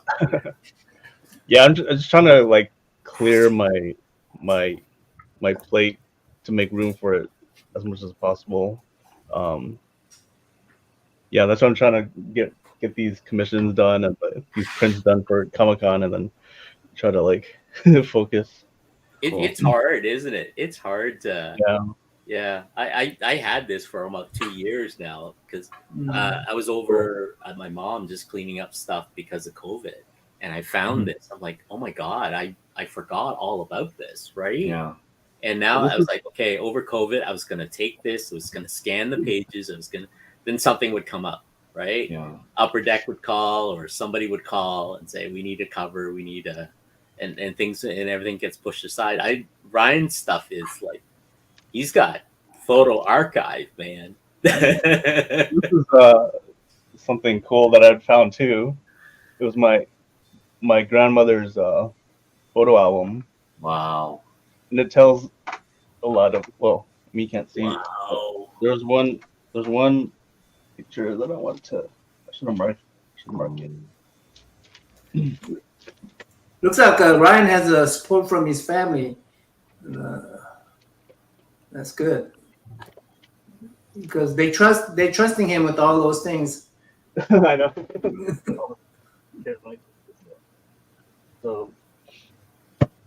So this is my aunt had this, and then she's kind of just like, I don't know who some of these people are, but she was like around that time, but I mean, she was born around that time, but some people she didn't, even like my great grandfather, she didn't know my grandmother's father. Yeah. And I was looking through it, and I passed it a couple times, but if you look at it, it says dad and sis, right? So that's my great grandfather. That's like the only picture I found of him, and no one had ever seen him. Yeah. And he's the whole sort of foundation of where the story begins. Yeah. And I guess it's kind of a spoiler. Should I tell the spoiler?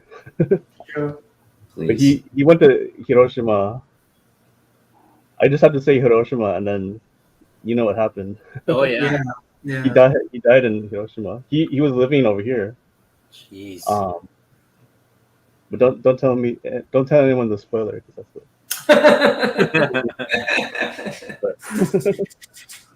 but that's, I mean, that's crazy. Like I could just like imagine. I'm actually going to Japan next year in March, but I've been there before, but just kind of imagining, like what happened to him. Just looking at other like documentaries and stuff, it's like, But how can we though? That's the thing, right? It's yeah, so sudden. like did he die suddenly, or was he like suffering? It's like so crazy. Are But you are you going? Are you going to go to try and find some records? Oh, so this is actually the record. Like I submitted this picture and like some info to the Hiroshima memorial. oh, really? Oh, Oh my. For this little picture, they zoomed in on his face. Mhm. So I scanned it in pretty high, but it's just like kind of a blur. Oh wow! I mean, yeah.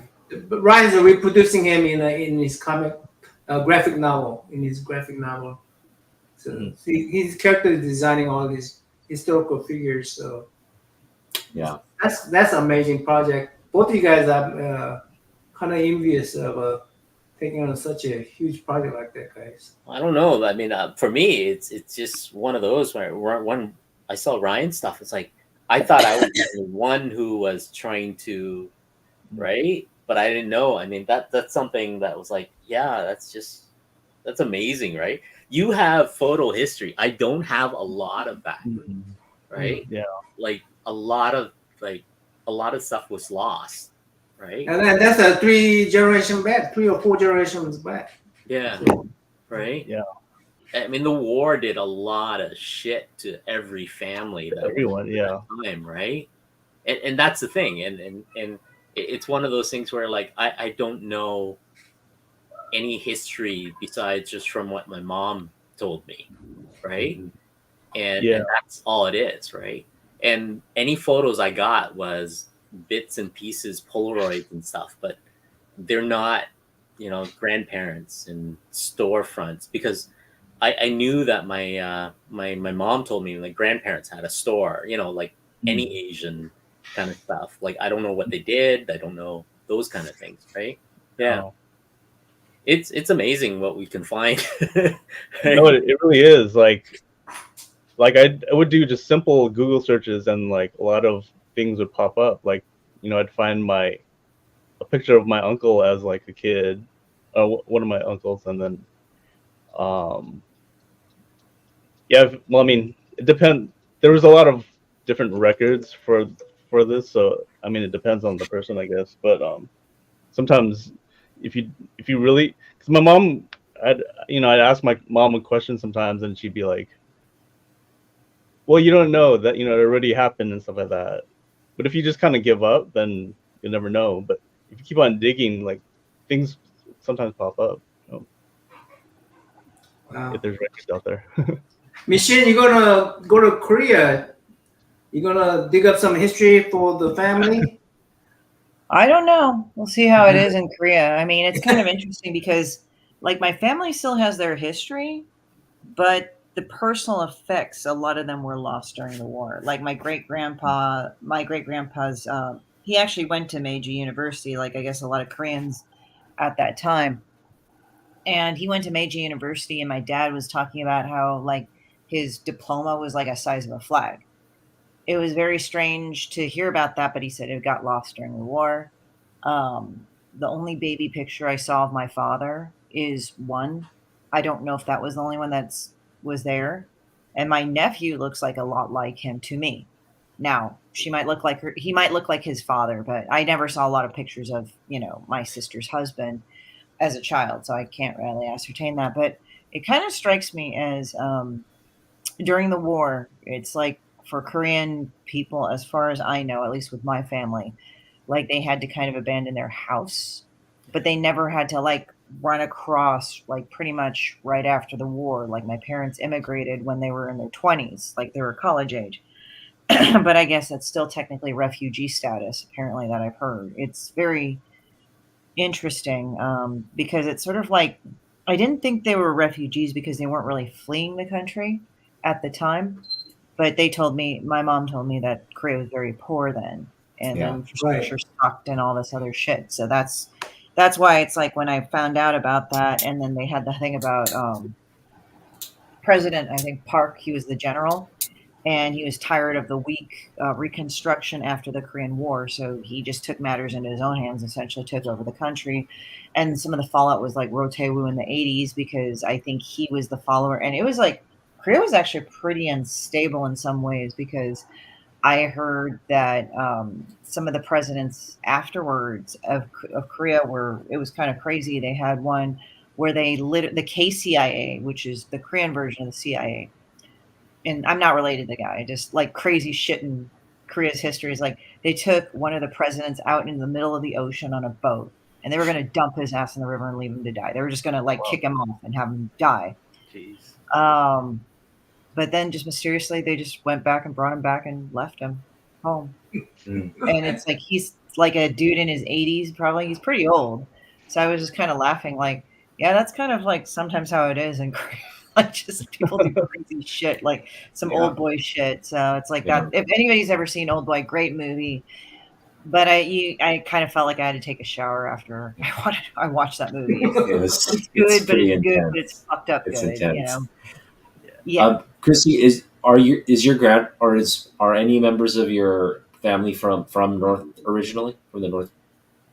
So this is ironic.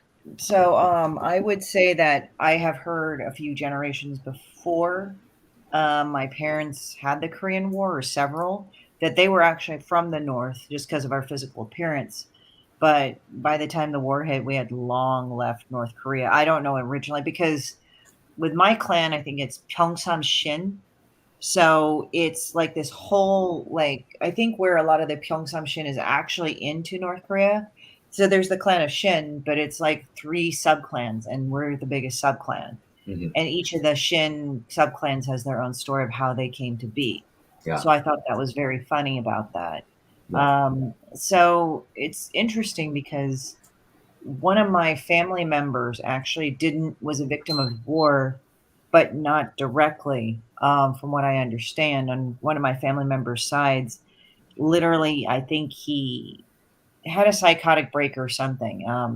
I think from what I've heard, and I speculate, so I'm not a medical professional, but I could have think that this person, one of my uncles, did have a psychotic break, or possibly he came into schizophrenia, because I've heard if men, or if anybody goes into a very stressful, traumatic event, they can snap into schizophrenia. And there's actually 3 different separate periods of time where you can actually catch schizophrenia.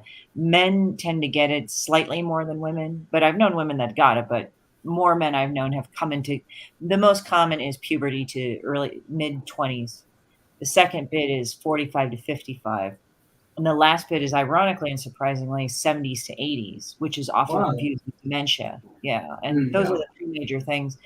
And I think maybe that traumatic event, because one of my family members, I think my dad's side, he had to be separated from the family at a time. It's very patchy. I don't know, because half of my father's family was born and were kids during the war and lived through it. The other half was post-war. And there's a marked difference where the wartime, there's a certain level of adjustment or self-protection, whereas post-war, it's like very relaxed. Like, we didn't grow up through it. We don't have to worry about, like, my dad, like, sometimes I'll sit with him and then he'll just start talking about it. And one time he started giggling and he said, "Wow, I had to dodge bullets on my way to class." I'm like, yeah, like artillery and shit. Like, no, he really a lot of really like painful stories. I've heard my uncles and aunts talk about it, and like my dad, it's kind of funny. I think he's kind of developed sort of a dark sense of humor. Maybe that's where I get it from, because he'll talk about it and it's not funny. Like, you might think it's kind of weird, because it's like, you might think it's funny and maybe even borderline messed up. But it's like, now I understand like what cops and other first responders have to deal with. You know, I have a lot of friends that are combat vets of varying wars in the military. And it's interesting because one person actually bought my book, Personal Monsters. It's a compilation of personal and professional monsters I've had to deal with in my life, like assholes that I've had to deal with. That's what kind of started this whole writing thing. It was actually a kid's book for adults. And a vet told me, like, you have like actually really tapped into it. He was a vet. He had CPTSD, combat PTSD, for people that don't know. I mean, pretty much a lot of people know what CPTSD is about. And it was interesting because I had talked to a therapist about some things, and they had said that, and I explained something like sometimes you get kicked back into time to that traumatic event. And I think it's funny because the therapist that said, "Congratulations, you had what's called a flashback." I was like, "Oh, is that what it is? That's nice." Like, I'm not laughing because it's funny. It's like, "Oh, that's great." So when I mentioned that to the vet, he was just like, "Yeah, that's pretty much what it is." But he had this grin on his face because it's like I understood him. I was Right. able to touch it on that and he actually messaged me on Instagram saying, "Hey, that was really cool that I could talk to you about that. Like, you would Yeah. really understand that." And I think it's like sometimes I go back and we go on this thing. I notice if you talk to me, I'll go off on those tangents because I think of like little connections to everything. But what we consider toxic masculinity and all these other things, and before you think of me as an apologist, I'm thinking of looking at it as a different way. When they say, well, when men were men and women were women and all that, if you really notice, up until maybe the 70s, there was drafts of young men because that was written into the law of our Constitution, blah, blah, blah, at that time. The whole generation of young men had to go off and see combat. Now it's like CPTSD has been a thing for the past 20, 30 years. We always knew it as something. Like, it was recently called shell shock from World War I to World War II. It started to call there was like combat fatigue, and then it went on, and we got PTSD and then CPTSD. And I just realized, the reason why that you guys might have had quote unquote toxic masculinity is this: you guys all shared trauma. The generation of men of World War II shared pretty much the same trauma. They all saw some form of combat, most of them, a good number of them. So probably they seemed very functional in society because all of them were fucked up in the same way. Same thing with World War One, World War One, and then you went down to like the Civil War. I mean, Afghanistan. I'm not listing obviously Yeah. all of them, but it's like that was what you were supposed to do. It was all normal because everybody. I'm not saying everybody has the same exact way of processing it, but that's what I'm saying is that the coping mechanisms were generally in the same pattern. So now that I look at it, now that we have civilians versus military that's volunteer, people make career military, whereas some people do not enter able-bodied men do not enter in the military at all. Yeah. Now we're noticing a difference. Yeah. And so that's why I kind of notice, like, when I hear that shit about toxic masculinity, and don't get me wrong, there's toxic femininity too. And there are both things that do exist, but I'm just like, you guys are so quick to judge people that perhaps you should kind of look at it in a different way. And again, it's not excusing bad shit that people do, but understand where it comes from. So if you're having somebody like Vietnam was probably one of the last wars that anybody was ever drafted and interested. Even then, that was spotty because people, like, there was a good number of men that didn't serve too. There was a bigger quantity, but the Korean War is probably the last one that the guys were drafted in. I think there was a draft. I'm not sure, but I think there would be a draft. There was a draft. Yeah, there was a draft. So it's like you had this shared experience of being in combat. So. Yeah. I mean, so, people have to realize the post-war Korea, not only was it, were they just building from ashes, there was a very anti-communist sentiment in the South. Oh, yeah. And both my grandparents, they're from the North. In fact, my paternal grandfather, he also graduated from a Japanese university, Waseda. Yeah.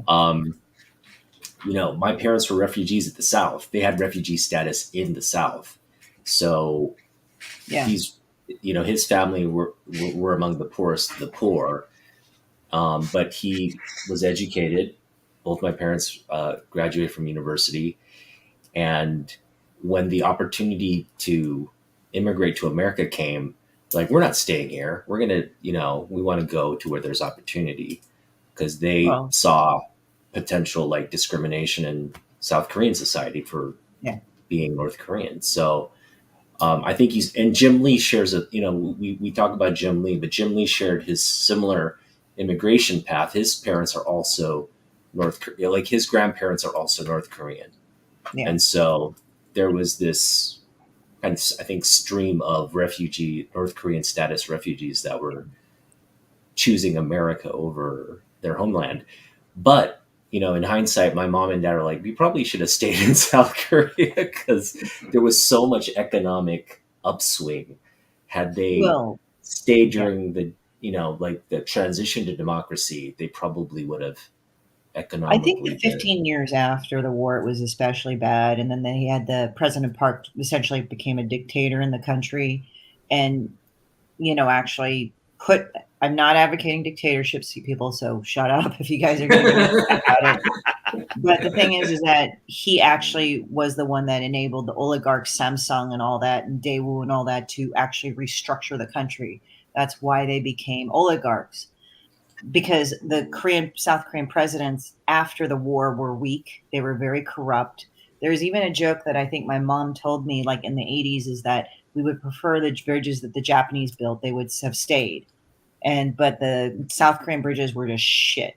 Just like if you remember, Well, the Japanese helped rebuild South Korea. They actually came in as like industrial advisors. So I mean, there's that whole thing there, and I mean, we all get it. There's that whole thing there about it, and but yeah, no, I understand that. I mean, it was like so bad, the corruption, that you remember that mall in Korea. I remember playing in that mall. Like they had that swimming pool. One that collapsed in the 90s. When that collapsed. My aunt actually left. She broke her leg, but she didn't break her leg in the mall. She was leaving the mall. I don't know if she was aware that it was going to fall down because they said there was structural issues up in the, there were cracks developing in the thing. It's kind of like, yeah, maybe we should leave. And they didn't warn the people and get them out of there and evacuate them. And I think the guys, like the two guys that own the mall, like were charged with multiple counts of murder or manslaughter. That's what the verdict ended up being. But my aunt actually broke her leg, from what I understand, on the steps shortly before the mall collapsed, like a few hours before or something. And that was there was at the beginning. And a lot of people, I'm sure, hide that too, by the way. Yeah. So it's still animosity towards North Korean. It's kind of funny. It's weird because I think the North Korean government tries to wave its dick around to show that they're significant. And I'm just saying that just to be frank, because I think the latest thing that they did that I know of that's newsworthy, and this is actually a couple of days ago, North Korea sent over a balloon filled with shit, literally, and pieces of paper and everything to the South. But I don't know if the South did this first or in retaliation, but my dad was telling me they actually sent balloons over with rice and paper and money and saying, yeah, Kim Jong-un, your great leader, he was the son of a Japanese geisha. No, he's not really Korean. I'm like, oh, fuck you. Sorry, Ryan, I'm not trying to hate Japanese. They just got visceral with each other. Because, I mean, the thing is that why I think it seems like Kim Il-sung won a lot of the North Koreans over was because he was a guerrilla fighter against the Imperial Japan. That's why. So, I mean, I know I'm mentioning it's kind of uncomfortable to mention in the mixed company like this, but it's just, it is what it is. But it's like that's how he gained power, and that's why that whole degenerate family took power, was because he was this great war hero, and now it's like, yeah, and they suck. So, and Kim Jong-un, I think, is like this. I think he plays decently enough with the cards he's gotten, but the cards he has is not very good. Yeah. It's gotten progressively worse. And like the thing is, like, you really just sent a balloon full of crap over to South Korea. Okay.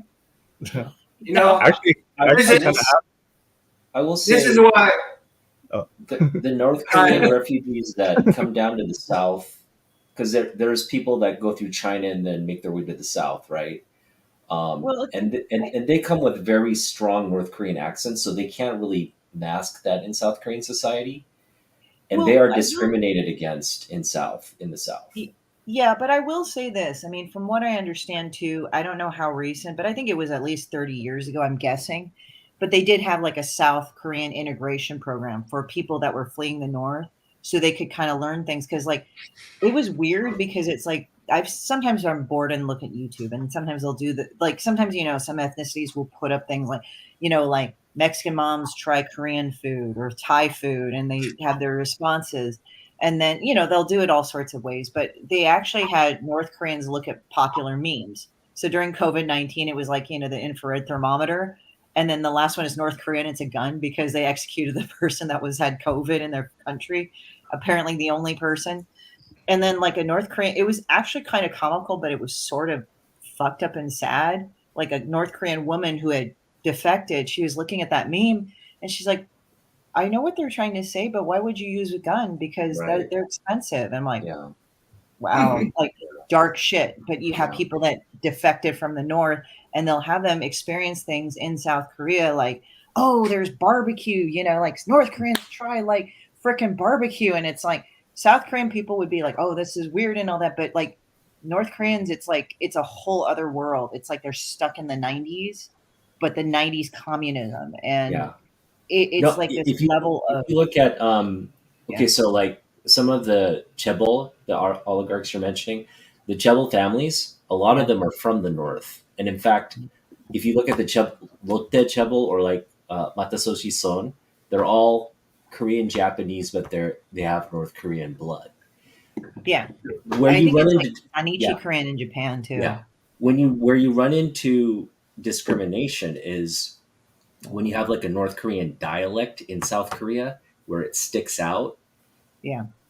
That's where you're not going to get hired. You're not going to there's a great level of discrimination in the workforce for those kinds of people. So my family, like my parents, they're North Korean. Like, technically they're North Korean because their families are from there.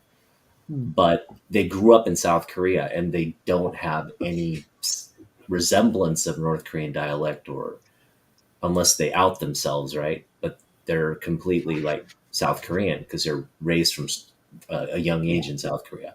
But if you're coming over as an adult, or yeah, or if you've been raised there all level your of life, discrimination exists. Yeah, America should be thankful for the diversity. Look at us right here.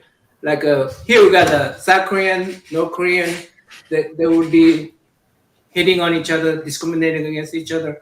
We got Japanese, American, Korean people. We're talking about how and we now here each trying to rekindle our history back and trying to recall back our histories and Vietnamese war and Korea. I know that Korean army were very brutal when they went to Vietnam. When all these people were hired to the higher militias. When they went to Vietnam, they were very cruel to Vietnamese people over there. So yeah, we have this thing going on with the Israel and the Hamas, and United States should value this diversity, because here we can come together like this, right? And talk not as enemies. We are freaking. We come here as American. We're talking about it, and we're. I was gonna say that I would say that I kind of even have disdain for the the Imperial Japan, because I mean, my family had already moved here, and we were like mostly American, but it's just like a lot of stuff that they did, affected us, but it was because everyone lumps all the Japanese together, it's like, it's the Japanese aren't like a monolith, how they say it, right? So it's like, I even watched this video today about like World War II, and even like the Americans, they said like, they were in France, and like some of the women would be kind of, would do stuff with them because they were the heroes or whatever. But then they said that also, there might have been kind of like raped and stuff like that, or just, they didn't. And we were talking about earlier about the trauma and stuff too. Then it's like they were trying to say that, to let some of the pressures go, that that they would be doing stuff with the French women and all this stuff. So, I mean, There's a lot of stories I know that are varying, and I know what you mean, and it's interesting because like Tecumseh Sherman actually had this great quote, and I think it's very, very real. It's called "War is hell." Let's not take it from what it is. That's why the Greeks had two gods of war, not one. So Athena was the strategy, the victory, the glory, the power. But then you had Ares that was the murder, the rape, the brutality. So there you go. So I think the Greeks kind of understood the nature of war because he broke it down into two. Why do people do it? And there's very nice and very bad ways of why people do it, And I think war has been or had been, well, I would say it still is. It has been a tool to settle something when words are not there. Now people think, oh, well, you advocate bombing and all that. I said, I think warfare now has gotten into financial. Warfare is warfare. It doesn't matter what kind of weapons you use. The warfare is warfare. And yeah, I mean, there's that. And I mean, Comic Journey asks, like, do you think people still in North Korea like the way they're living and really aren't looking for change? To be really frank, I think that's all they know.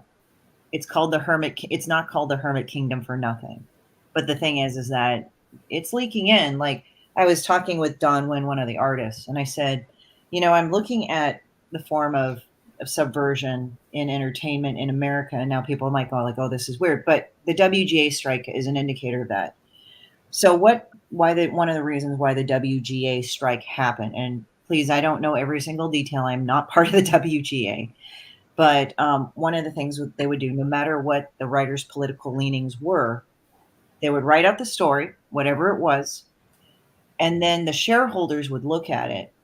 Disney was the most egregious out of that and start inserting things like DEI things into it. And again, I don't have an issue with inclusivity or anything, but they would just start inserting things randomly. And it's like, and the writer would be like, why are you putting this in? This has nothing to do with the story. It wouldn't matter the political leanings of the writer. This was anybody from that's very liberal to conservative or whatever. Just you have this range of writers that were getting screwed in the same way. And even if the writer pushed back and said, what are you doing? I didn't write this in here.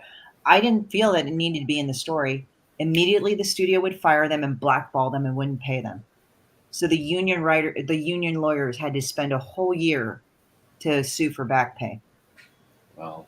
So, and then when you look at these shareholder companies or these companies that did it, they may look American on the surface, but they were funded a lot by Chinese money. Now, here's the thing. But the thing is that I've noticed that the studios, whenever they would be called out on it, it's like, this movie isn't great. We don't like it. They would immediately say, oh, you're a terrible person, blah, blah, blah. When in reality, they were just putting crap into stuff that people, because we are a consumer nation, whether or not we like it, we consume. And when I realized what worked with the American subversion, because we did do subversion, every country does it, I'm not going to lie. But how American subversion worked at the 80s is that we marketed joy. We had the Coca-Cola. We had shit that we like to do. Yeah. Oh, I actually like to do this, not what I'm supposed to like. And that's the mistake of those shareholders because they're trying to say, you're supposed to like this. Well, we really don't like it. Well, then you're a terrible person. It's like that. If you look at it in communist countries or other countries that are not technically with freer forms of government, I will say freer forms of government, they resort to gaslighting and telling you you're a bad person for not liking the thing they're trying to feed you. Yeah. And that puts money in their pockets. Right. Yeah, but here it's like we pay for it. It's like, why the fuck are you insulting us? We have the consumer power. Fuck this. We're not paying for it. We're going to return it, or we're just not going to go to your fucking studio. Yeah. And why are you gaslighting me? I'm not those things. Because I mean, there's plenty of stories that have had those subject matters and they've been accepted fine. Yeah, there were some that were controversial, whatever. But when the shareholders started getting in, they started putting shit in that just didn't fit into the story. It doesn't matter what the subject matter was. It's just they would put the shit in and you're like, yeah, this has nothing to do with anything. It doesn't fit. This is bad writing. Yeah. I mean, I have friends in the WGA that verify this. I asked them, does this happen? She's like, No, I And think Kevin brought up a good point. You know, the Israeli-Gaza conflict. It's you had kind of two sides, but it seems like now the majority of Americans are siding with the Gazans or the Palestinians, and you're now seeing like sort of a corporate shift in, oh yeah, okay, now we're gonna kind of protest this. You know, whereas before they were kind of on the sidelines, like, oh, we're gonna be apolitical on this particular issue. Now you have like celebrities coming out. You have like, like more mass media starting to take a position. So I it's think We have to realize that every one of us are. movement is real. It's all I think- economic. I apologize. I didn't mean to interrupt. I'm thinking you're not entirely wrong. And I think the thing is that the problem, what we're beginning to realize is that there is a war of image. I mean, yes, people are actually being killed. People are actually being hurt. People are actually being displaced.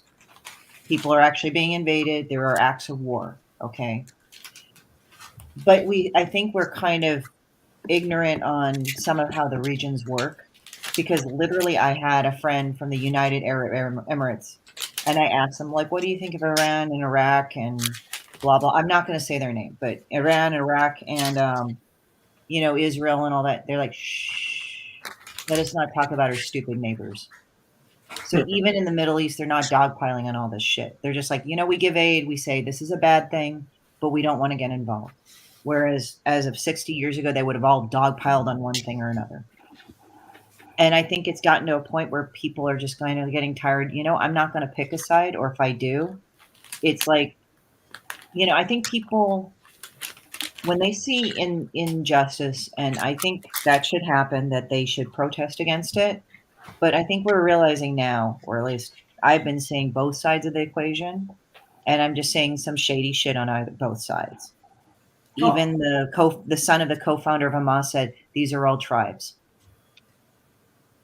So, and also I have friends in the military that show how terrorist organizations work. It's not a clean break, and it sucks. And I'm not trying to go and jump on a side or anything. I'm just seeing it for what it is right now.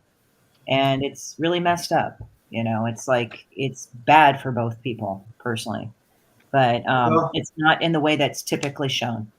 What I'm trying to point out is that right now we see each other as a not particular group. We see each other as we touch on each other at personal level, right? We respect Rhino Degawa's ancestors. We respect Luke's suffering during his family it's not some boat people. It's, somebody I don't know, and we just put it aside there. Here we are here actually getting to know each other in a personal level. And what country can do that, right? I don't think Korea can do that right now, right? And I kind of wonder. I just had a question in my head for some reason. For the Korean, for the South Korean, the refugee inclusion program or whatever they call it for North Koreans. I wonder if one of the things that they offer is dialect reversal or some sort of thing where they have to tone it down. I mean, it could be that. I mean, again, my Korean is not that great, so I can't tell the difference between dialects. So yeah. I'm sorry. It's really hard to tone down. I mean, they do have do it. You can mask it a little bit. But I know there's some words that are different, like South Korea is Hanguk Saram, but it's like when North Korea they say Pyeongsam Saram or something like that. Even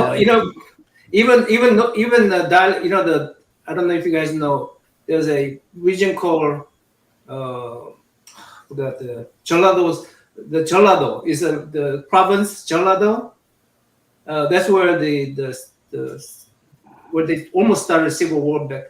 Anyway, if you have that Jeollado dialect, you're discriminated against in Korea. Yeah, true. That's absolutely true. But the thing is, in Korea, they have a national broadcast system. So anybody who watches television from a young age learns to swap. Their brain can swap. They can do both dialects. But if you're just growing up in North Korea, you don't have that privilege. So Yeah, North Korea, it's kind of like you're sheltered. That's the best way I Yeah. can say it. I don't know if it's Yeah. the right word, but it's like that's all you are. This is your world. Yep. And I know everybody has their world of their own and their own reality, but it's like when you watch these videos like North Koreans try this, it's supposed to be kind of that's I don't like those videos. Those are kind of dumb. Yeah, I mean it's very interesting because I don't know. I mean, I don't know why you don't like them, and I don't know why you don't like them. I mean, you can let me know. I mean, let me know. It's just I just find it interesting because it's like I'm not looking at these people. Oh, you're stupid. It's just like, wow, that is the world you have come from. Yeah, and yeah. that's what's given me insight about that. But it sort of makes sense. I mean, it's not called the Hermit Kingdom for nothing. You know? I wanted to tell a story. I think you kind of brought it up on one of the other shows, but then I wasn't able to talk about it. But the reason, or one of the reasons why I found out about like what Japan had done to Korea and everything, I didn't really grow up with many Koreans. It was mostly like Vietnamese and Chinese around me, but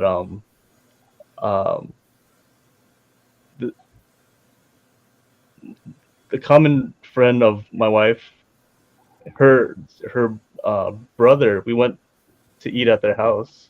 He's Korean, and I think he said, I mean, he was younger, but he's like, so you're Japanese? I'm like, yeah, and he's like, oh, sorry. It was like very like upfront. I'm like, what's he got against? I was like clueless. I didn't know like what and then I learned more, and I'm like, I mean, I understand, but it's still kind of ignorant, but because he doesn't know my family's. I'm married. My wife's Japanese, but when I was living in Japan, this is kind of so both South Korean school system and the Japanese school system, they have very nationalistic programs of education. So they South Koreans, they teach that Japanese and colonialism of Korea was an evil thing, and they kind of propagandize their population to believe that. Japanese, on the other hand, have a similar thing where they try to minimize the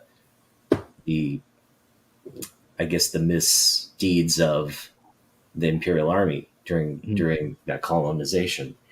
And Japanese people who are educated in Japan actually learned this. They learned that Korean comfort women were actually like they think they were prostitutes that were just working, that they weren't forced into that. What they're told, that they're not that these are women who volunteered their services to Japanese servicemen, which is like when I heard that I was like, no, do you like really, like, is that sensible to you? Like, I know you were taught that in school, but is that really logical to you? And they were just like, this is how we're taught.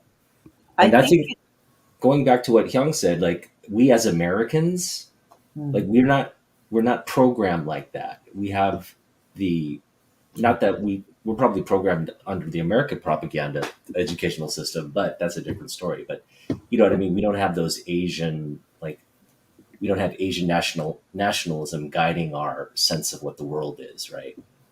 So that's how I kind of classify myself. When I'm as a Korean American, I know I'm not Korean because I don't harbor those kinds of nationalistic ways of thinking that I think can imagine it's pretty obvious that he probably got his. I mean, he was a lot young. He was probably maybe even in his teens, but I'm sure he got it directly from like his parents, probably. All the all the info. Yeah. Yeah. No, but I mean, you talk to a lot of Japanese educated people. I mean, if the ones who maybe go on to university and really learn about the history understand, but the ones that aren't as educated, they will have those like I think, flawed views of what. especially at that age too, like they just care about like what's cool, being cool and stuff, and it's like history.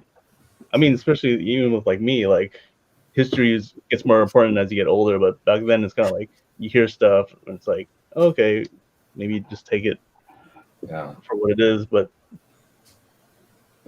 Yeah, I mean, I think Korea and Japan, the the relation between Korea and Japan is improving. The relationship, I think, the political relationship is improving, and that'll, I think, tear down those like silly. Well, most of the fuckers directly responsible are dead or dying anyway, so it's like, that kind of helps. I mean, I'm going to be blunt, and actually, not Hirohito, but his son, I think. I'm trying to remember if it's Masahito that stepped down because of health issues, or I think it was Masahito, his son, basically said, fuck this shrine, because there was a shrine full of the actual war dead, but a lot of them were considered war criminals. So he's like, no, we're not doing this. Bye. Not visiting this shrine. So, I mean, the steps like the war people after have done that. Yeah. But I think one of the bones that they're picking is that the Japanese government has not publicly acknowledged. They've not publicly apologized for, especially comfort women. They've actually sent them money. They've sent private letters of apology, but the women are like, no, you need to apologize for fucking doing this to me. And it was ironic from what I understand, like who had really found out the truth about the comfort women was actually a Japanese historian. Because at first they were like, no, this was not a government thing, it was a private business. And then they found out, nope, it wasn't. It was actually the military asking a private business. And they did actually bring prostitutes over. But then a lot of these women, it wasn't just Koreans, but it was a lot of other women. I think some were actually Vietnamese, I've heard, but a lot of Chinese, a lot of Dutch Indonesian, a lot of Filipino women. Yeah, they were all throughout their territory, so. Yeah, it's like they were lied to, and then they were brought over there, or they just were kidnapped and brought over there, and they were treated that way. It was not good. It was forced. That's the point. It was forced. Yeah, like the majority of it was, it was coercion, and that was not good. And so it's very interesting to talk about that, because it's a thing that now more, even I found out, like sometimes I look up on the subject. I think a few years ago, even the UN decried Japan, saying, you need to go and own up to this. I'm like, damn, okay. It's like, all right.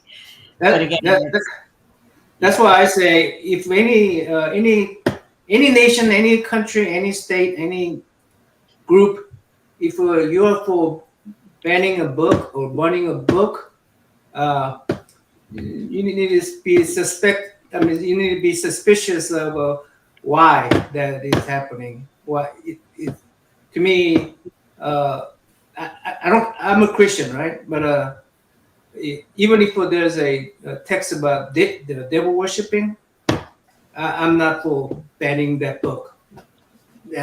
It just the idea of banning a book or burning a book, all this. I don't care what political position you're gonna take. If you're about taking information out of the history, then people need to be suspicious of your intention. Right? Even Art of the Deal, Even Art of the Deal. I'm sorry, even out of the deal. Even out of the deal. Actually, it's funny because like I got bored and I was like, okay, let me go, because one of the big evil books is Mein Kampf, right? Let's say Mein Kampf, right? And I just decided, okay, what's this big deal about this fucking book? Okay, let's see what turned Germany into the Third Reich. Let's see what's so great about it. I opened it up. I did not last 5 pages because that fucker bitched so much. Like Hitler bitched so goddamn much. I'm like, wow, is this emo poetry? What the fuck? Like he just kept going on and on for 5 pages about how he was fucked over and everything. I'm like, holy shit. So people actually read this and actually liked it, because after 5 pages, I don't think I even lasted 5 pages. I think I like read it for 3. And I said, How he "Fuck couldn't get into art school or something? Was he in art? it was that unmemorable. His fucking words were that unmemorable. You got He a was rejection letter from DC. Yeah, You got a rejection letter. Oh God. You know? only one. Look is our next Hitler. Right there. I'm gonna write my own. I mean, it wasn't even like it wasn't even as eloquent as some people that go on Facebook and like fucking shit a brick over everything in the world. This was like not even that eloquent.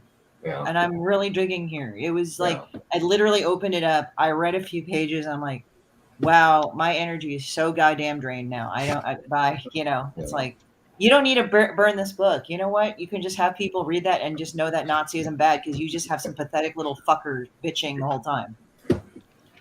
I mean, it's just people. I think people make that book into like something that it isn't, and it really isn't a great piece of literature. It's a real piece of shit. Like I swear to God, it's even valued lower as wiping your ass. Like, you want to teach how bad Nazism is? You just go and have them read that book, and you're like, yeah, this is really good. He's a bitch. You know, but the thing is, other bitches will like it. I mean, they're gonna gravitate to whatever. I mean, I know, but it's just like I just sit there and I'm like, God. Like, I read that and my eyes were burning. Wow, To be honest, I'd say one more thing. We've gone on and bang. Yeah. What's up, Ryan? To be honest, I would say K-pop and anime are like probably the best for Asians because they bring. I see like people of all around the world like love K-pop and anime, so I'm like, I get if it helps people not hating. Yeah, bridge the gap. Yeah, I think it's an a good interesting point. Yeah. All right. Well, All right. Thanks. Wow, I thought I was joking when I say 3 to 5 hours. 5 hours. We reached 5 hours. We hit 5 hours 15 seconds ago. I gotta be up in 6. Oh, sorry. Yeah, keeping you, man. All right. Yeah, I mean, I'm fine with sleep, but I probably it's like I mean, everybody's like, okay, it's a party, we're all tired. Yeah. It's Hey, sorry, Alan, you were very quiet today. Alan, No, I mean, staying and I'm listening. here for all the turns that this conversation has been taking. I don't know why we started talking about the heavy negative shit, and I talked about It was pretty heavy. Yeah, it was pretty heavy, but all good. All right, guys. Thanks, Chef, for sticking with us, and thanks, panel. I appreciate y'all. Love Thank y'all. you. Yep. Later, people. Bye-bye. Bye. Bye.